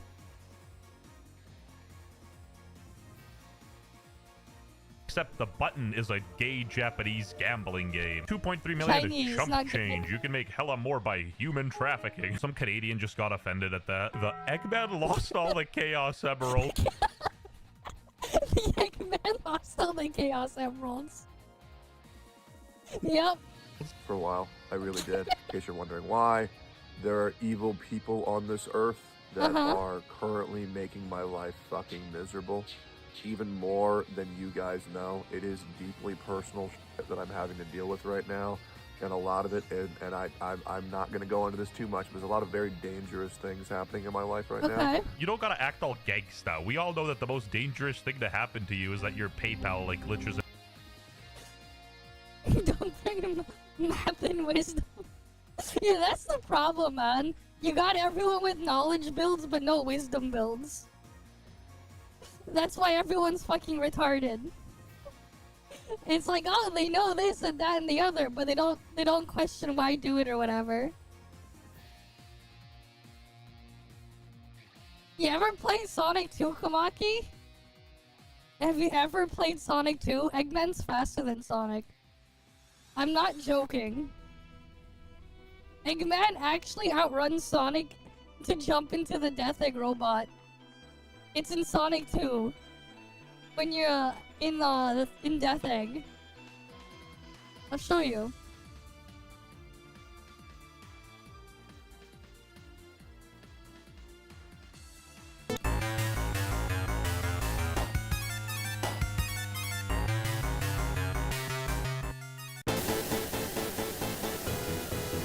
Alright, first you gotta beat Silver Sonic.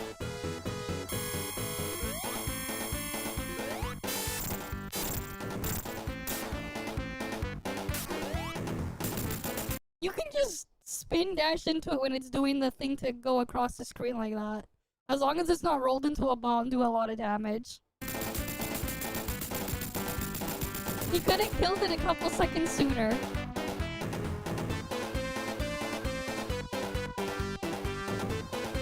See, faster.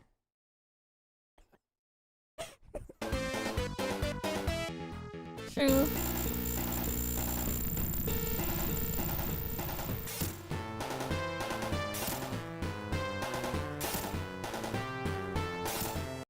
But yeah, there you go. He does outrun Sonic into the Death Egg.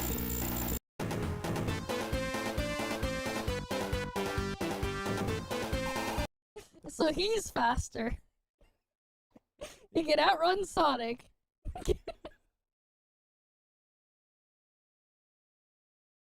The Death Egg is bugged? No, it's not.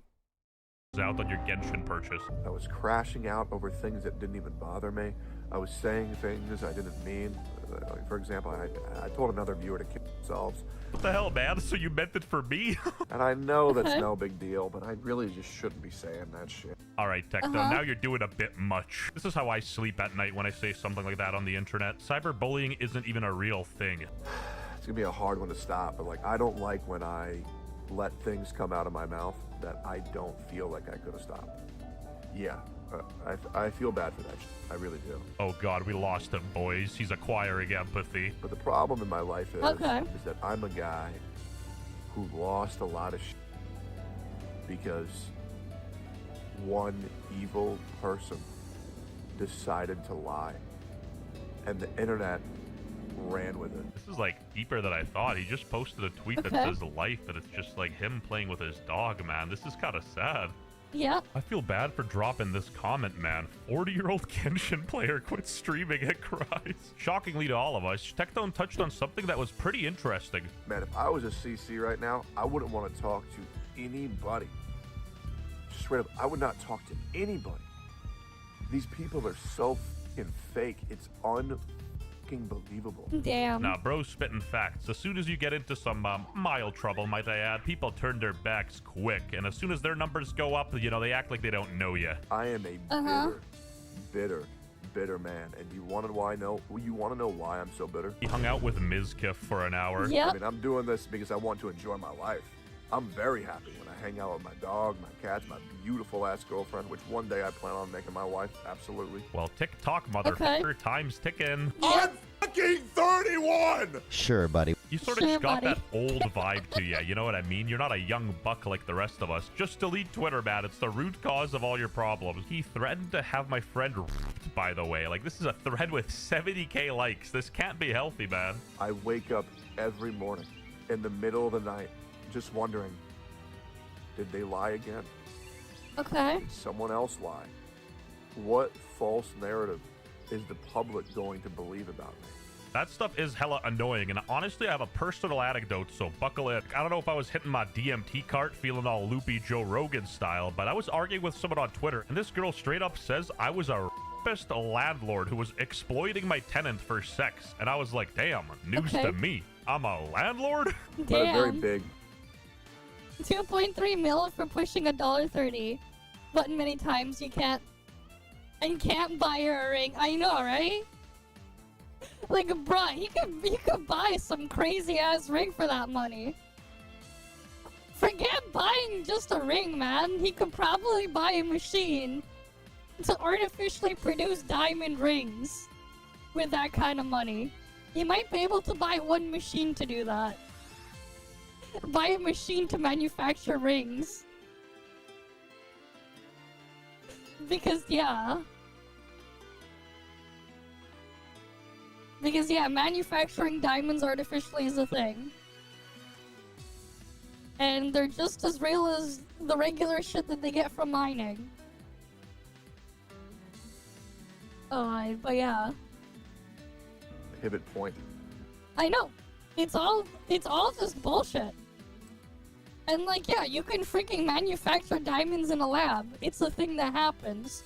Heck, a lot of tools and stuff out there, when they say like diamond stuff in there, they're not lying because they're using manufactured diamonds.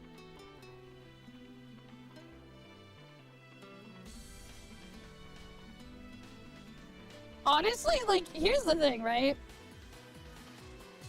Technically, that's already a thing. It's just that you need some crazy lab with a high pressurized chamber to do it. Like, manufacturing diamonds has been a thing for a long time. The problem is the output is very small. So, like, they produce a lot of, like, diamond powder stuff.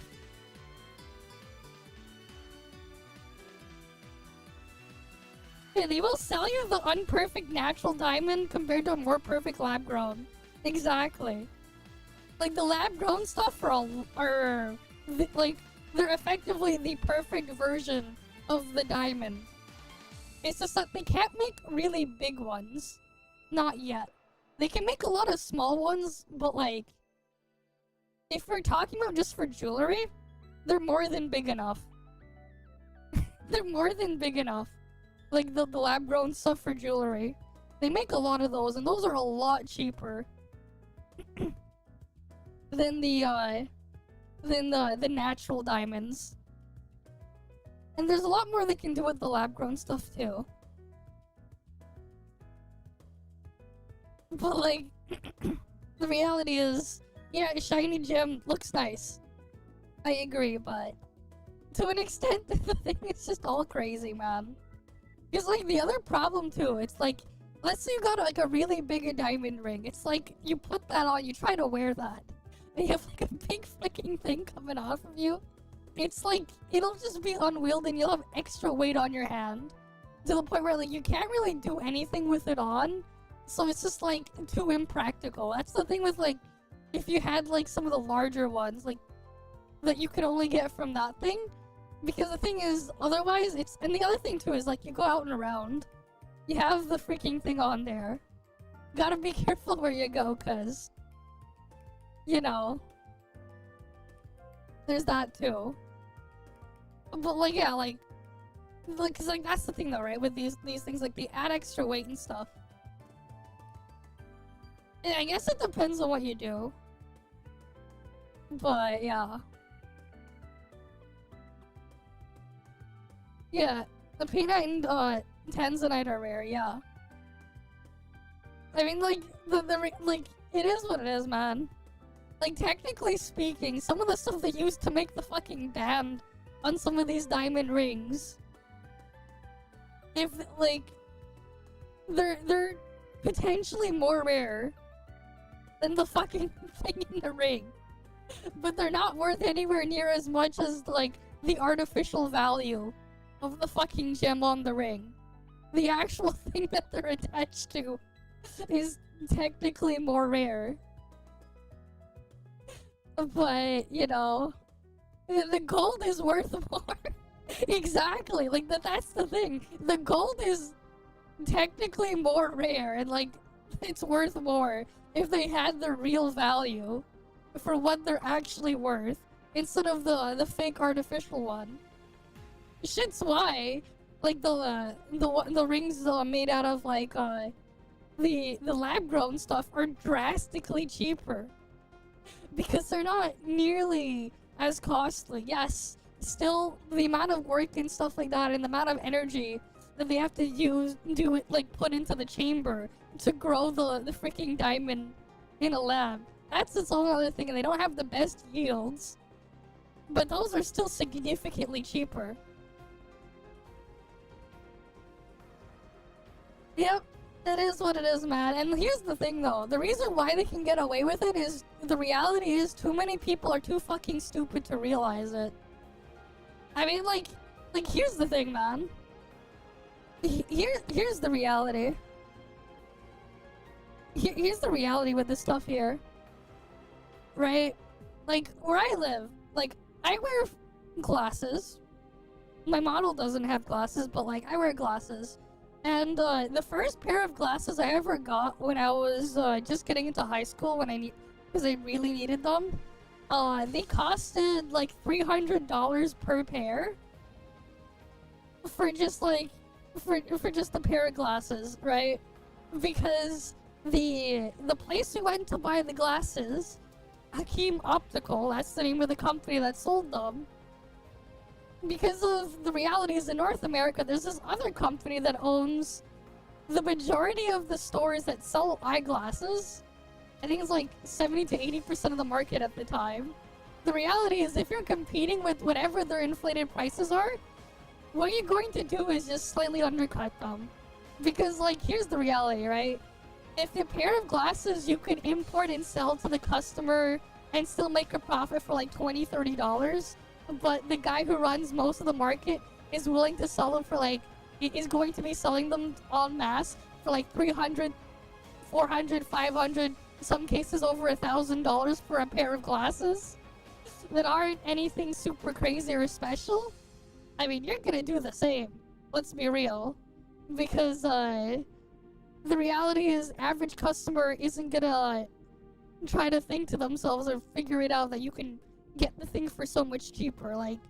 And, like, the funny thing is, too, for, like, the pair of glasses, right, for the price of it, I could literally buy a fucking pair of XR glasses with freaking OLED displays inside that I could, like, hook up to, like, a game console, my phone, or my computer or whatever, and, like, play with, like, a giant screen in front of me. And, like, play games or consume content like that for a fraction of the price. Right? Like, I even bought a pair of freaking XR glasses. Like, I remember even, like, when I got my Oculus Rift back when it came out, like, about 10 years ago or something like that now. I think I spent, like, it was $500 or something after taxes. Around 500 or something after taxes. Like, just, and, like, that was, like, a freaking full kit. It was the Oculus Rift. I also got a pair of custom prescription lenses. And it also has the outside-in tracking. So it had the lighthouses, not the lighthouses, the cameras. It had, like, 2 cameras, sensors, and the Oculus Touch controllers. Because I got that all the way a long while back. Like, I think it was, like, almost 10 years ago or something. But yeah. Probably get contacts, I guess. But my glasses are still fine. They were fine enough. Honestly, at some point, it'd probably be better if I got a better camera for tracking instead, but yeah. It's just crazy, though. Or a very big, like, the moment I am in my life right now is very important to who I'm going to be for the rest of my life. You'll always be our Genshin streamer. Yep. Not even a month ago, he's still consuming Genshin. That's the I'm gonna check. When was the last time I was actually making Genshin Impact content? Yeah, this is it. So it has been. No. There's Genshin right there, Genshin there. Wow. He really tried to prove a point and he still failed 2 years ago. 5 years ago! Yeah. West cheated in his head so much he still dreams about him. Let me move on. I mean, like, that was a month ago. I'm actually playing video games and I'm having fun with them. That's very rare, right? It is rare when you're 40. You should be playing Mario Kart with your sons. There's a lot of okay people. Yeah. Okay people that will make you think that they're great people. But I've said this once and I'll say this before. Your friends in elementary school are gone in middle school. Your friends in middle school are gone in high school. Your friends in high school are gone in college. Your friends in college are gone once you get a job. your friends. This is some glass half empty type of stuff, man. Tectone, hurt people hurt people. True friends are so rare. It's insane. Okay. You sure as hell ain't gonna find your best friends at an Austin Twitch streamer party. You know, we'll agree to disagree. The biggest mistake I've ever made in my life is what? Was that I was too loyal to Genshin Impact when I could have been playing a real game like chess. Guys, I've been learning the King's Mutahar setup. Tectone. What's this guy's obsession with Mutahar? Dumbass plays Knight C6 versus this. That if one of my friends comes in heat, I'm there for them no matter what. No matter what. Uh-huh. And those same people will not have mine. This video's well, gold, man. Some of them will. Very rare. Very, very, very rare. Very rare. By the way, to you content creators who've been speaking kindly about me, I don't want to mention you specifically by name, but just know I saw the clips. I appreciate you guys so much. I'm pretty sure he means us, right? Hey, no problem, Tectone. Know what I'm saying? Tectone, I'm the realest on the block. If you ever want to talk politics, I'm your guy. Tectone is a really good example of how the right-wing grift doesn't make people happy. They end up alone, bitter, mad, largely due to their own behavior. You just gotta do the left-wing grift like baby no money. I just want house prices to be cheaper, man, so people I know can have children and we don't have to rely on immigrant labor. I'm only an engineer. I'm an engineer. So I'm an engineer. Oh my god, are you a...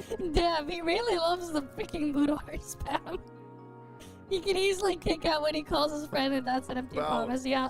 To be my therapist? This shit is hilarious.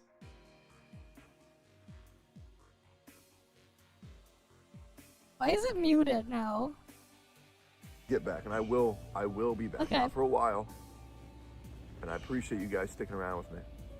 The group I'm going to be chilling with, the content that I make, the way that I carry myself is going to be way different. I am a bitter man. Can you please stop talking and just do some Genshin pulls or something? For crying out loud, we're getting bored.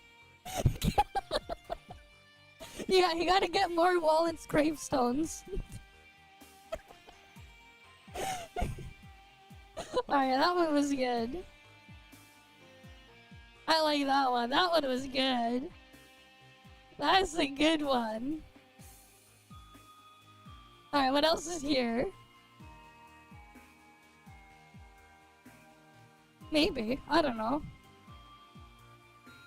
What the hell is this? I don't know who that is. Anything else interesting on the Cake's zoo? As fellow zookeepers, we gotta look through the zoo. Make sure the animals are in check.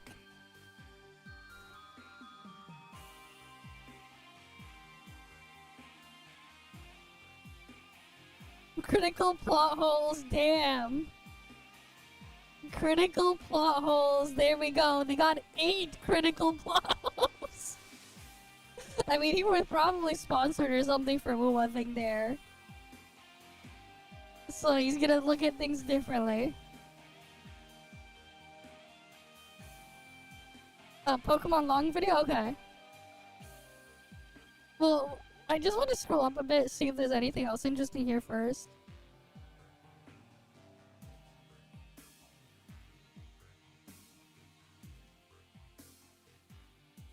What's he talking about here? Yeah. Okay. Can't bro just accept he's playing gacha as a game genre oriented towards lonely fat otakus. Yeah, exactly.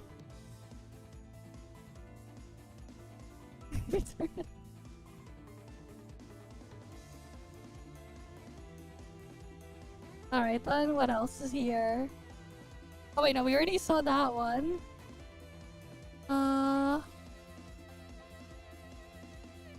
But yeah, that thing was funny.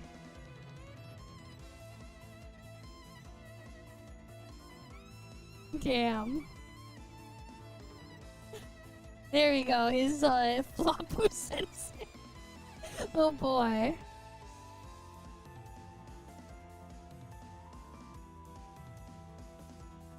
Yeah, Twitter is a hellhole, uh-huh. I mean, yeah.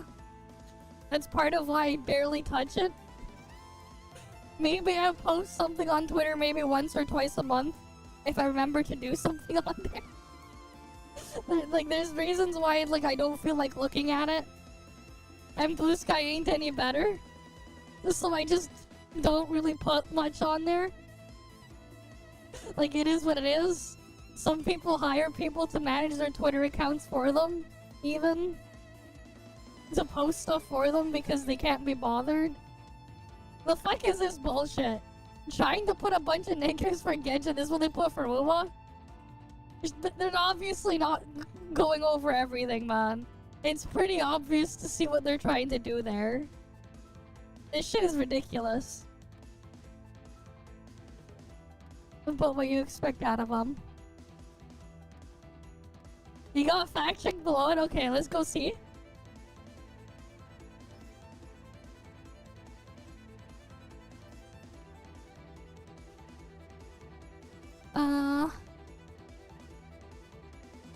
Yeah, oh, yep, I see.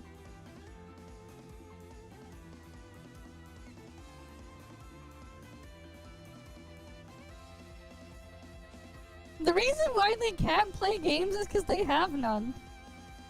What do you think they're doing, man? They have no game to play. If they had a game to play, maybe they'd go do that. It's just that they don't have any. That's just the reality. They don't have any. So what do you think? It's a one-day content now. 1 hour content, maybe. You think it's 1 day? Not even. People will say the whole thing about Genshin killing cats was a Genshin player. But the guy wasn't even playing the game or part of the community. He just hijacked it to do nasty shit. Yeah, there are a lot of people that will just hijack and jump onto things just so they can use it as an excuse to do something else. And push the blame there. There are people who will do that everywhere.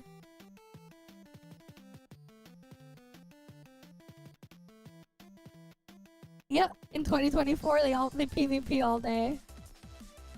Well, shit's dying, that's good. What was the other thing I saw the other day?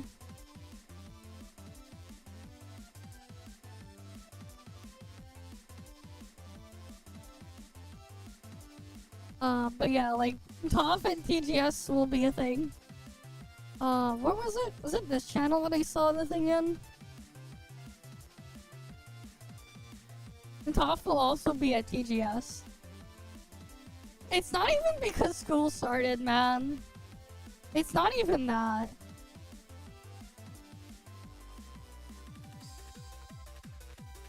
It's not even because school started. That doesn't change much, as much as you think.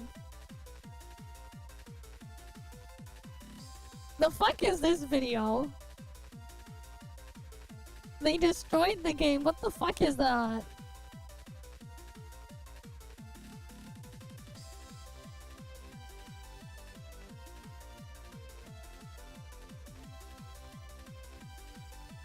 But yeah, ToF and TGS right there.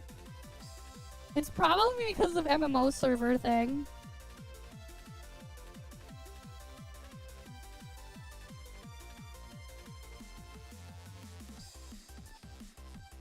Yeah, meanwhile the actual power creep is a joke, man.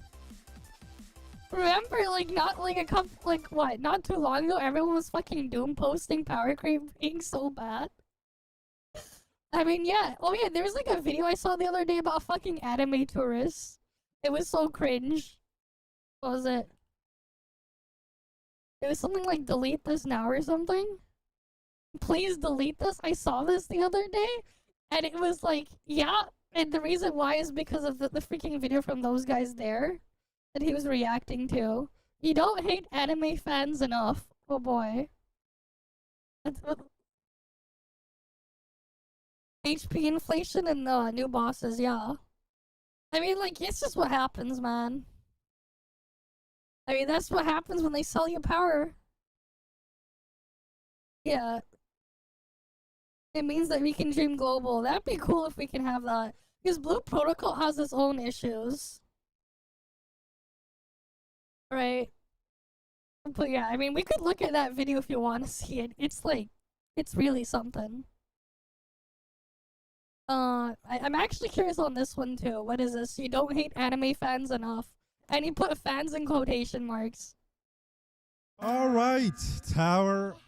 He's on Rainbow Road. So this, he just clicked Rainbow Road. What the fuck is, who the fuck is this guy?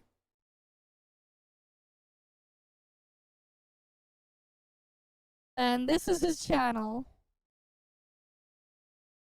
Okay. A bunch of woo crap. That's all we see here. This is literally all he has here. I mean, we kind of already can figure out what this kind of person is. Yeah. I mean, he obviously won't understand the game. Let's be real.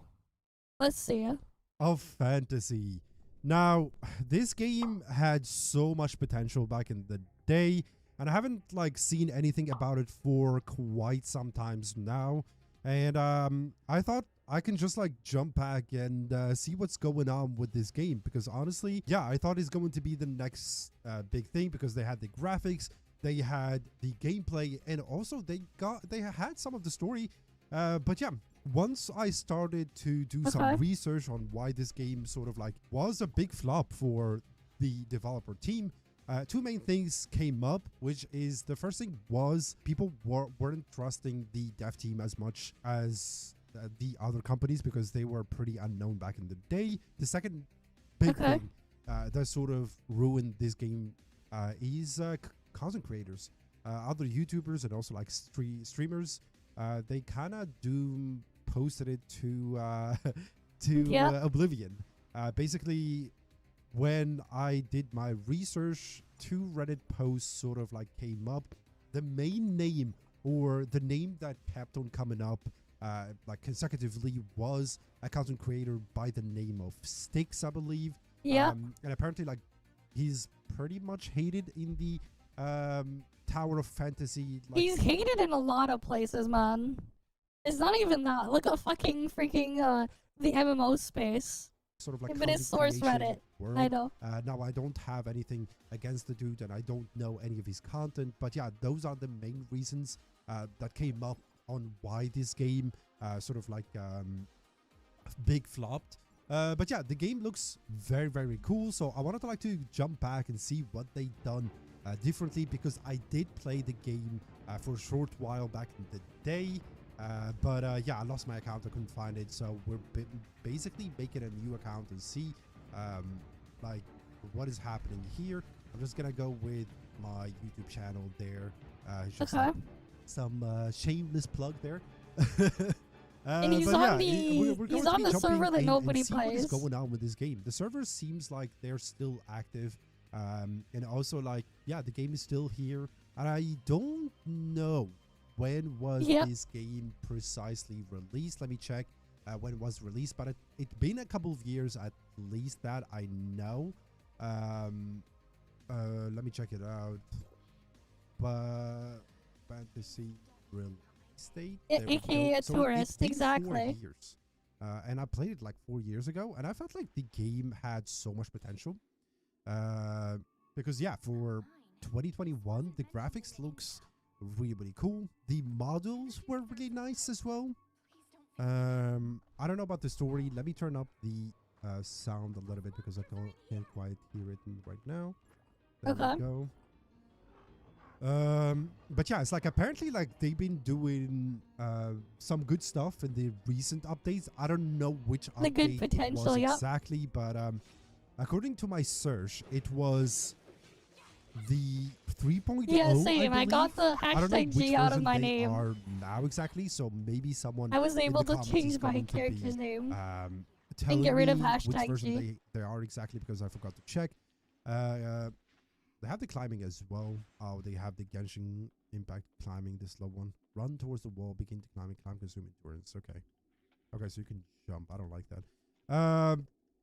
But yeah, apparently like people been loving the new expansion, and also they loved what they're doing with the story as well. Of course, like we're not going to be doing everything right now. I just like want to see the world and everything, because yeah, this game sort of like got through some misjudges, because it's still active. Like I jumped on their Discord server. It seems like people are still like talking and still discussing the game, and people are still like sort of like grinding the game out, because yeah.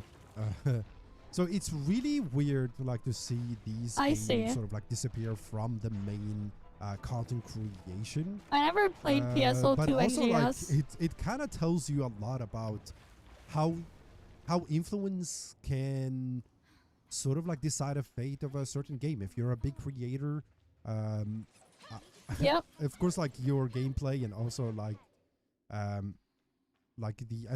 the story and so on play a role, but content creation apparently and the sort of like maybe advertising that you give the game can sort of decide the fate of a game, because this game sort of like got doom posted to hell apparently, according to the stuff I saw online. But yeah, the gameplay is fun, honestly. It's just the starting part where all you can do is spam left click, man. It's very smooth. I wouldn't say like it's bad. I like the camera thingy. I'm getting good. Yeah, fair enough. Here. Now I but wish, honestly, like, they though, we're showed like off edge much time more right now. stuff at the beginning to show like the potential of how your characters would have been if you leveled them up, because right now I only have one skill. But yeah, like I said, it's like I played the game for a while back. I played it on release, I believe, but at the time I had to like to make a big decision essentially. The decision is that either I play, I believe it was My Hero Academia The Strongest Hero at the time, before the big collapse, or also start playing Genshin Impact at that time.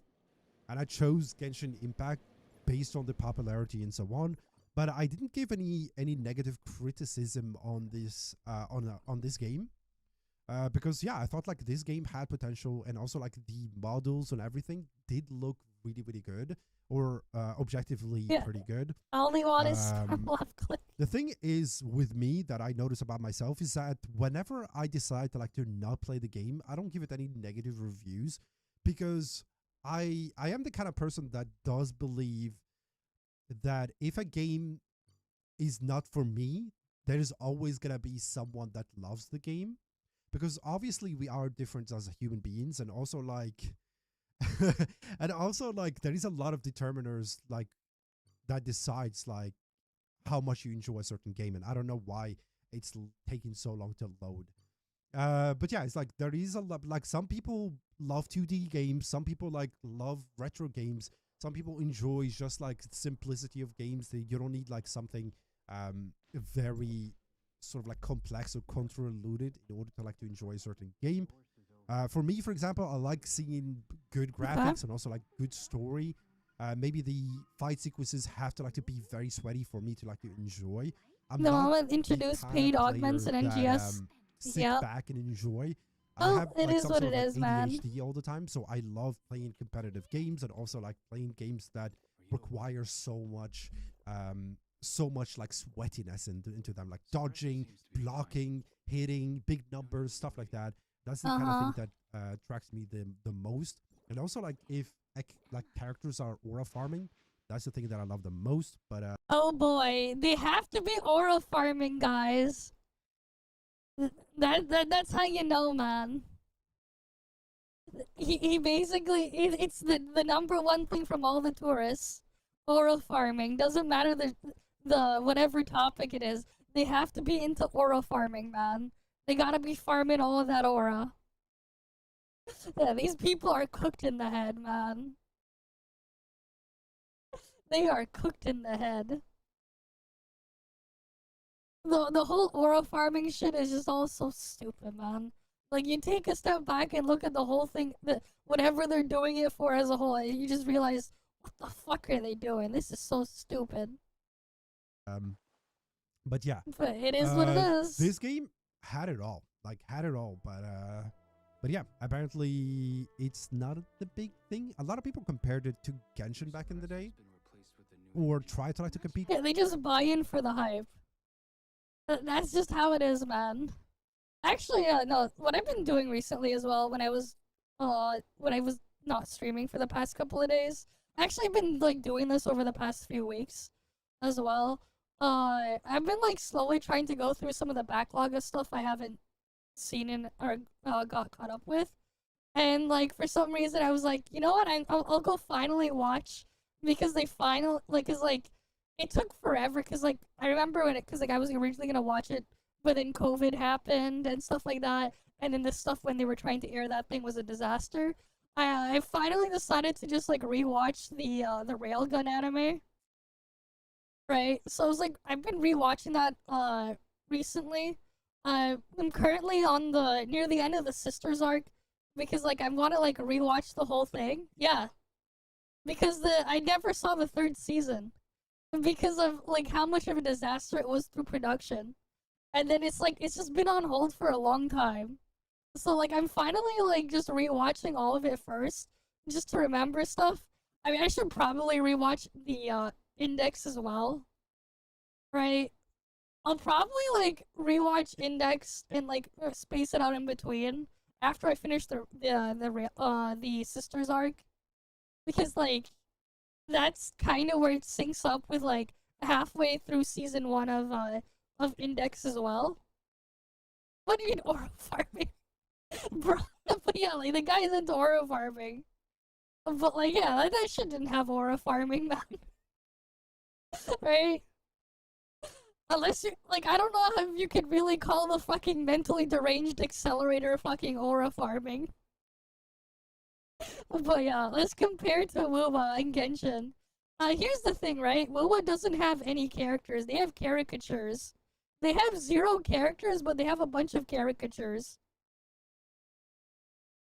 He was kinda edgy, but that was more of the weird environment he was put in. And it's just more of the guy is just really strong and whatever. And like, we know how it ends though. Like, that was only for a bit because he was freaking being treated as like a freaking research thing in a lab where they were trying to make the strongest thing possible and push him to level 6. And the dude literally killed over 10,000 clones of this one girl. Of course, the guy's not gonna be freaking mentally sane. Yeah, he's not some cardboard cutout or anything else. He just happened to have an ability to let him control vectors or whatever. The reality is, yeah, if you can control vectors, you can do some really crazy shit. Like, you want to instantly kill someone, just reverse the flow of their fucking blood. They're dead. Or you can do all sorts of other things. Heck, you could probably just freaking create a vacuum around your target and they're dead. Which, I'm surprised they never brought that up. And never thought to do that when he's done other things. But that's its own other situation there. Right? But like, you know, the kind of environment where he was in, where like everyone was just trying to like, try to take his title because he was evaluated by some researchers to be the strongest one out of all of them, and they all want to beat him up for that. Like the guy's like main motive for freaking even taking on the level 6 project, if you remember, was because he wanted to get to a point where if he's gonna be the strongest, he wanted to be so strong that nobody would bother him again. That was his entire motive, not because he wanted to cause problems and hurt stuff. Heck, I remember, because like where I was actually when I was like rewatching it, remember the scene where they have the cat with one of the sisters, right? Where when Toma was with one of the sisters, I think it was 10031, right? Right, the 10,031.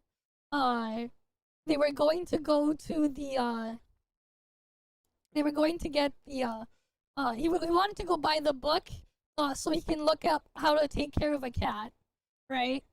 And then he leaves the sister outside with the cat, right? And then like in an alley that you can see, they peeking, Accelerator was just minding his own business some other guy, some random guy was being bullied and attacked by a bunch of other people. He just goes in and helps them, right? He helps the guy out.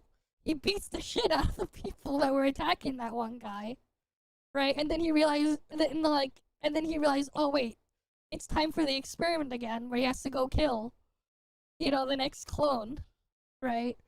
But yeah, it's like he didn't like pick the fight, or he didn't go after their shit because you know, he didn't want to, whatever. He needed to, one, he was supposed to be there for the experiment, and two, he needed to get the stuff in there out. But yeah, like, the dude ain't Orifar, but yeah, he's edgy as hell, but more so because of other things. And then, like, what happens at the end, though, where it's like, there's a big shift and change with the guy's character. But that happens later, but I won't go into that, but yeah. Right? You got those things in there, but, like, they ain't having those problems. With Genshin, but it didn't go well. I'm gonna skip here, and I'm just, like, gonna explore the world a little bit. He just needed to get beaten up, and then for things to change there. Because then he realized, oh shit, now he's not the strongest. But also, it's like, you know, it does change things as well in there, because now Experiment is fucked, because he doesn't have to kill the rest of the clones, because there was 20,000 of them.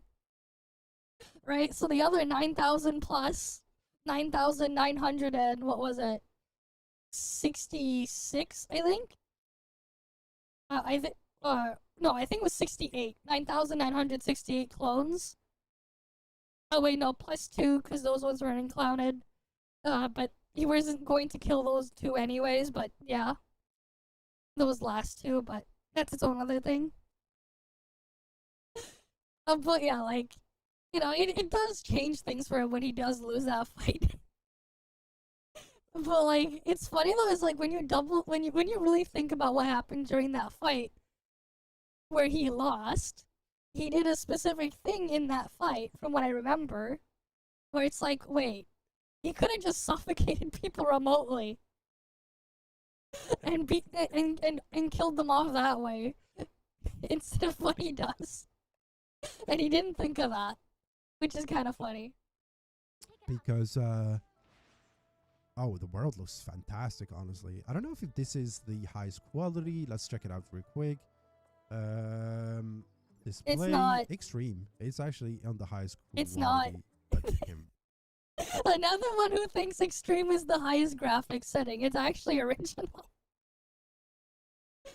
It's original if you want highest quality. And this stuff is disabled, no Farsight boost. Come on, enable Farsight boost at least. I think we can go to 120. DLSS balance. I think we can go for quality here. I think my graphics ray tracing. We can go high. Let's see if my graphic card can handle this. There's no ray tracing in Xperia. No, I don't know. Oh, they have frame generation as well. We can go for frame generation. I think. I believe.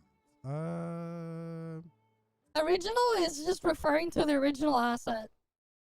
Like the original asset that they were using in development or whatever. Yeah, let's That's go. That's probably with that. what they're referring to. Oh, wow. The game looks fantastic. Let's see how much FPS I'm getting. I don't think I can see FPS here. Yes, to turn it on. And it does look smoother. They do have stuff here. I'm getting a bit of lag spikes, maybe because I'm recording at the same time. My CPU usage is still pretty okay. Now I got the sword.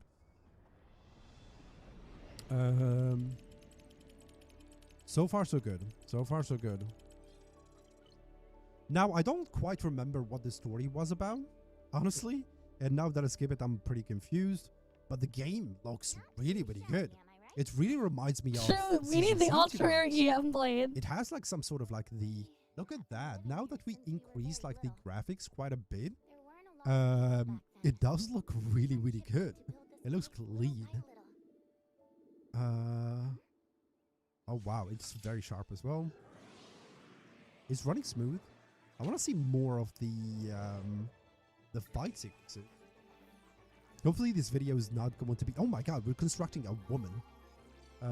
Hopefully this video is not going to be that long because I There's don't only want to, like, 5 more take minutes that left much in of here. you guys' time. But I just wanted to like to jump back in this game and see. He only gets to the character creator and that's it.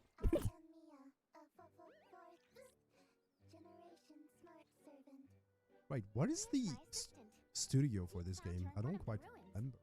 But its language model is a little buggy, so it talks funny sometimes. I apologize. Apparently. Oh, you're fine, Mia. Come with me, please. We should not keep Miss Celine waiting. Hota Studio. What kind of games did they have before? This is the first one. Apparently, wait, I want to see like Hota Studio games. Let's check that. So apparently they And the fact that they didn't add any more Smart Servant. I know, it's just a forgotten system. It's sad. have Neverness to Everness as well. Oh wow. They're the ones responsible for Neverness Everness? That game looks clean, so maybe they're building based on this game, auto sprint or manual sprint. I like manual sprinting because I'm always like on thingy. Hey, see that battleship up ahead? You press T to. Bethlehem. My brother said Yeah, the quality looks really cool. The world looks nice as well. I'm getting those lag spikes here and there for some reason. I don't know. My graphic card should Just don't use frame generation, you'll be fine. it's not even like the fans are not even turning, so it should be fine, I hope. But let's go up here. Oh, I like the jump as well. He's not double jumping. He didn't. I want to go up here. Explore. Oh, there's a chest there. Let's get it. Can I go up here? Oh, I can. Nice. He didn't even open it. The world looks sort of like animated as well. I like that. I really like that. He didn't even open I the. wish I can see my FPS, but it's not working for some reason. But He didn't turn on can I grab this? the setting for that. There we go. Boom. Dark Crystal. I don't know what that does. Because I don't quite remember anything about this game. Can I fly? No. You can't fly yet. I'm not a big fan of the sound effects of that attack for some reason. But do I take fall damage as well? Yes. I do. Okay. Let's see what's going on. Oh my god. God damn. The models are really clean. 1.0 models. I don't have to like. Can I skip these? No. I mean, there's a skip button right there. He's asking if he can skip. There's a fucking skip button right there. He's so blind.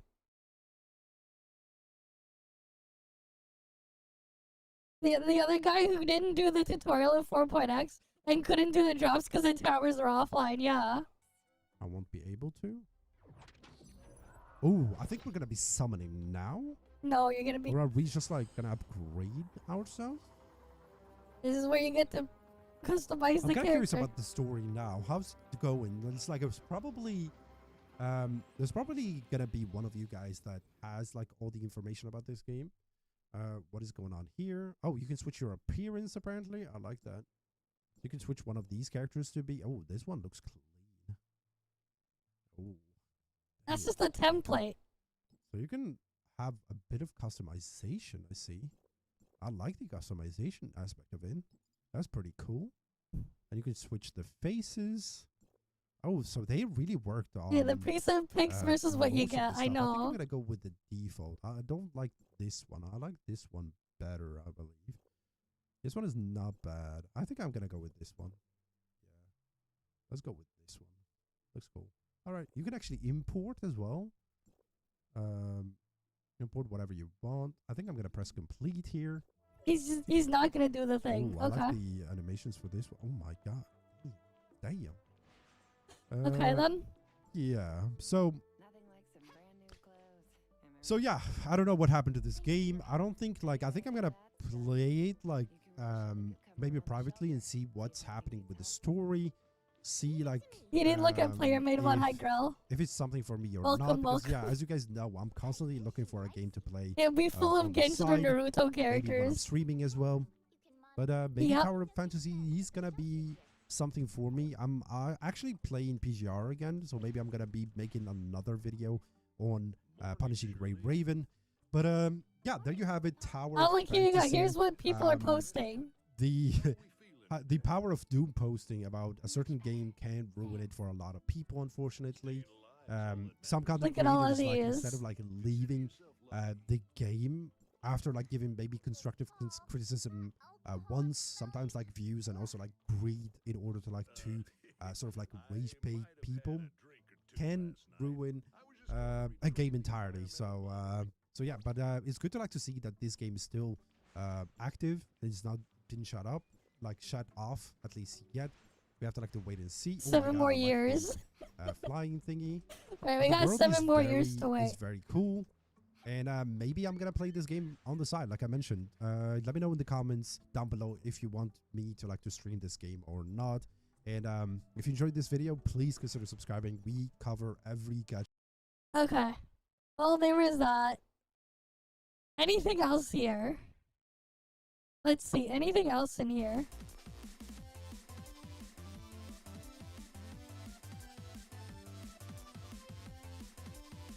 What's this Infinity Nikki cheat codes? What the fuck is this? What the fuck?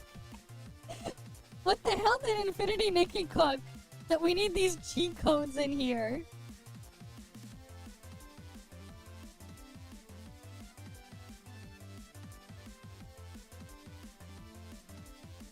I see.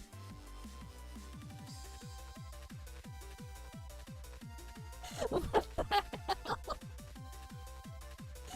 Okay then.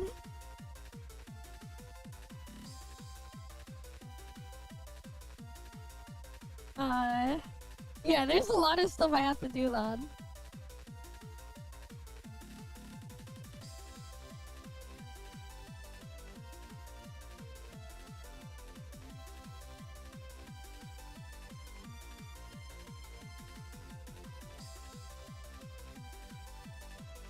Okay. Anything else interesting here?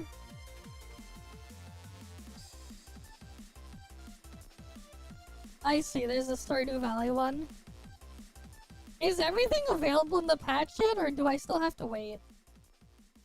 Because, like, I'd rather, like, wait for everything to be out before I jump in and do the stuff in there. Oh, ToF working on GeForce Now, nice. Again. That's good.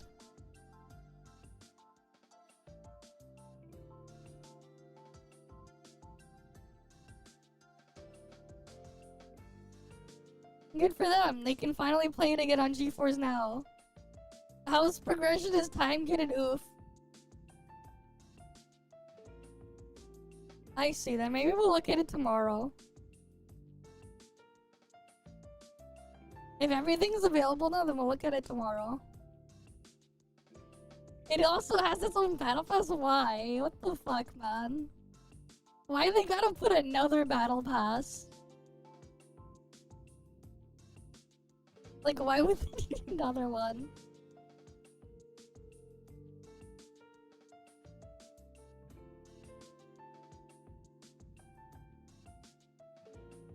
Oh yeah, and then, like, I also forgot to go over this.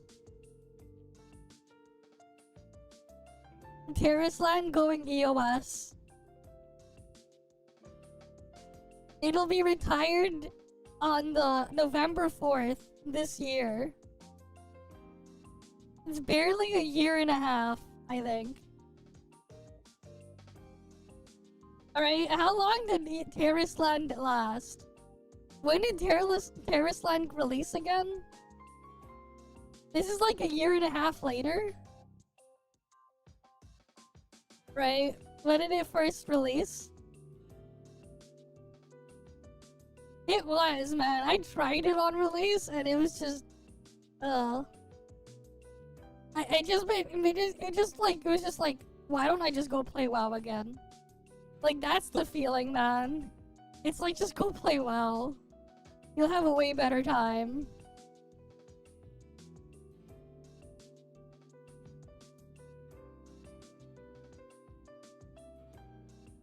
But like, you look at their thing, it's like they barely post stuff as well, in terms of updates, but then they have like random ass crap like this, what the fuck? Random ass crosswords? For some reason.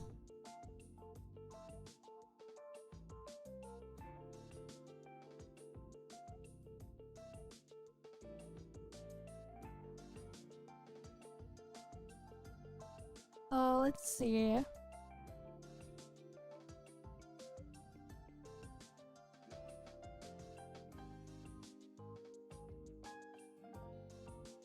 I see. You spend them to get them back.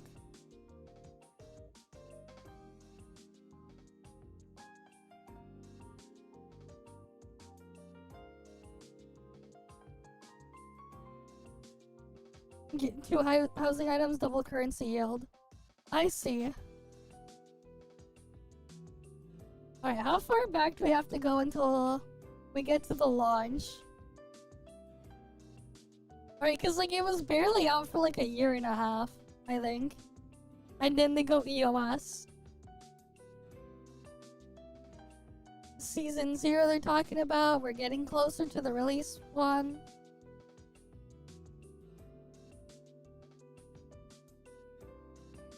They were like recruiting people for creator program. I don't know how many people even bothered with that. Shit was just, yeah. Okay, June 2024.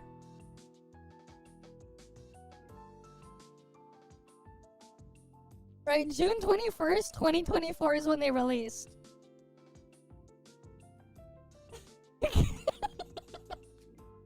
Damn.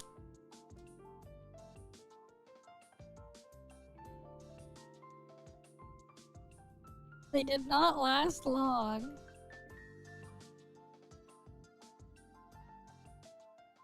Right, June 2024. That was when they released 1.5 year EoS. Not even 2 years. They couldn't even last 2 years. And it's not even a full 1.5 years. Because here's the thing. If they wanted to last a full 1.5 years, they would have to go into like near the end of November.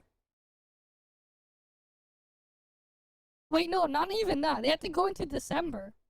They had to like shut down before Christmas. Like right before Christmas. If they wanted to be a full 1.5 years. They're actually 1 year and 5 months. Actually 4.5 months. 1 year, 4.5 months is how long Tarisland lasted. Not even 1.5 years. 1 year and 4.5 months. But yeah. Are they really afraid of the girl cop? Probably. You know what? Here's something funny. You think about it. For what it's worth, you look at the people playing these gacha games and stuff, and then you look at like how some of them, like mostly male player base and stuff like that, and all the shit that goes on there. How the fuck do the girl codders, the girls have more balls than the dudes, man? Think about it. Like that's what. If one thing, Infinity Nikki somehow proves that the girls have more balls than the people who are supposed to have like anatomically have balls. Right? You think about it. Which is kind of funny. In its own weird way. Right? You think about it. In its own weird, bizarre way. Yeah, because we're funding Blue Crystal W player friendly. Oh, it is what it is. Anything else interesting here?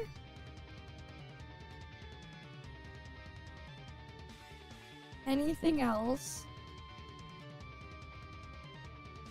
Oh yeah, that was when Silk Song dropped. Yep.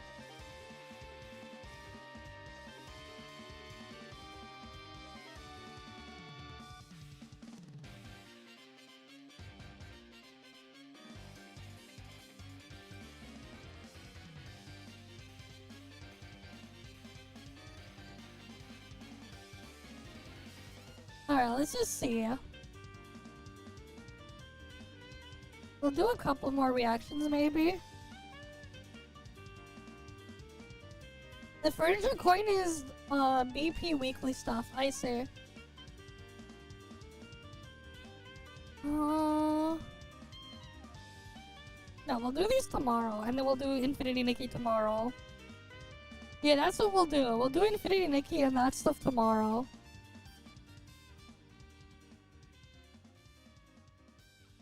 We'll do that stuff tomorrow.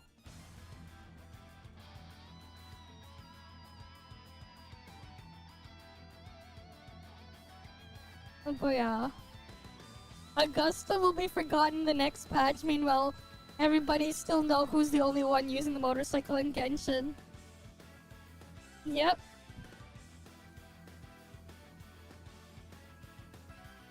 Sure they won't. They will. Just like Kuro will with the game. The game will.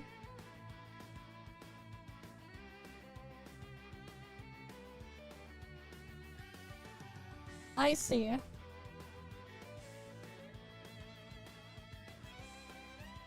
Yeah, so we'll just do it tomorrow then. I'll try to do earlier stream tomorrow as well. And we can do it tomorrow. Damn, what the hell's going on with...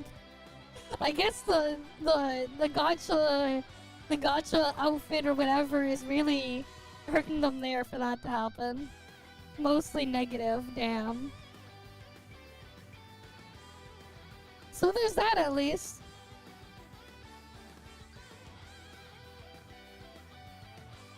But yeah. But yeah, the 40-year-old Genshin player thing, that was funny when we saw that. That shit was funny. Okay, you know what, I'm curious on this one. You don't hate anime fans enough. Is the second season of My Dress Up Darling, an anime that has really separated a lot of tourists from the normal anime fans. Now, a related tweet involving the second season has gone viral for reasons that really just expose all the weirdos on Twitter. The tweet was made by Chibi someone who I definitely respect and someone I recommend as a content creator. Someone who receives a lot of flack for basically just making reasonable points about anime and fictional content in general, but he made this tweet talking about My Dress Up Darling in the second season, and this scene in particular where he says, "They are censoring My Dress Up Darling. In the manga, her nips were showing." And he's Yep. I wouldn't be surprised they were showing that stuff in the manga. Meanwhile, what's funny is like you go watch the original Dragon Ball, you can see a young child version of Goku naked in the original Dragon Ball. That's the funny part. Everything there. A nitpick for sure though. He's right. They censored this scene. The manga chapter versus the actual anime adaptation was censored. And this is an objectively true statement, but people on Twitter would absolutely go insane. And they would say the most unhinged things in response to what Chibi Reviews said right here. But before we get into those unhinged responses, here's some good news. I have a collaboration with Epic Desk. Yes, me and my wife, Darling Straub, we have this new set of desk mats that are now live. The Rev X Straub collaboration. As you can see, there's 2 desk mats and they are gorgeous. Ladies and gentlemen, look at the first one. Yeah, I do find it funny too. It's like, hats what the off hell? to the person over at this company for the photos they took because they look so good. I mean, come on. And this one, I hate to be biased, but this is my favorite. I know, it's like they got none, what the fuck? The sort of stained glass. No, it's like they, but then you have like Nuzleaf. But then you have the Pokemon Nuzleaf, and it's just like, bruh.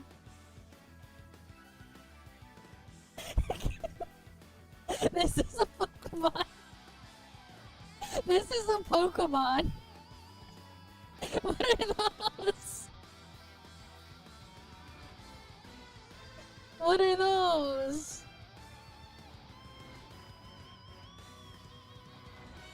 I don't need to know how to evolve those. What are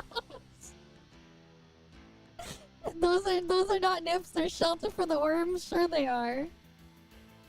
Sure they are. It's quad weak to fucking bug type. Bruh. Nuzleaf is allergic to worms, man. You stick a worm in front of Nuzleaf, it'll die from anaphylactic shock. Just any bug in front of it, it'll just instantly die from anaphylactic shock. From, like, on sight. Even just the scent of the bug will kill it. It's grass dark.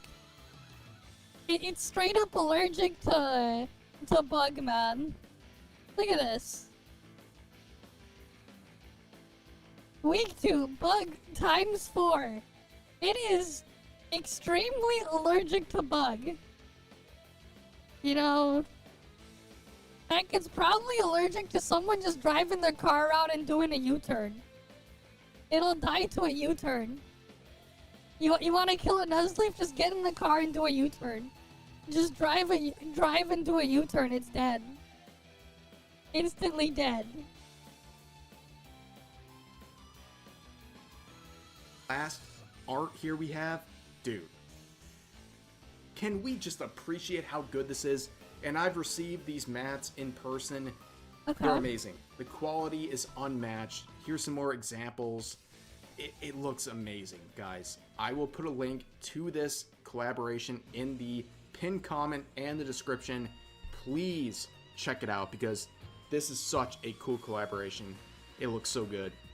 Thank you, guys. So, let's get back to the content, ladies and gentlemen. So, again, here's the tweet from Chibi Reviews. And a lot of people are very upset, including those in the community notes section. The contributors are fighting very hard to censor what this guy is saying. So here's the first one saying, these are, by the way, recommended. They're not official, but they're trying to get this publicly posted on his tweet. It says the following image is from a released set of preview images for the upcoming My Dress Up Darling episode that's scheduled to release on September 6th. While the preview... You always remember that the localization censorship of Bravely Second having a class with native outfit changed to cowboy. What the fuck? They changed a Native American outfit to a cowboy. That is hilarious. Image might have been censored, in quotes. There's no official confirmation that it happened until the episode releases. Another person says, not censorship, just a direction change to avoid having the increase in age rating by IRIN, or Film Classification and Rating Organization of Japan. It's been rated PG-13 since debut. And another person says, this is not censorship. Under Article 175 of the Penal Code, Japanese law prohibits the so-called display of obscene materials, which prohibits the exposure of genitals and private parts. Fan service does exist, but sexual depictions tend to be handled with caution. And then you see the no note needed section saying, regardless of broadcasting rules by law, this is a form of censorship, and there's examples of censorship already taking place, similar to what the original poster is talking about. Take it to the comments. I can't tell you how many times there's been a proposed note on a tweet where it's just a different opinion. If you have a different opinion, take it to the replies, not try to go off and propose a note that'll be officially applied to the tweet. But anyways, Chibi Reviews would... Wait, look at this. I just saw this and I'm like, what the fuck? Wait, this will make you laugh. How does Studios' income stream diversification help fund Tower of Fantasy's Tokyo Game Show 2025 appearance? This pork menudo dish brings stability to the studio, supporting Perfect World's vision of stability through diversity initiative. What the fuck?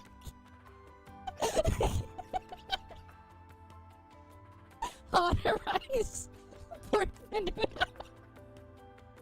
7-Eleven hot rice. Make this a gold recipe for ToF now, and call it XTD rice dish pork menudo special.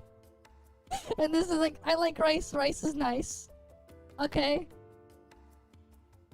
But is the price rice? They just found out why ToF hasn't EoS yet. Probable spam. Is this sold in the Philippines? I assume so. I assume so, maybe.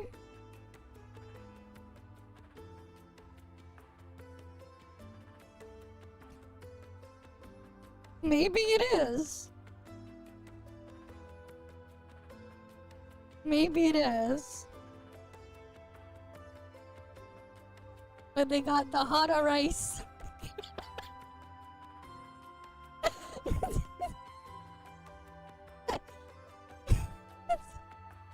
It is funny though. It is funny. I had to interrupt it because Southeast Asia always has some special food products. Oh yeah, for sure. Collect some of the more unhinged posts. Here's some examples. This person saying, "Isn't she like 15 years old in this scene?" Here's another one from a Hunter x Hunter profile picture saying, "I hate chibi so much, bro. Going crazy over a 15-year-old anime girl. Bazingas." Okay. She's 16, lol. Anime dudes really be borderline predators? I mean, like, isn't the age of consent in Japan 16? Or something? I think it was. But they needed to be like, they need to be 18 or something to get married. I'm not entirely sure. I think that's what it was. Different countries, different standards, different cultures, different whatever. Blah blah blah, but yeah. Well, anyways, here's some. But also, it's fiction, so who cares? It's fiction, so why does that matter? More tweets from this very intelligent user saying, "Anyone mad about a 15-year-old character not showing their nipples? I don't give a F. If she's not real, game end yourself." So this very empathetic individual wants people to off themselves over fictional content. They care more about fictional characters than real people. But this one right here, I know, right? It is really ridiculous, man. They're fictional characters. They don't actually exist. Better call the fictional police, yeah.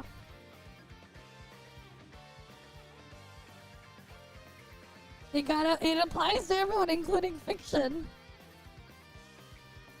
I guess. This is the toast of everything we're seeing today. So, this account called Nyanoti says, "But why do you need to see a 16-year-old's nips?" First of all, okay, this is an OnlyFans account right here, and the hypocrisy is insane. Wait, it's an OnlyFans account? That is crazy. That is crazy. That is crazy, man. An OnlyFans account saying that. Like, bruh. Bruh.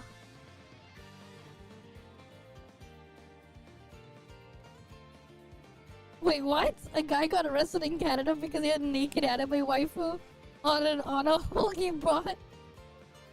and they thought it was an underage It's fucking fiction. These guys are crazy, man. Let's start with this. Retweeting someone who's cosplaying as Hatsune Miku, who is canonically 16 years old. Yep. And I'm not scrolling down. It's a very sexual image. And they say, Okay. I'm no better than a man. So they thirst over people cosplaying underage characters, but... Yeah, well, what about someone cosplaying underage characters? And being R18 with how they're cosplaying? Like, what the fuck, man? Okay, that'll be crazy then. It's like, what the fuck am I gonna do then with the random ass shit that I get sent from Snowbreak?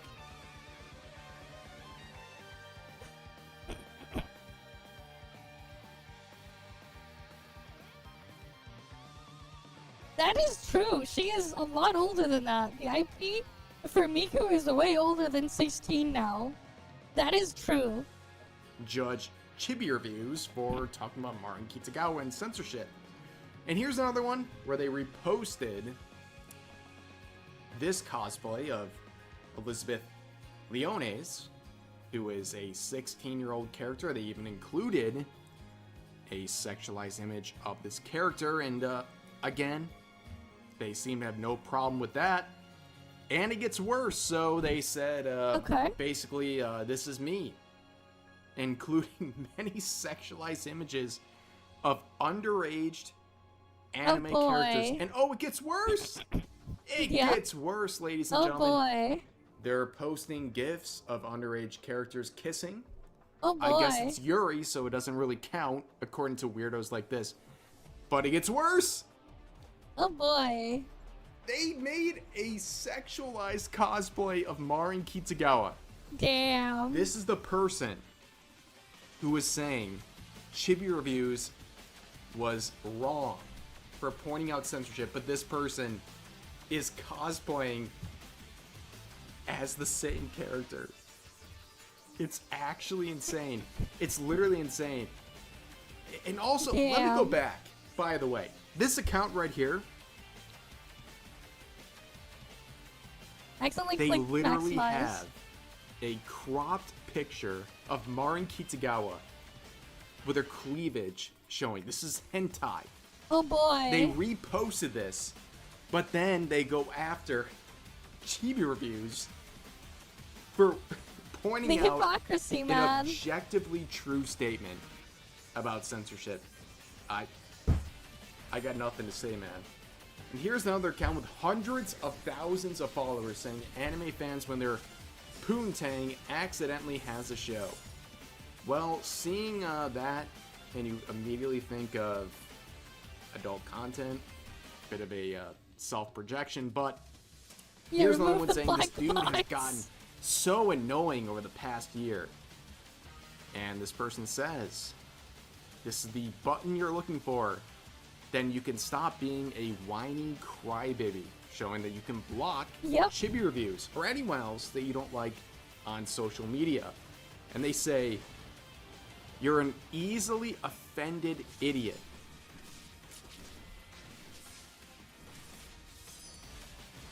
That's you! That's literally you. What are you talking about, bro? Here's another one saying a fully grown adult unable to hide their desires and urges towards a 15-year-old. They're not real. For not They're showing not her real. nips. How utterly disgusting and disgraceful behavior. In quotes, oh, it's an anime, it's fictional, end quote. Shut the F up. If he thinks like this, I'm sure he would see real-life kids that way. Keep your kids away. Brother, fiction. It's fiction, man. I'm a little dramatic today. I'm sorry. Okay. What are you doing? Can you not separate fiction from reality? Guess not. I'm tired, man. Next week. Whatever. Reminder that she's 15, y'all are effed up in the head for being mad over this stuff. Dude, you have a Hunter x Hunter profile picture. Do you know what goes on in that anime you've dedicated your online presence to? Are you joking? Tourist is not enough. These people go beyond that. But, they're beyond tourist, yeah. My Dress Up Darling is really good, but these N-words make it look like sooner slop. No, we shouldn't be showing the tits of a 15-year-old.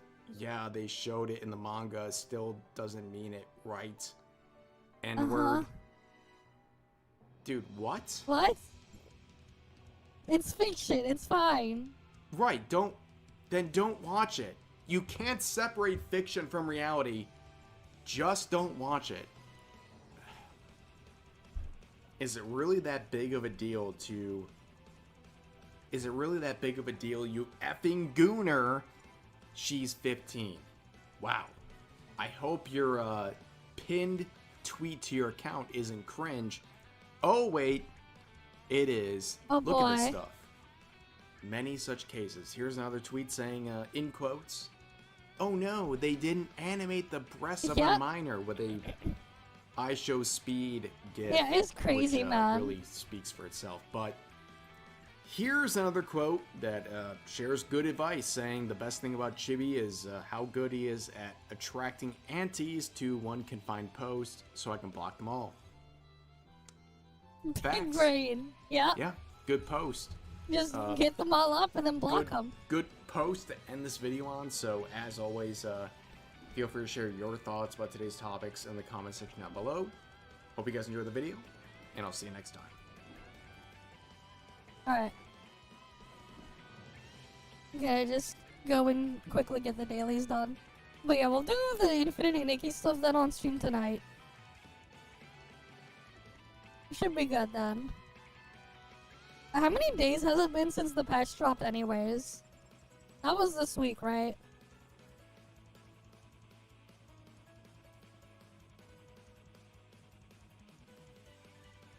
Oh, this stuff? Oh no, these guys are pretty cool actually. Our starters have... So basically, this is just some guy like with a bunch of other guys. They make random mods for Pokemon games. And then they just play against each other. That's all they do. They will like make weird fusions and shit, and then fight each other. They make a bunch of fake crap in there. They'll mod other stuff in there, and then they just battle each other with the stuff. That's basically all it is. Like they'll do things like they'll fuse every Pokemon with the highest stats of a certain thing, and then they try to see if they can beat it. That's pretty much all it is. Right? It's like he created the most powerful Pokemon from Sinnoh, so that he combines every single Gen 4 Pokemon, but with their highest stats, and then he tries to see if his friends can come up with a team that can beat it. They do shit like that. Like, that's all it is. This is just all a bunch of, like, fake crap that they mod in. That's why you saw, like, that weird abomination. They're fine shit to like put in the background while you do something else, I guess. But yeah, reminds you of Point Crow stuff. It's not really quite like that, but like it's fun to give a look at. There's like a couple other those channels, but yeah, that's pretty much what it is. Good stuff though.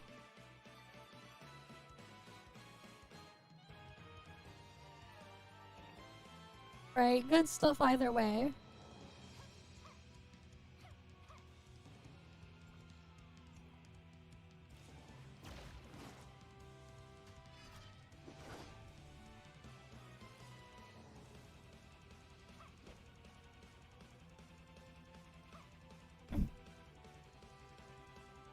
I've been watching some, gold, silver, crystal, and red, blue, yellow challenges. Interesting. But yeah, there's some cool and interesting stuff in there, but yeah. They just fuse a bunch of random ass crap and then fight each other. There's some fun stuff out of that. That's for sure.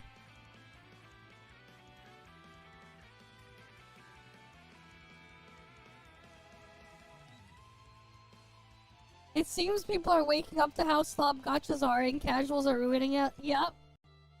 I mean, that's just always how it's been, man. They're just ruining it, man. It is what it is.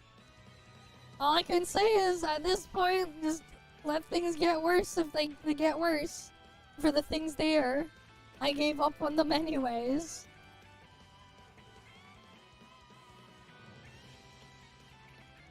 But yeah, this Hana rice thing is hilarious. The pork menudo Hana rice.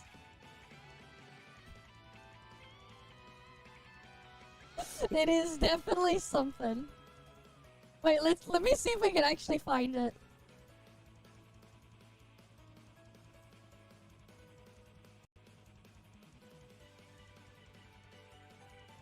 Oh yeah, it's a thing. 7-Eleven Philippines. This is the barcode. It is a thing you can buy in 7-Eleven Philippines. This is the stuff in here. It is a product. It is an actual product. It is real.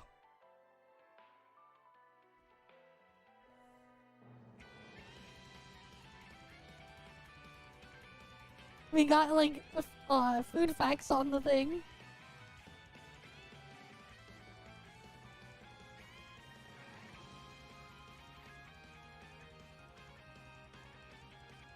Hana rice, Northern Luzon specialties. I got the thing there.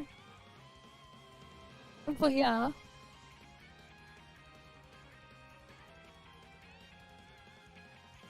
It is a thing.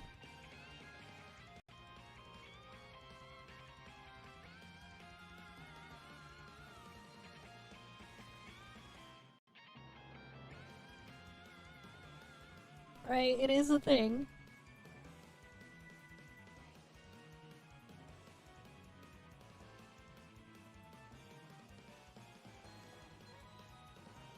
Wait, maybe I should link a picture and say they got more.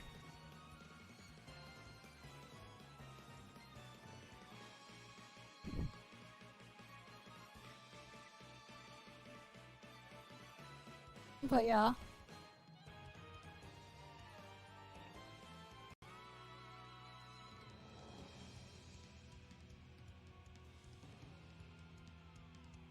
Alright, let's get the other stuff done.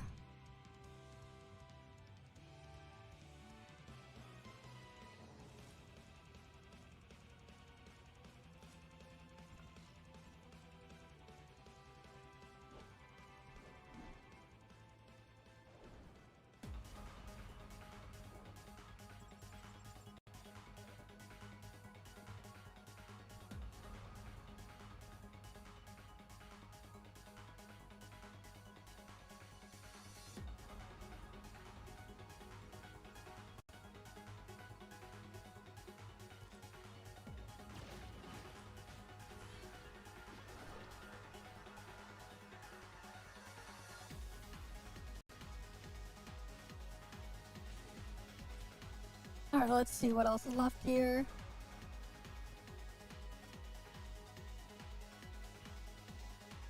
Yeah. We'll finish up shortly.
completely broken? Oh, that happened. Okay. How about now? Is it working now?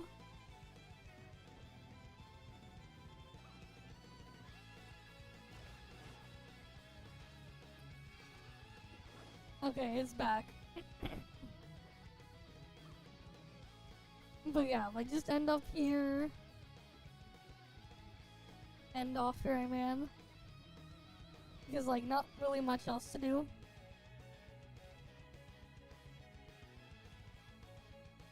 Nothing. I don't know what OBS did, man. OBS is just being weird.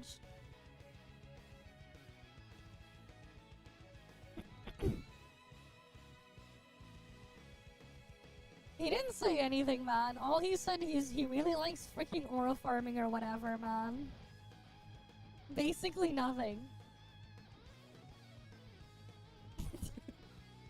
He just made a really weird ass video that made no sense.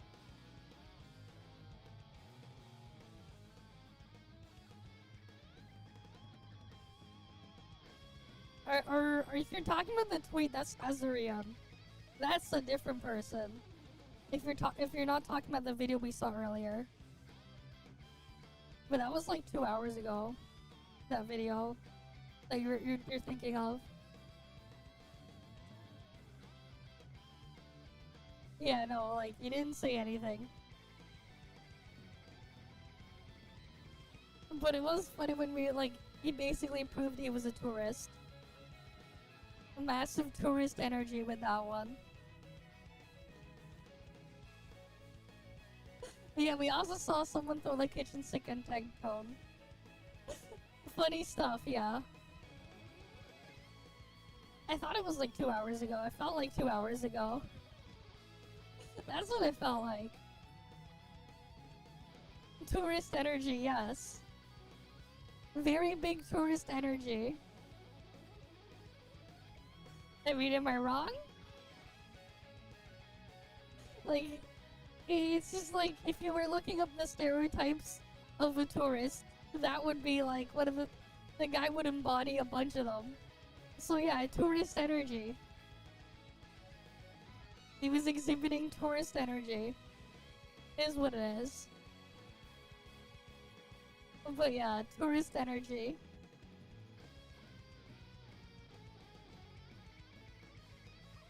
That's what we can call it. Tourist energy.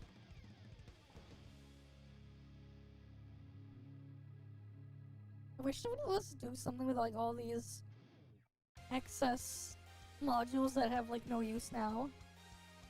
Or they still have a use, it's just that I don't need 17,000 of these. Especially now with all I'm doing is like slowly leveling up these pieces for the stats.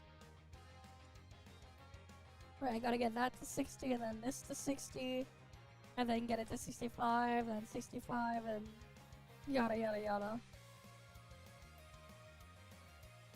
Right, slowly getting our the stats up there.